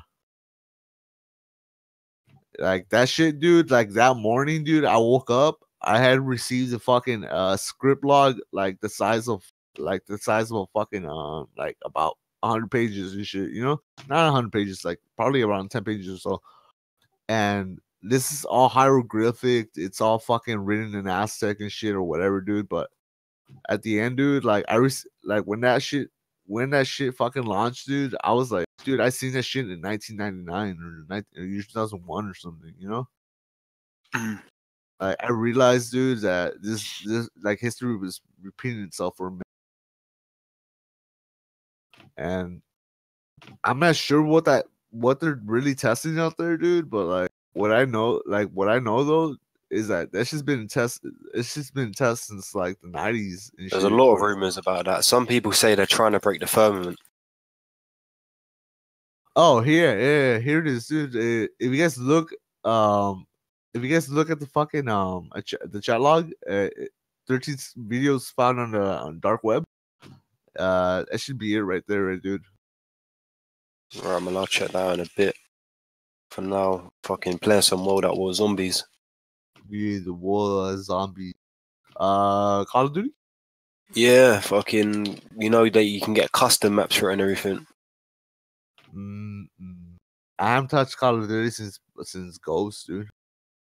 Oh, nah, man, fucking, I stopped playing about Black Ops 2. Ah, shit. But I just picked this one up again on PC, and I was like, why not? Fucking silly, dude. Like, fuck it. Like, might as well get down dirty with it. I'm playing any Call of Duty, might as well be Black Ops, right?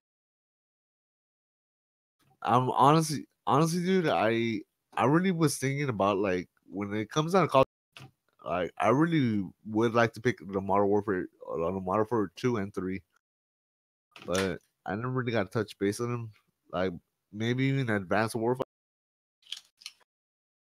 But I really lost contact after Modern Warfare 2. Yeah, like the killing of fucking what's his name? Commander Captain what? No, Price or Soap or something, I think.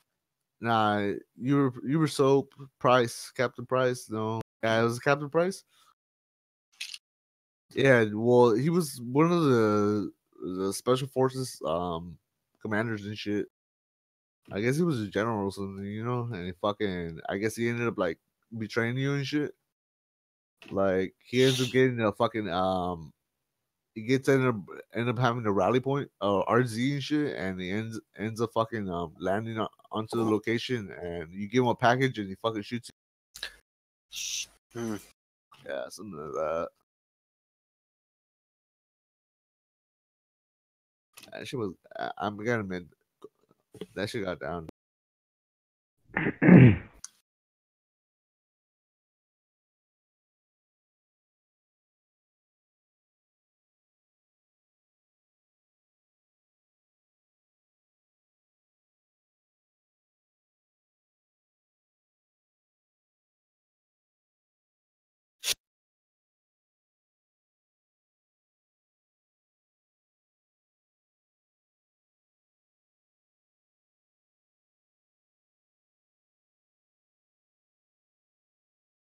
All right, because nobody's saying anything, I want to talk about something that was just mentioned a little while ago. Somebody mentioned about, yeah, go ahead.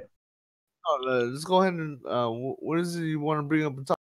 All right, well, I was going to talk about morality for just a second, and somebody was, I guess the guy had left. He was talking about, like, he didn't want to stab anybody because, he thought it was morally wrong to stab people. And I just wanted to extend on that and say that, I've been brought up in a way where I was told and I was taught that it's morally wrong to kill somebody else, to kill another human being.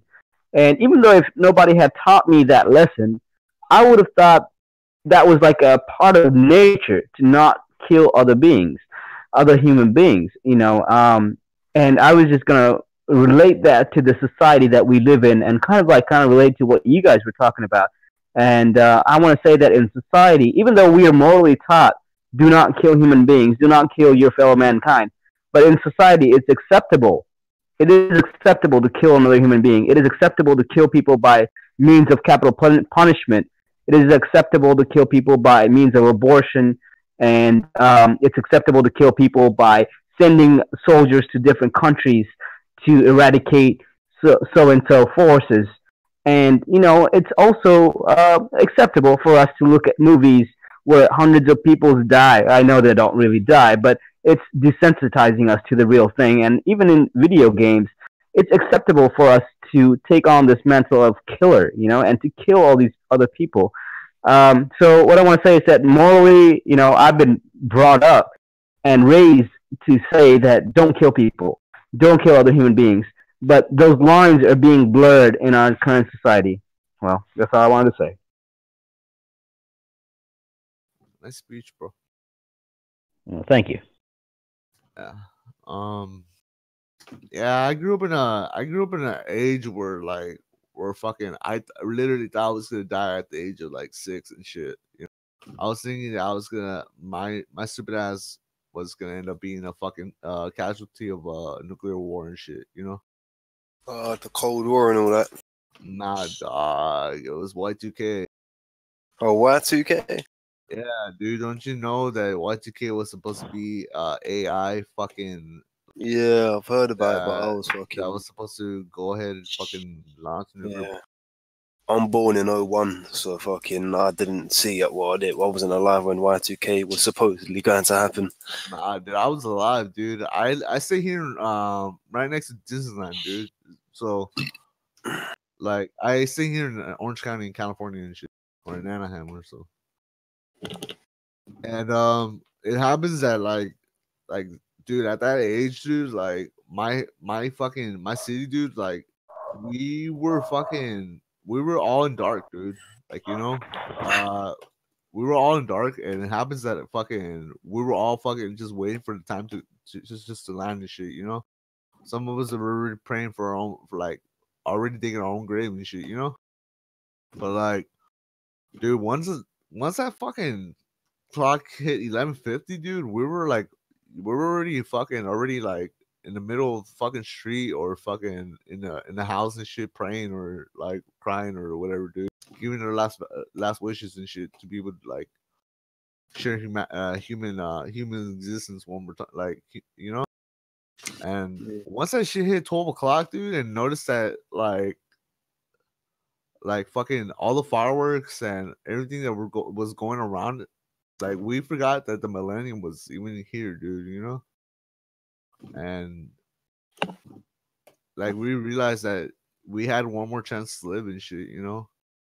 And we weren't being predicted by fucking Is someone doing coke? No, I've got a fucking stuffy nose. Cocaine. Yeah, yo.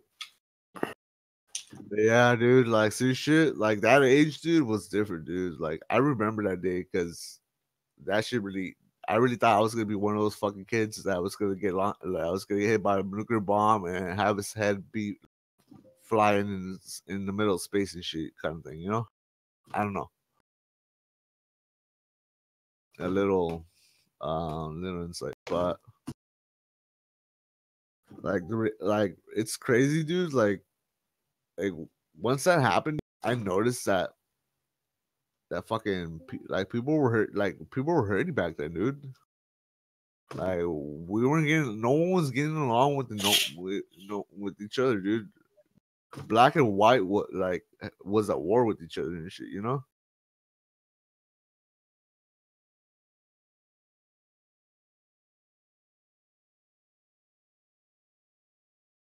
Like honestly, dude, I hated white people for a long time, dude. But like, what year you talking about? Nah, see shit, Sorry dude. I about that. hated white people, dude. Like, why did you like hate white people? I was being called spick, dude. I was looked down upon. Like I was working as hard as I could and shit to be able to fucking. Where are you from, if you don't mind me asking? I'm Southern California. Oh, fucking hell! I'm the fool.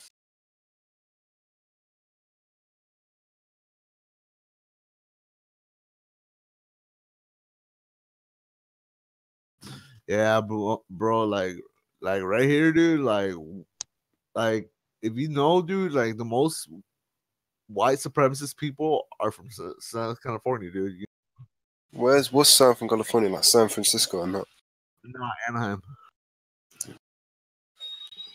Like, dude, literally, dude, the most hardcore people you got are from like the whitest people that you know today that I know today, dude, are from like right here, dude. You know, they end up being Nazis or they end up being like straight up skinheads. But like at the end, dude, like there's a lot of racism that just had been patched up right here in this in Orange County and shit. Like, anyways, as I was growing up, dude, like I came to like realize, dude, that like these people weren't doing like white people weren't doing nothing to me and shit. It was just more of a reaction and shit, you know, like, oh, you know, like they didn't expect like I didn't get expected to be fucking like, you know, like to land up in the army and shit. Like if I like once I learned my disciplinary skills and shit and able to fucking learn how to communicate, like it was easy and shit. Life becomes a little easier and shit. But the thing is that when you have the whole thing still like rumbling around you and shit, like life itself, dude, like will fucking test your fucking your dignity, not your dignity, but what is your it tests something in you and shit, you know, that if you're likely to pass this test or not, dude, like you'd be able to live for like with riches and all kinds of shit, like, you know, 1,000 virgins kind of shit, you know. But like if you just happen dude, I don't want 1,000 virgins, I want 1,000 whores. Yeah, dude, you want about 1,000 hood rats too, right? Nah, what whores? Dude, that story where you're gonna get all these virgins in heaven, it shows how pathetic it is. It just shows like a man made that up, because why would they have to be virgins for? Like, why is that? Oh, is it because it's pure? Because it's just clearly a fucking what is it called? Like a lustful man made that shit. Yeah, dude. Well, you know, like for fact though, like that whoever decided that 1,000 virgins, like even like in blackcraft and shit, like witchcraft, like virgins were always looked out for, dude. Like no matter what, you know. Like, but it's also like always. Dude. It's always said from like a male perspective, right? Because it's like the females have to be virgin. They don't really say anything like what happens to the woman when the woman goes to heaven. What happens? Did they get like 1,000 virgins? I think, like for some reason, dude, like I keep thinking my mom's gonna go up to heaven, dude. But like honestly, dude, like I know there's dudes out there that really think as the woman as like a serpent and shit, like as like ancient textures and shit. They'll literally tell that woman, dude, you're a fucking serpent, dude. Like like literally, you listen to what I say and shit, and fucking or just like roll out of my roll out of here and shit. You know, like get the fuck. Ain't no sunshine, you know. But as I was trying to get to, when I was trying to get is that basically what happens in society though, what happened in society, it's really not really up to anybody, dude. Like really, it's naturally just set itself up and shit. You know, like we didn't ask. I honestly think like the youth, the youth that are growing up right now, dude, like the generation that's supposed to be holding the fucking like holding country together and shit. Like, yeah, dude, I think those dudes are the most strongest fucking people there is right now, dude. But at the same time, they're like the weakest and shit, you know? What, the new generation? Yeah. Like, they're spoiled silly with the internet, dude.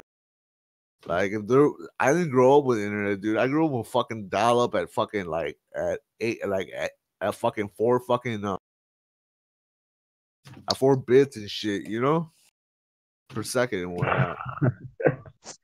Yeah, it was that 14.4 kbps or some shit. Yeah, my boy, not even with the fucking with no fucking phone filter yet and shit to be able to fucking cancel out the noise. Yeah, it made a terrible noise. Way we can try to cut down a little bit on the cussing. I mean, I don't. I like the points in the talk, but I mean, does it really have to be F every 2-3 words? I agree. Forgive me, Noah. Forgive me. Forgive me, please, brother. I'm a clownfish, dude. I'm a clownfish today. I know how it is, and I know it's difficult. I mean, I overcame that mouse too. I had one. Yeah, I was told as a young boy, dude, if I ever have a job and shit, I mean, if I ever have a job, I must learn how to stop cussing and shit, you know? Like, I don't know why, but it's just, it falls hand in hand with principles and values and shit. Like, I don't know. Yeah, you just got to make a very conscious effort and want to not do it. Yeah, you got to be mindful. Yeah, Exactly. It's put a filter. Like, put a filter on. You think about it before you say it. Think before you speak. Check yourself before you wreck yourself. Exactly.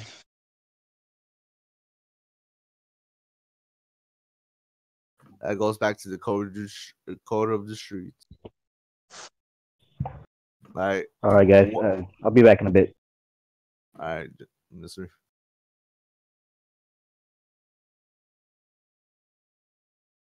Yeah.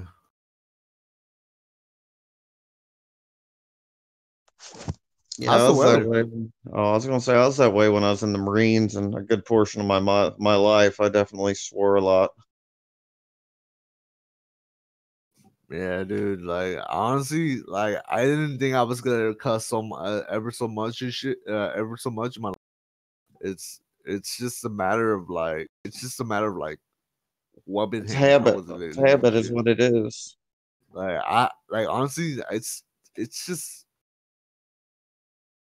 I don't know, dude. Sometimes like when I think about it, and it's like sometimes society tells me that, you know, maybe cussing's not the good idea, dude. You know, maybe it makes it look like a lower end dude and shit. You know. Oh yeah, especially if you believe in scripture, because you know scripture will tell you that you're not defiled by what you put in your mouth, but what comes out of it. Oh.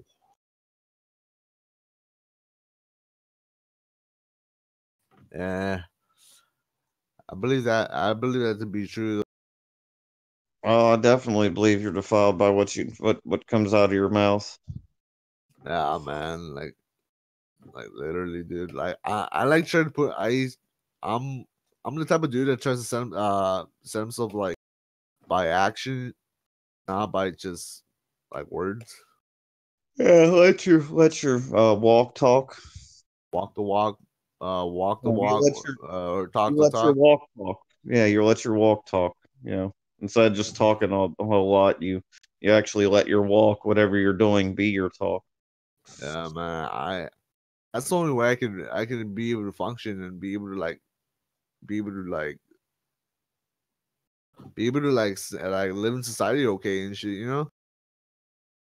God, dude, I gotta stop saying shit. Fucking shit. I feel like Kenny from South Park. Well, I mean, that's kind of the problem is what society's done. They've made it so tolerant to all those things that it's just become a norm. And then when you start to realize what it's doing and when it becomes a norm, it's just like, man, like I use those words more than anything. It's just, I don't know. I don't think it makes a very good impression, especially if people want to come off as intelligently. It's Nah, like a dude. word killer because it's kind of like, you know, when people are like, Like, except please for get it. like Please, instead like, of saying you're plugging it with like cuss words, and it's like,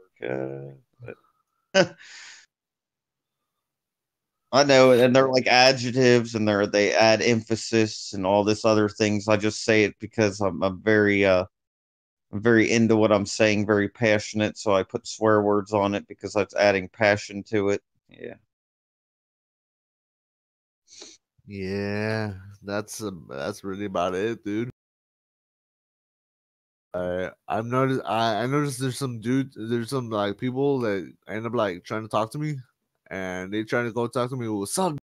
What the like, you know, what's going on, guy? Like, what's going on, guy? Like, what is going on, dude? Like, I don't know, dude. Something tells me like it's a lot. It really all depends on like where we're located on Earth, dude, or you know, like how we're raised and so on and so forth. But like, really, we all know, like, we all. I hope you know, but you know, the biggest treasure on Earth is knowledge, right? Like intelligence. I mean, Well, no, my biggest treasure isn't even here on. Well, it is, and it isn't here on Earth. Guys, the biggest treasure is truth. Never forget it. Biggest treasure for me is Spirit of God to come down and dwell in and allow me to do the will of the Father. I mean, doing His will to me is like the greatest treasure. Basically being a servant to God, that is like the ultimate treasure to me. Yeah, but that's not yours. Huh? But God isn't yours for you to treasure. It's just a thing, like it's a concept. Whereas truth is something you can aspire to and. No, I'm gonna stick with the way I looked at it. Me being a servant to God is what I treasure. you're a man of God, bro. There's no shame in the game, dude. I mean, if you're gonna work for somebody, you might as well work for the one who created everything. Yeah, that's probably really about it, dude. Like, and when it comes down to it, though, like when you sacrificing your all on everything, though, you know, like you gotta know, like, are you really fighting for him, or are you really gonna be fighting for yourself, dude? When you sacrifice what? Because, like, really, dude, you know, you gotta know, like, if one day or another, dude, like, there's gonna be a day it's gonna come and click in your hand, and it's gonna be like, dude, am I doing this for myself to be with God, or am I doing this for God to be accepted by God and shit, you know? I feel like I already got accepted by Him, and it's because I got accepted by Him now I understand his love, and it's with that love in me from him that I seek to serve him. All right, on, dude. I mean, like, I mean, I'm not really, to be honest, I'm not much of a big, like, big on a religion. I was kicked out of the Catholic Church, like, when I was young and shit, you know, for crossing out Jesus and shit. Either or, like, I do believe in God and shit, you know, like the all creator, the all omega, the alpha, The Alpha and Omega, the God Almighty, creator of yeah, heaven and earth.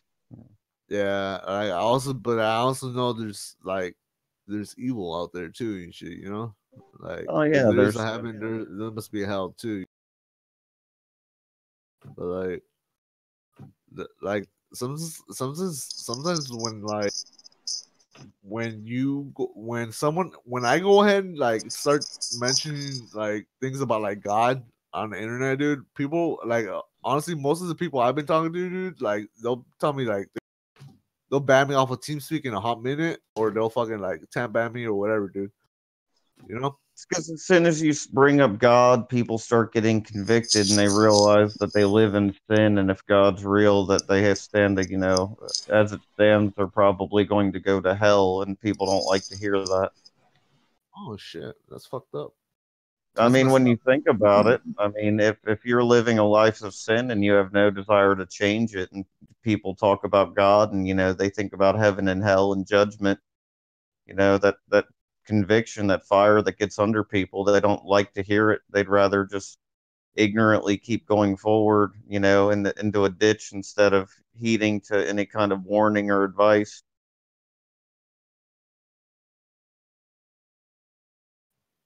Me Yeah. personally, the way Well, what's transpired it's in my sad to own admit. It's sad to admit though that a lot of people that go suffer through that though, like, are really mentally ill. I mean, what's transpired in my own life personally, like it came to a breaking point, and I mean, honestly, I wish more people could. I don't even know how they could get this feeling out of them, but when it says that you know the fear or the reverence of God is the beginning of wisdom, I mean, I think everybody really should just stop and take some time and really sit there and think about like, am I going to go to heaven or am I going to go to hell? Have I had the Spirit of God come into me? Like, does it dwell in me? Has my life been picked up and Him start to sanctify me? Because if I haven't, you know, been picked up and cleaned up and then changed my, you know, had a change of mind through repentance and started to walk away from sin, you know, then you probably don't have the Spirit in Him because that's what He does. He cleans you up. And then if you know, if you stop and you really think about it, it's like, you know, you worry about tomorrow, you worry about work, you worry about little things in life. But to me, I spent almost my whole life, you know, in fear of dying and having no clue where I would go, and I don't really have that fear anymore. And now it's just like I wish people would really stop, sit and think. It's like, you know, am I really destined for hell? Like, have I not sought God hard enough? Have I not tried to give my all? Like, what's holding me back from fully surrendering? Like, Yeah, because dude. But that's where I think that's where I think the fear has to come in, because it has to be something deep in your heart that tells you that you're not right yet, and then you know that you need to really reach out to Him.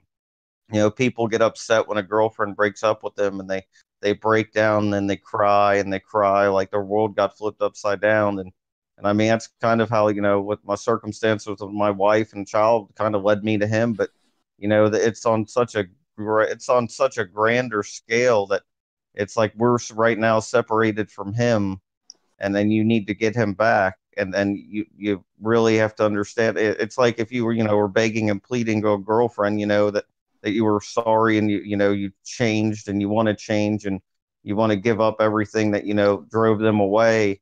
And except for this one's about your, you know, your eternity. This is about your soul, not just about tomorrow and some happy day. This is about eternity. So I mean, if people can call a girlfriend, you know, saying I'm sorry, you know, how much greater should that sorry be calling to God for forgiveness?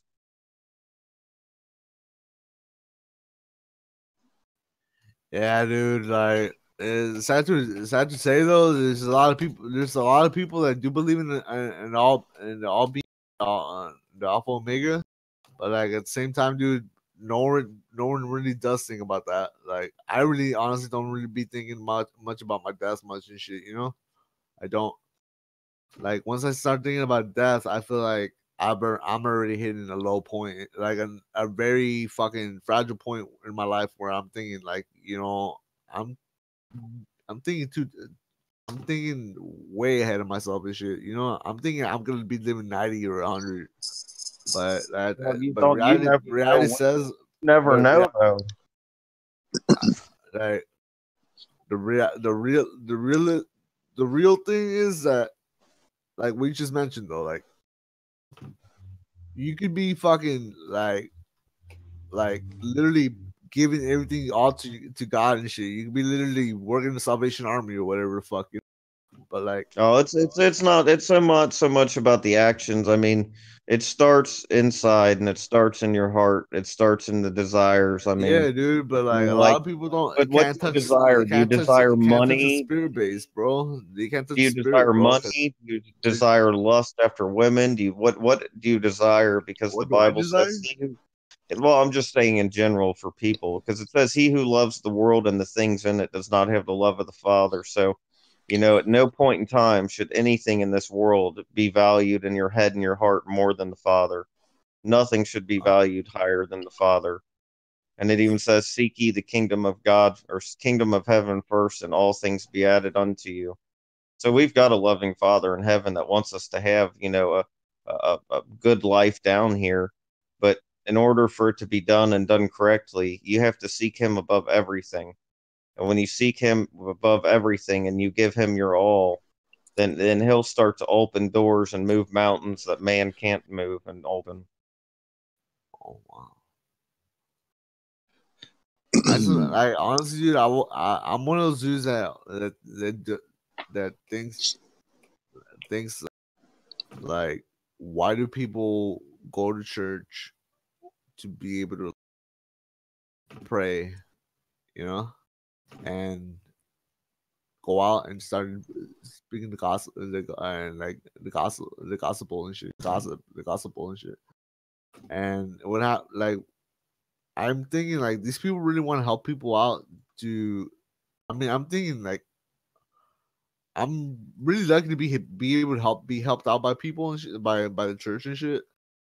But it's kind of scares me enough to be able to know like when it comes to divine power and shit, like what like these guys don't have the authority to be able to like think of themselves as gods and shit, you know?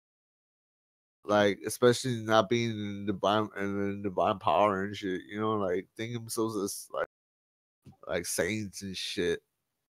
Like, or I Well, mean, that's where you have to be humble. Like all the stuff that's going on with me, it's you gotta look at it like this. Even the apostles in the Bible, like they had the spirit of the living God in them. You know, they had the presence of God dwelling in them. Their temples had God residing in them. And you know, Jesus or Yeshua or Yahusha, you know, he had the spirit of God without measure. And none of them went around boasting like, oh, look at me, I've got divine power. Oh, look at me, you know.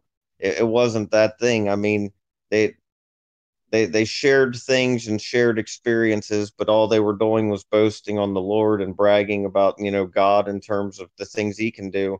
And while they had this presence in them, they suffered, you know, violently through the world.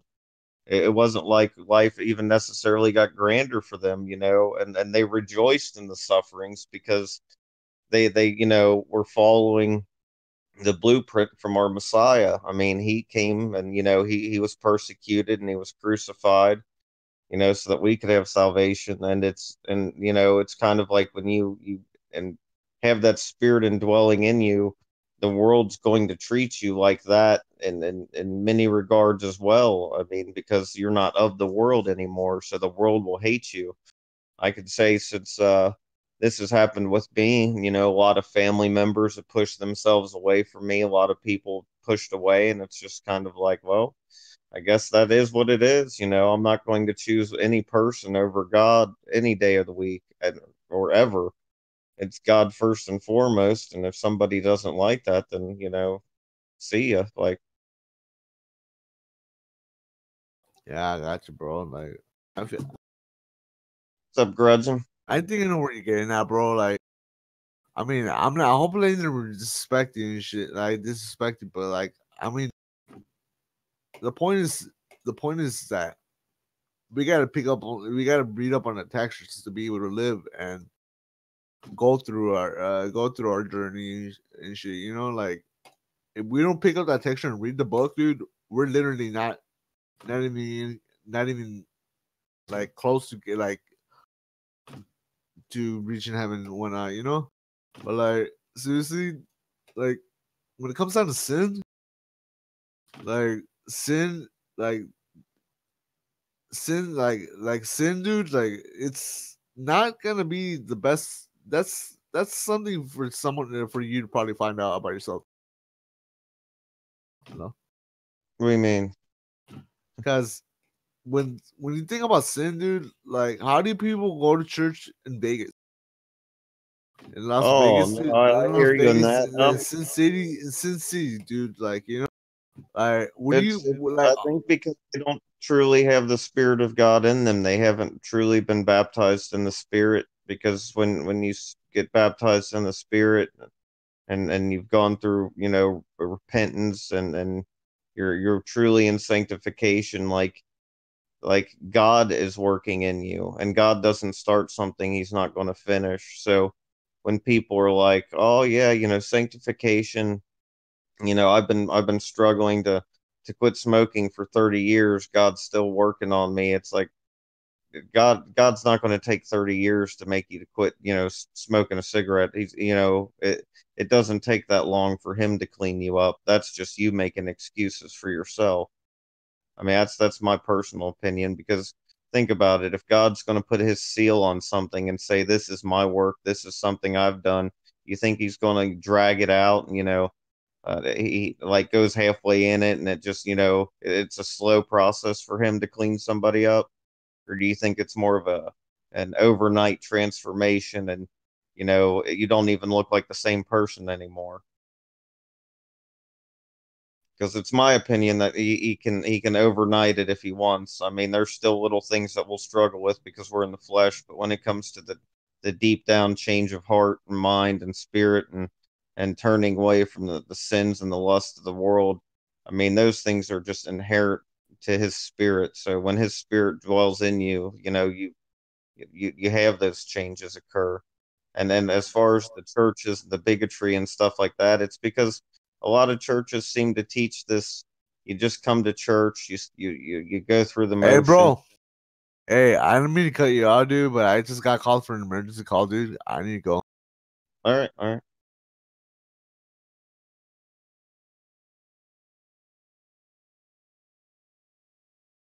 What's up, Grudging? What's up? You know, it's funny, this morning I woke up, and literally right when I woke up, I was like reading verses in my mouth and in my head. I was like, and then I'm like, I literally, as soon as I woke up, I was just like, I just had, the word was just like going through my mind. Oh, that's great. Disciples of the King, new video. Watch out for the Jezebel. Yeah. Concerning what y'all were talking about, I was just thinking like you definitely pick up an understanding of things that are wrong when they're afflicted to you, and it's like you don't figure everything out. You know, some people do, but most don't. But that's where the Bible kind of comes in and fills everything else in, where you think, oh, these things were horrible, why did they do that or this? And then, like, not only that, the hardest thing to see is the things that come out of you.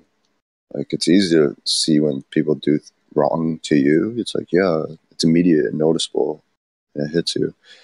But what you do it's just like you're blind to your own actions, and that's kind of where the Bible comes in and shows you that the things you do are wrong and the things that they did were wrong, and it fills in this big picture now.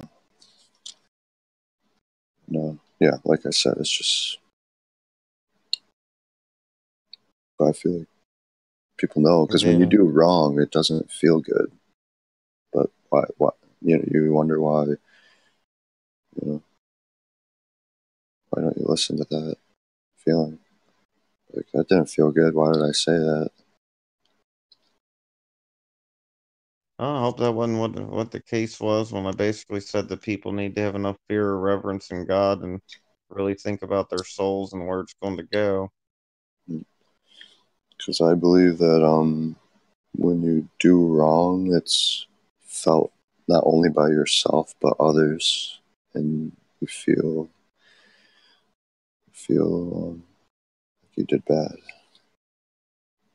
Like convictions. I mean, putting convictions under people, that essentially makes the flesh hurt. And it's even more apparent to that other person when they love you. But if you're on an equal, neutral playing field, human and human, you both feel that subtle sickness or dying inside of yourselves in your heart because you said something bad to somebody, and they felt that, and you manifest it, and it's like everyone is spreading this, and it's like death. It's attached. It's not life. It's not love I'm feeling when somebody says something bad. It doesn't feel good. Just, you think I said anything? Did I say anything bad? Did I say anything to Nope. Okay, I didn't. I mean, I liked it. I really try to make conscious effort not to say anything that I feel would be bad. I just think some of it's important. I mean, if people are going to be so concerned about doing the right thing for their spouse, their partner, their friends, their neighbors, or people around them, as to not offend them or to be in good grace with them. I mean, that feeling should be magnified by billions or trillions in terms of our relationship with God, like our fear of doing something to let him down or get on his, to not want his, like, that's the way I look at it. It's like my goal was, I hope to get up there and be told job well done. I mean, that's I guess the goal that we should all be aiming for. The overcomers have the living God actually tell us job well done, and know that somehow through sacrifice and endurance and get the strength that he gives us, that somehow he was actually he became proud of us.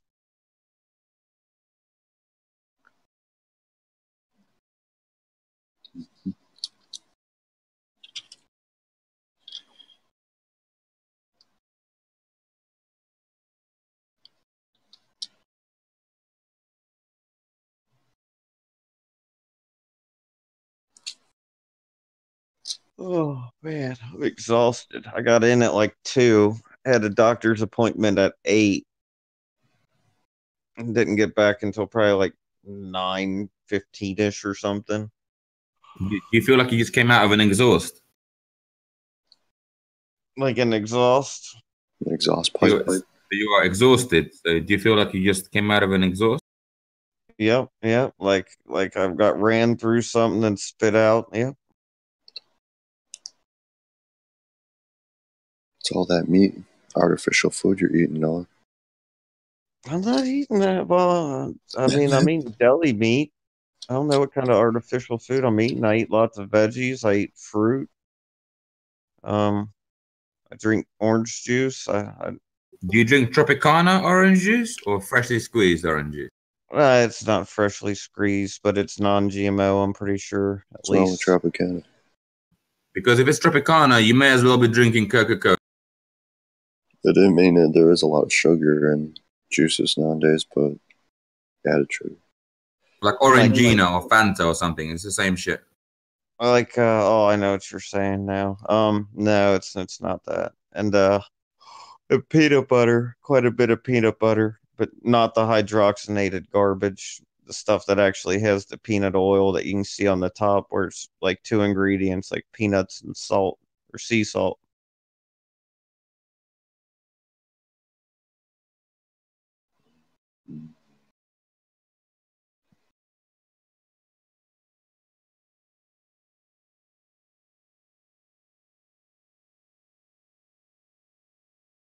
Yeah, I thought I actually have a healthy diet. I've actually put on quite a bit of weight.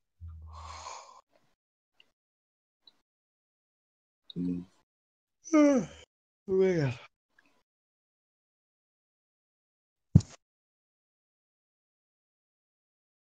So you said you woke up reading verses? Yeah. What you reading from? I woke up reading about the kingdom of heaven. It's like the kingdom. It's like, but first,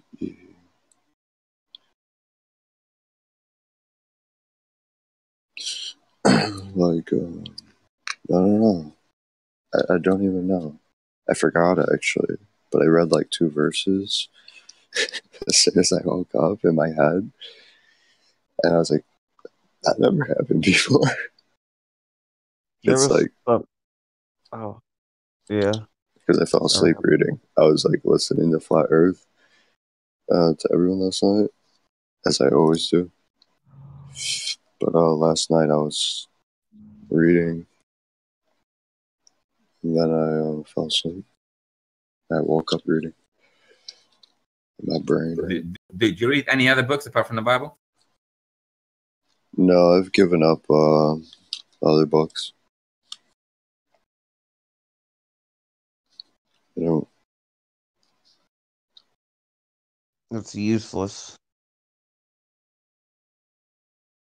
The Bible's all you need. Yep, it's the guide that we were given to save our souls from eternal damnation and get back to the kingdom. It's about all you need. I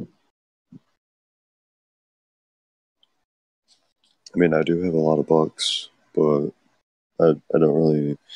Even before I started getting back and reading the Word, I was falling away from other books. I'm just like, because I'm always cautious what I put into myself. I've always been that way since I was young, so.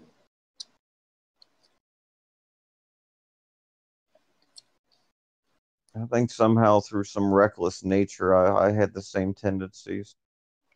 It was like because I gaffed off school and neglected, like, I could have, put forth a little effort and gotten straight A's, I'm sure, but it just seemed like a joke to me, and I didn't want anything to do with it. So I'd be the kid on the bus, like, trying to hurry up and find the answers, in the book, while riding the bus in the morning, hurrying up, flipping through the textbooks, like, where's the answer? There it is.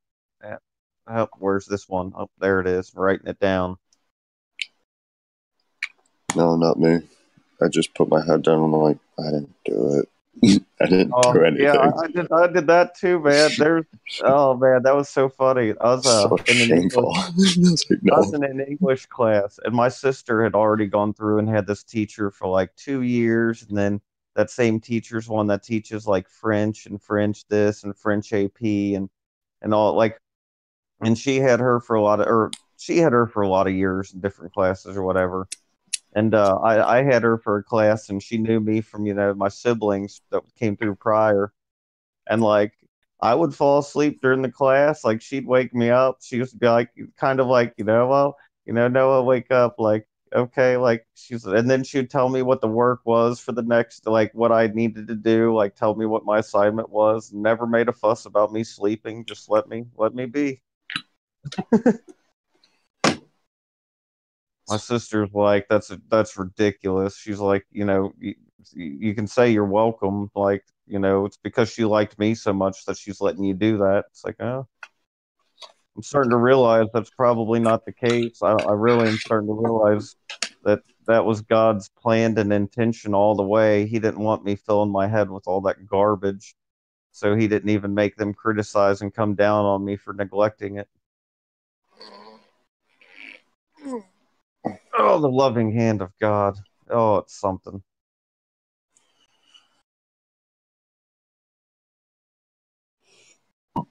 Yeah, I definitely had God's hand on me, and definitely had the devil's hand upon me. I had the double standard. Is that what you said? The devil's hand upon me. Oh yeah, that's the thing though. That's why I like that one video so much, where it talks about when people talk about, having experiences with God, and it's like, well, have you ever had an experience with the devil? And they say no.